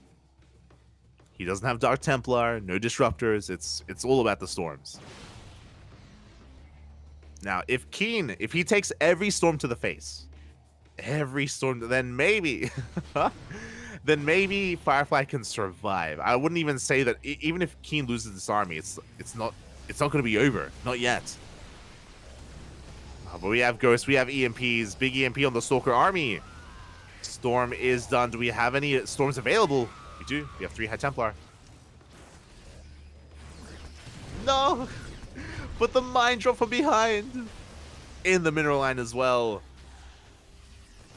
They don't quite go for the storm. Keen shaving off so many of those stalkers, catching them off guard, pushing towards the shield batteries. Do we have the storm? We do! Good storm. Good storm from Firefly. Oh, another decent storm as well, but we have a second army moving out. Keen just has so much available, and the storms weren't bad, but we need like maybe 3 or 4 more. Oh. As Firefly's going to try to break out. Massive EMP here on the High Templar as well. No storms left. Only the Gateway Army. And that's an army that Keen can deal with. As he sims on forward, GG gets called, and Keen will take game number 1. Whew. GG, well played. Again, the pressure is on Keen. He needs the 2-0 to force the ace match, and winning here in game 1, good start. Meanwhile, you could see the frustrations there from Firefly. He was doing so well for himself. He was getting away with so much. I would have said that he was actually ahead at the start of the game. But we mentioned it, when Keen was moving out with his double drop, when he was able to when he reinforced and when he was able to outposition his opponents, push towards the natural. He had a line of Widow Mines behind his army, so Firefly, he was zoned away. He just could not engage, he could not push in. And Keen was able to deal a devastating amount of damage, get himself ahead, and maintain that lead as well.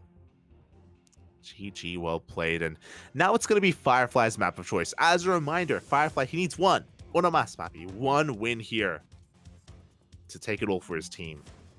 It's going to be his map of choice. Can he do it? I believe he can. You know, Firefly, arguably the best Protoss player in China, the best Protoss player in Asia, in the Asia region.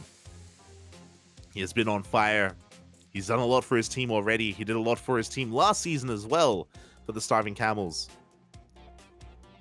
And even in individual league tournaments, he's been popping off. I think it was a couple of days ago where Firefly beat Hero. I think it was in KSL. Or was it ESL Open Cup Asia? One of the online weeklies. Firefly popping off. Oh, he's got a cat. Oh, do you see? Oh, hello. Rufio. It's reminding me of Rufio. There's a cat in the background. It's on the bench. Hello. Really, that's what Firefly was missing. Now that I think about it, the cat was not within frame in game 1, and without the support of the cat god, of Miyamaika even, you know, how can we win games? How can we take series here? But now he has its support. He has the cat on his side. Gave him a snack.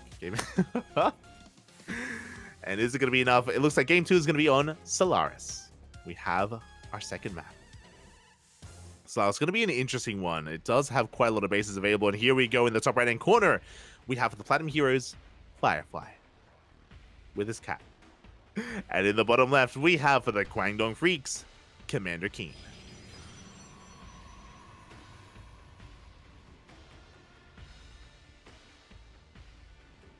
Here we go. It all comes down to this. If Keen takes this game, we get an ace match. If Firefly wins it here and now, then the Platinum Heroes will take the series. And our eyes are on this probe. Interesting. Going to be going the long way around. Going to be avoiding the main attack path. Oh, and we see why. Hello there. Firefly looking to be the aggressor, going for the proxy pylon, setting up some proxy gateways, I imagine. Some proxy gateways across the map, hoping to punish an economic opener. If Keen does go for another Rax expand, which is what he did in game 1, then again, that is going to be playing into the hands of Firefly. It's a bit of a gamble. It is a bit of a gamble. If Keen had gone for a double gas opener, this would be less effective. Probe is going to be dipping in, and Firefly should be feeling content here. As, yeah, Keen is going for the CC on the low ground. So a very economic opener out of Keen. Going Rax into the CC.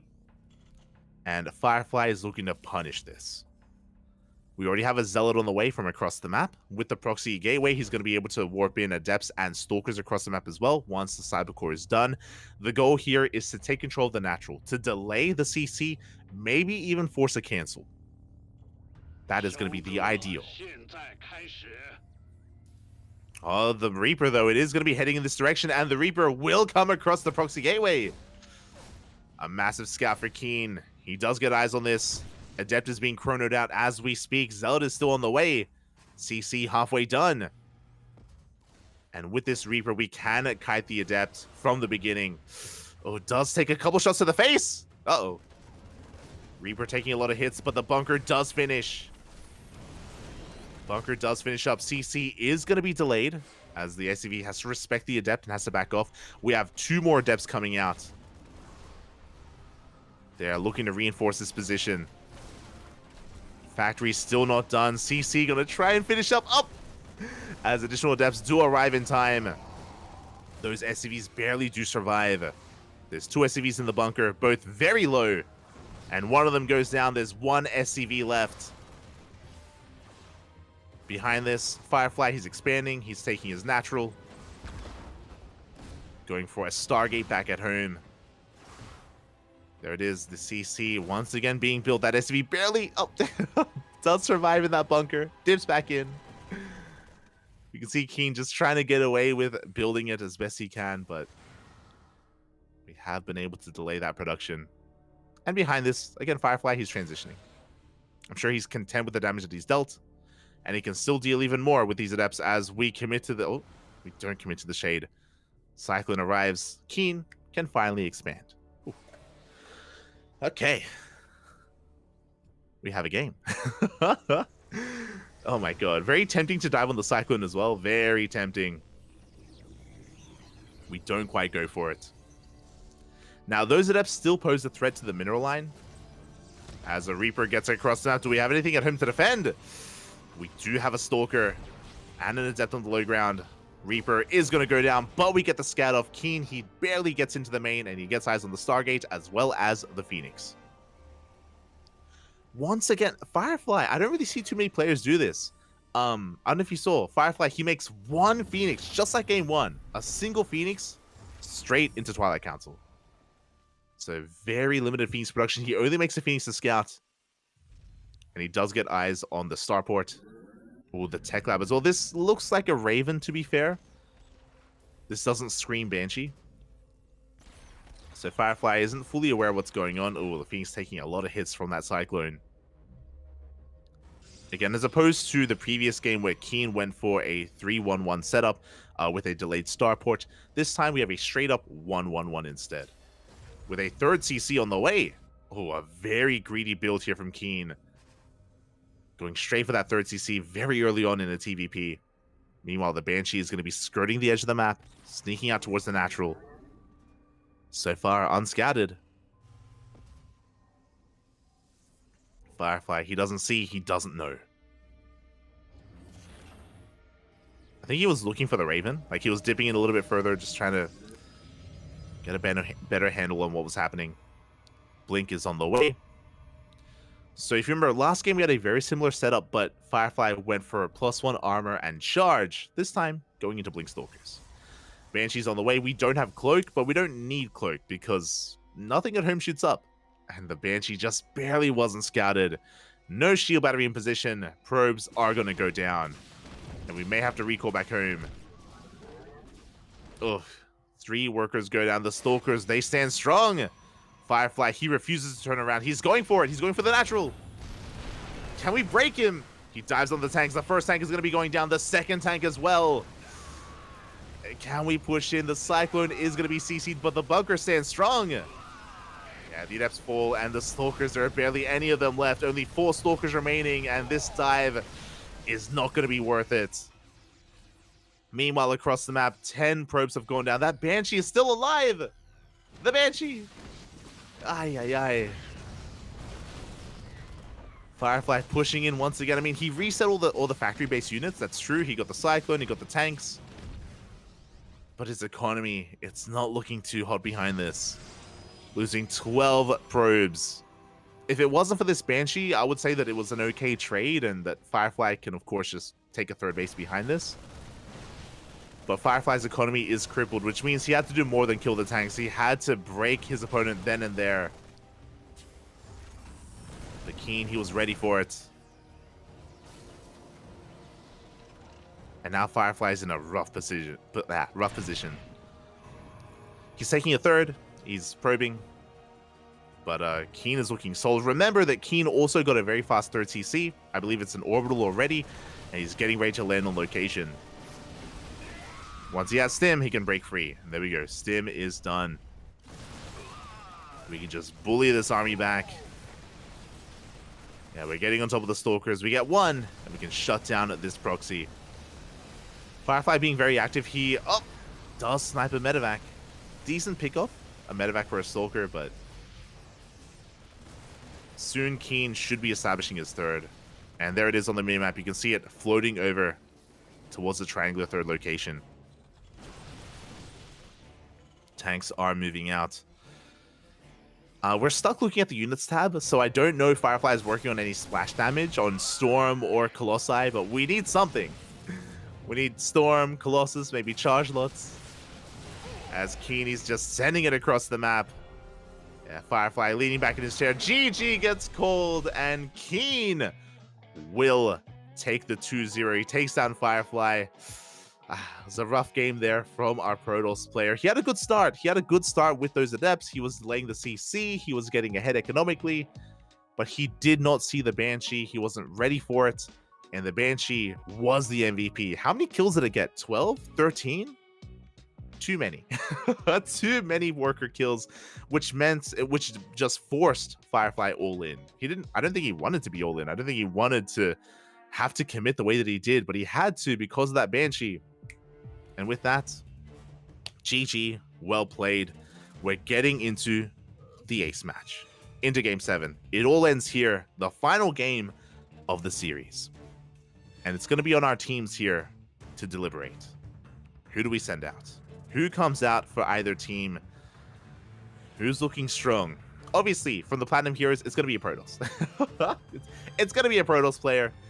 Who exactly? Goblin, Shadown, Firefly, DNS. We got a lot of options, a lot of Protoss options available for the Platinum Heroes. For the Kwangdong Freaks, who is feeling confident against a Protoss on Alkyone?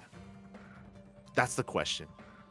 I don't think Armani is a good pick. I know that Armani picked Alkyone for his series against Shadown, but I spoke about it. I don't think it's the best map against him. I think Shadown or any Protoss player will get like a secure 4-base setup, will get towards the late game, and I mean, it'll unfold the way that we saw against Armani. Don't think Armani's going to be the best pick. Do we go for a PvP between Stats and a Protoss? Do we send out Keen again? Keen! Just 2-0 Firefly. Is Keen the option? Is he the correct answer? Maybe. Or does Stats have another crack at it? Let's find out. Let us find out. Yo, ¿qué tal? ¿Cómo estás? Asher Bro's cousin. Ashbringer, welcome. Firefly versus Stats? I can get behind that. Firefly versus Stats makes sense. Do I believe in Stats over Keen? That's the question. Like, if Keen is feeling confident after this 2-0, he may come out again. That is something to bear in mind.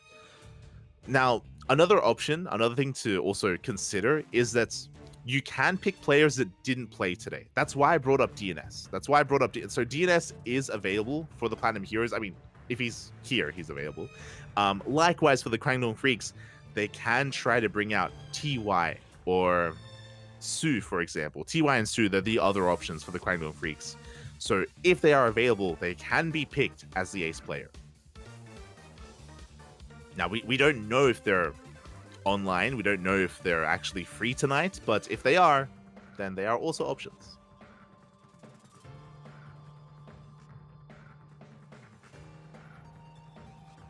I would have voted for a Keen, but busy cooking. Ah.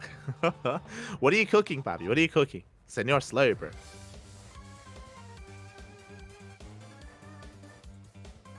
Stroking the cat. Maybe that's the problem. Maybe the cat clearly wanted attention. And Firefly did not give the cat attention. Maybe that was the problem. Maybe maybe we needed to pet the cat before the series.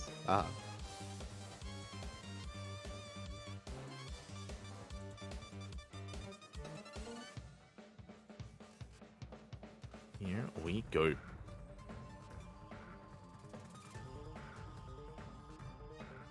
Who do I want to see? That's the question. Who do I want to see? I would like to see Stats again. I'm a bit of a Stats fanboy. I do love Stats. Place near and dear to my heart. I still can't get used to seeing him without glasses. I for a long time, Stats did wear glasses, and then he got LASIK, and I still can't get used to it, Bafty. I don't know why. Feels bad, man. Feels bad. It happened years ago. It happened. I think he got LASIK in Legacy of the Void. I think start of Legacy around then. I know. In my brain, always with glasses. Who's up next? For the Platinum Heroes, I mean, part of me wants Showdown.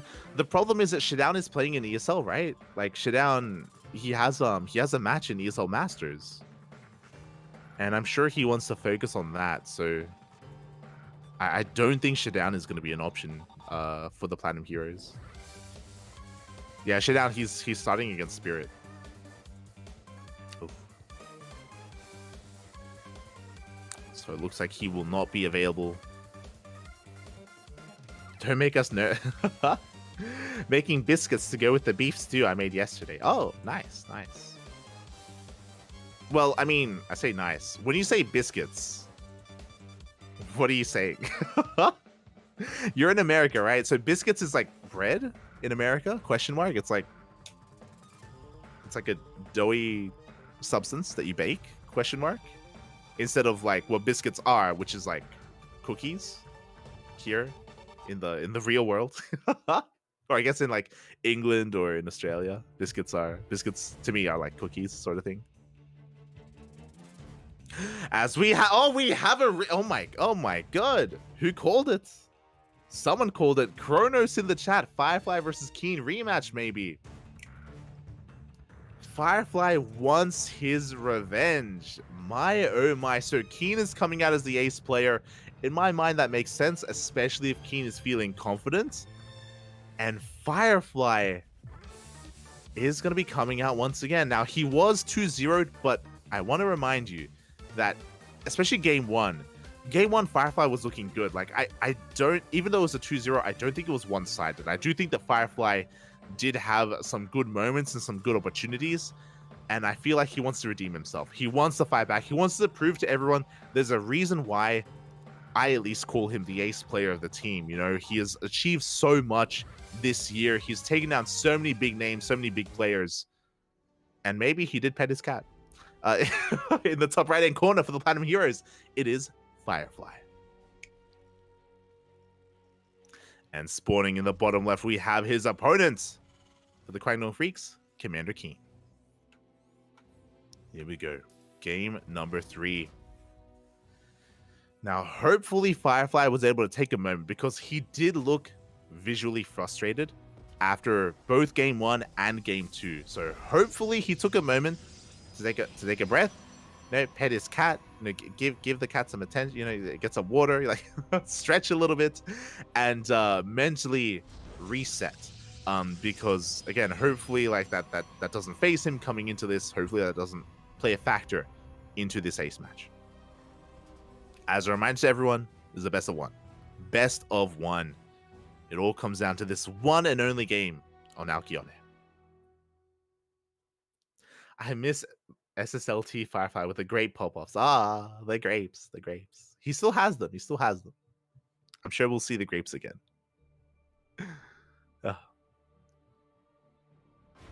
As for now, Firefly going to be sending his probe across the map. I'm sure, especially after the series that we just had, Firefly's probably going to play standard. Yeah, there we go. We have a Gate Cyber Expands. He's most likely not going to proxy. Oh my god, Keen is unfazed. Rax Expand for Keen. No fear. None at all. A safer opener would be double gas, but no, he just goes for the Rax Expand on the low ground. Economic opener out of Keen. The confidence, papi. Confident Keen. Commander. Keck. Oh boy. So my eyes have to be on Firefly. Now, again, when it comes to those two games, Firefly, he was being a little bit fancy in his play style. Remember, it was Stargate opener in game 1 into +1 charge lots with very minimal Phoenixes. Game 2, hyper aggression going into Blink Stalkers. I guess why I'm bringing this up is both game 1 and game 2, they weren't really standard. They aren't your usual PVTs. And Firefly, he can play standard if he wants to. He doesn't have to spice things up. He doesn't have to be crazy. We like it when he's crazy. We like it. It's fun. Don't get me wrong, but I'm sure he wants to slow things down. And we can see that here. We do have a Sentry opener out of Firefly.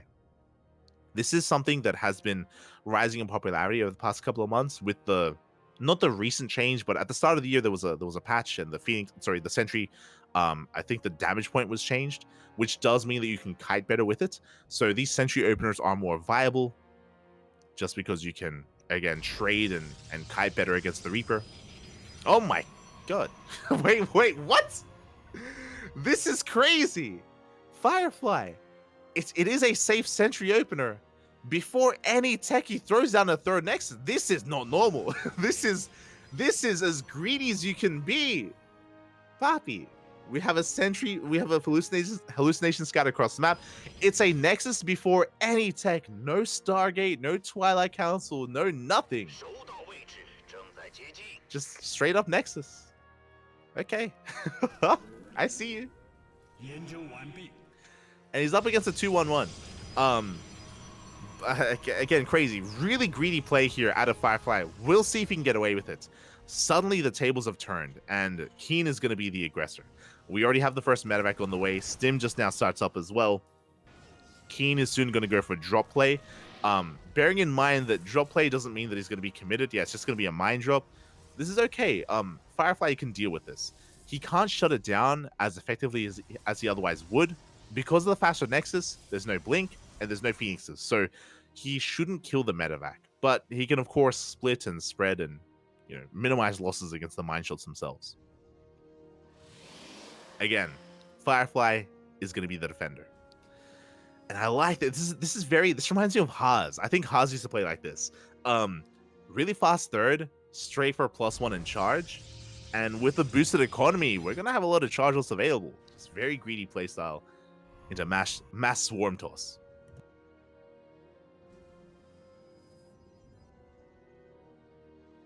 It's a bit of a blast from the past, but here comes a mine drop. Can we react in time? Winter mines, they do drop into the natural waste. You do pull away. 2 shots go off. We have a third winter mine in the main. It's in the main. Show us the main. Okay. It does go down. 3 winter mines for 2 probes. Not the best trade, but 2 winter mines do escape. Again, because there's no blink and because there are no phoenixes, the medevac will survive and the winter mines get out. Ready to dive in once again once they reset. So far, a good defense out of Firefly, but the defense isn't over because we still have winter mines threatening the bases and they could potentially pop off and cripple the economy. Phoenix Scout is going to be coming in. They get eyes on the 3-1-1 setup of Keen. They also get eyes on the lack of third base, which is normal. Delaying the third base this long is a standard thing in TVP. Getting a faster third is more irregular, and why we pointed it out. I think it was in game 2, when Keen rushed into that third. But here we go. The double drop is moving out. Blink is on the way. 3 more gateways as well, in addition to the 3 that we already had. Charge is completed. And Keen is pushing. We have a double drop on the right-hand side. We have the main army pushing through the center as well.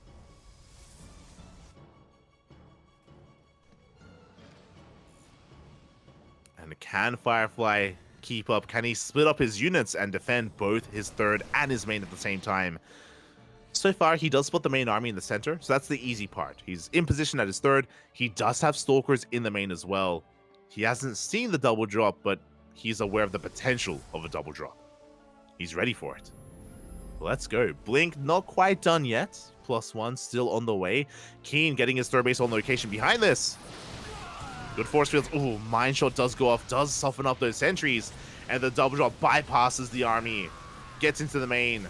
But the Stalkers are in position. They take down a full medevac. Full medevac does go down. The sentries are pushing on forward. The Widowmines are pushing on forward. Good dodges here. Good denials of those shots. So far, Firefly, he is defending beautifully. Even avoiding the Widowmine towards the end. And he will chase this army down. And now Firefly, he is miles ahead. He shuts down the army. He got away with a fast third base. Again, we don't need to be hyper aggressive, Firefly. We can calm things down. I mean, this was the polar opposite. This was like Giga Greed out of Firefly in game 3. And now this is prompting a massive counterattack. Now the turns have tabled. Can Keen survive? Can he hold on to his third? As that is a mass amount of Blink Stalkers. Firefly up in army supply. Up in economy. Mine shots being avoided once again by those Blinks. And this third base is going to go down. It's not going to be able to float away. That's going to be a kill on the CC. There is a drop across the map. It's going to be trying to head into the natural. But that one drop, it doesn't really pose much of a threat. A couple of Marines. There are Zealots in position. A cannon as well. And Firefly, he's snowballing out of control. He's redeeming himself after a rough best of 2 against Keen, where he did struggle, where he was, again, a lot more aggressive and a lot more all-in in his playstyle. This time, snowballing out of control. Takes down the medevac. So far, the bunker is holding strong. Like a solid repair here on the bunker is keeping it alive. But we are still bleeding out units. Marines, Marauders, SCVs. Oh, Keen, he's holding. Impressive. He does hold on. But Firefly is just waiting for reinforcements. The drop coming back into the main, getting some probe kills. Third CC is being rebuilt. But the medevac gets shut down. And we're pushing into the natural once again. And we may not be able to get the bunker, but we should. We don't. Oh my god, the repairs are insane. The SCVs, they refuse to let the bunker die. They refuse, Papi. But what about everything else? As the Marauder count is getting a little bit higher here, Keen holding strong as best he can. We get another volley of Stalker shots, and the bunker still stands. Oh my god! I think we need to stop focus firing the bunker. It's not happening. We're not killing it. We need to accept the fact that this bunker will live till the end of the game. As the Prism has arrived, we can finally reinforce on the front lines. Firefly is taking a 4th base behind this. He's not all in. He's not tunnel visioning. Taking a 5th. Oh my god. Even being a little bit too greedy. Taking a 5th base, but Keen, he is holding at his natural. We get a massive warp in into the main base, pulling Keen's attention apart, and finally the bunker will fall. And with the death of that bunker, that is going to be the death of the natural. It's a numbers game. Keen cannot defend both locations at once. He's being pulled apart left and right. And that's going to be a kill on the CC as well. GG gets called, and Firefly. Oh, let's go. Is he calling his mom? What's happening? What's on the phone? Do we have something? What is that? Is that a Spotify playlist? The blur, we can't read it. What does it say? GG, well played. Firefly will take the ace match. He'll win it all here for his team, for the Platinum Heroes. If anyone knows what the hell he just showed us on his phone, let us know. It looked like a Spotify playlist. It looked like he was trying to show us the name of the song. I'm not too sure. Regardless, I'd like to believe he can't believe his eyes. And it was listening to Fireflies. GG, well played. Congratulations to the Platinum Heroes as they did take it out in the end. But a big shout out to the Kwangdong Freaks because, hey, they forced the ace match and they were looking good doing so. Big shout out to Stats, Armani, and to Keen as well to go the distance here against the Platinum Heroes. And I would have favored the Kwangdong Freaks, but the Platinum Heroes, they did fight back. Oh, oh, they're stepping on us. 由我负责的项目容不得闪失。 Uwu, Papi, Uwu. Shout out to Honkai Star as they are sponsoring WTL. This is the world we live in. Anime enjoyers rejoice. Regardless, GG, well played. Thank you so much, everyone, for tuning in. Hope you all enjoyed yourselves, and a shout out to the teams of players that did perform tonight as well. We had some amazing matches, a long cast today. With that initial ZVP, Astrea versus Cyril, it was a 2-hour long series. It was a 2-hour best of 2. Crazy. But yeah, with that, we are done for the evening. We're done for now. We of course do have permission to co-stream ESL Masters, and I would love to co-stream ESL Masters, but the European region is already underway and we aren't allowed to jump in mid-stream. So we're going to be waiting, and we have the opportunity, we have the option to actually go over the Americas region. It's in a couple of hours. So I'm a little bit tentative about that. Depending on how awake we are, and if we're good to go, we're going to be live in a couple of hours, co-streaming the ESL Masters Americas region for day number 7. On this channel. So if you're interested, then we'll be live co-streaming ESL Masters Americas. Otherwise, thank you so much for watching. Thank you so much for your support. We appreciate it. Our next regular stream is in less than 24 hours. We're going to be live with day number 2 of World Team League of WTL. So if you enjoyed this series, if you enjoyed this broadcast, we have 2 more days this week, tomorrow and the day after, with some more World Team League. So yeah, thank you so much. If you also, a big shout out to Kuro. Kuro is handling the production. She's handling the production behind the scenes, making sure that everything is working, making sure that nothing is on fire. So thank you so much. And with that, yeah, I think we're done. Socials in the chat. We have Twitter, we have Facebook, we have Instagram, we have a YouTube channel, we have a Discord server, we have all things CranKy Ducklings. If you want to support us, Patreon is the place to do it. And we'll see you guys either tomorrow for more WTL, or in a couple of hours for ESL Masters Americas. Otherwise, until then, thank you so much for watching. Stick around. We're going to be giving another streamer a raid. I'm not too sure who, but we'll find another StarCraft streamer to raid. If you want some more content, some more pro StarCraft, ESL Masters Europe is currently ongoing, so you can check them out over on that channel. Usually we raid smaller streams, so they got plenty of viewers. We're going to be raiding someone a little bit smaller. We'll figure out who. Until then, thanks for watching. See you guys next time. Bye. Hasta luego, papi. Hasta luego.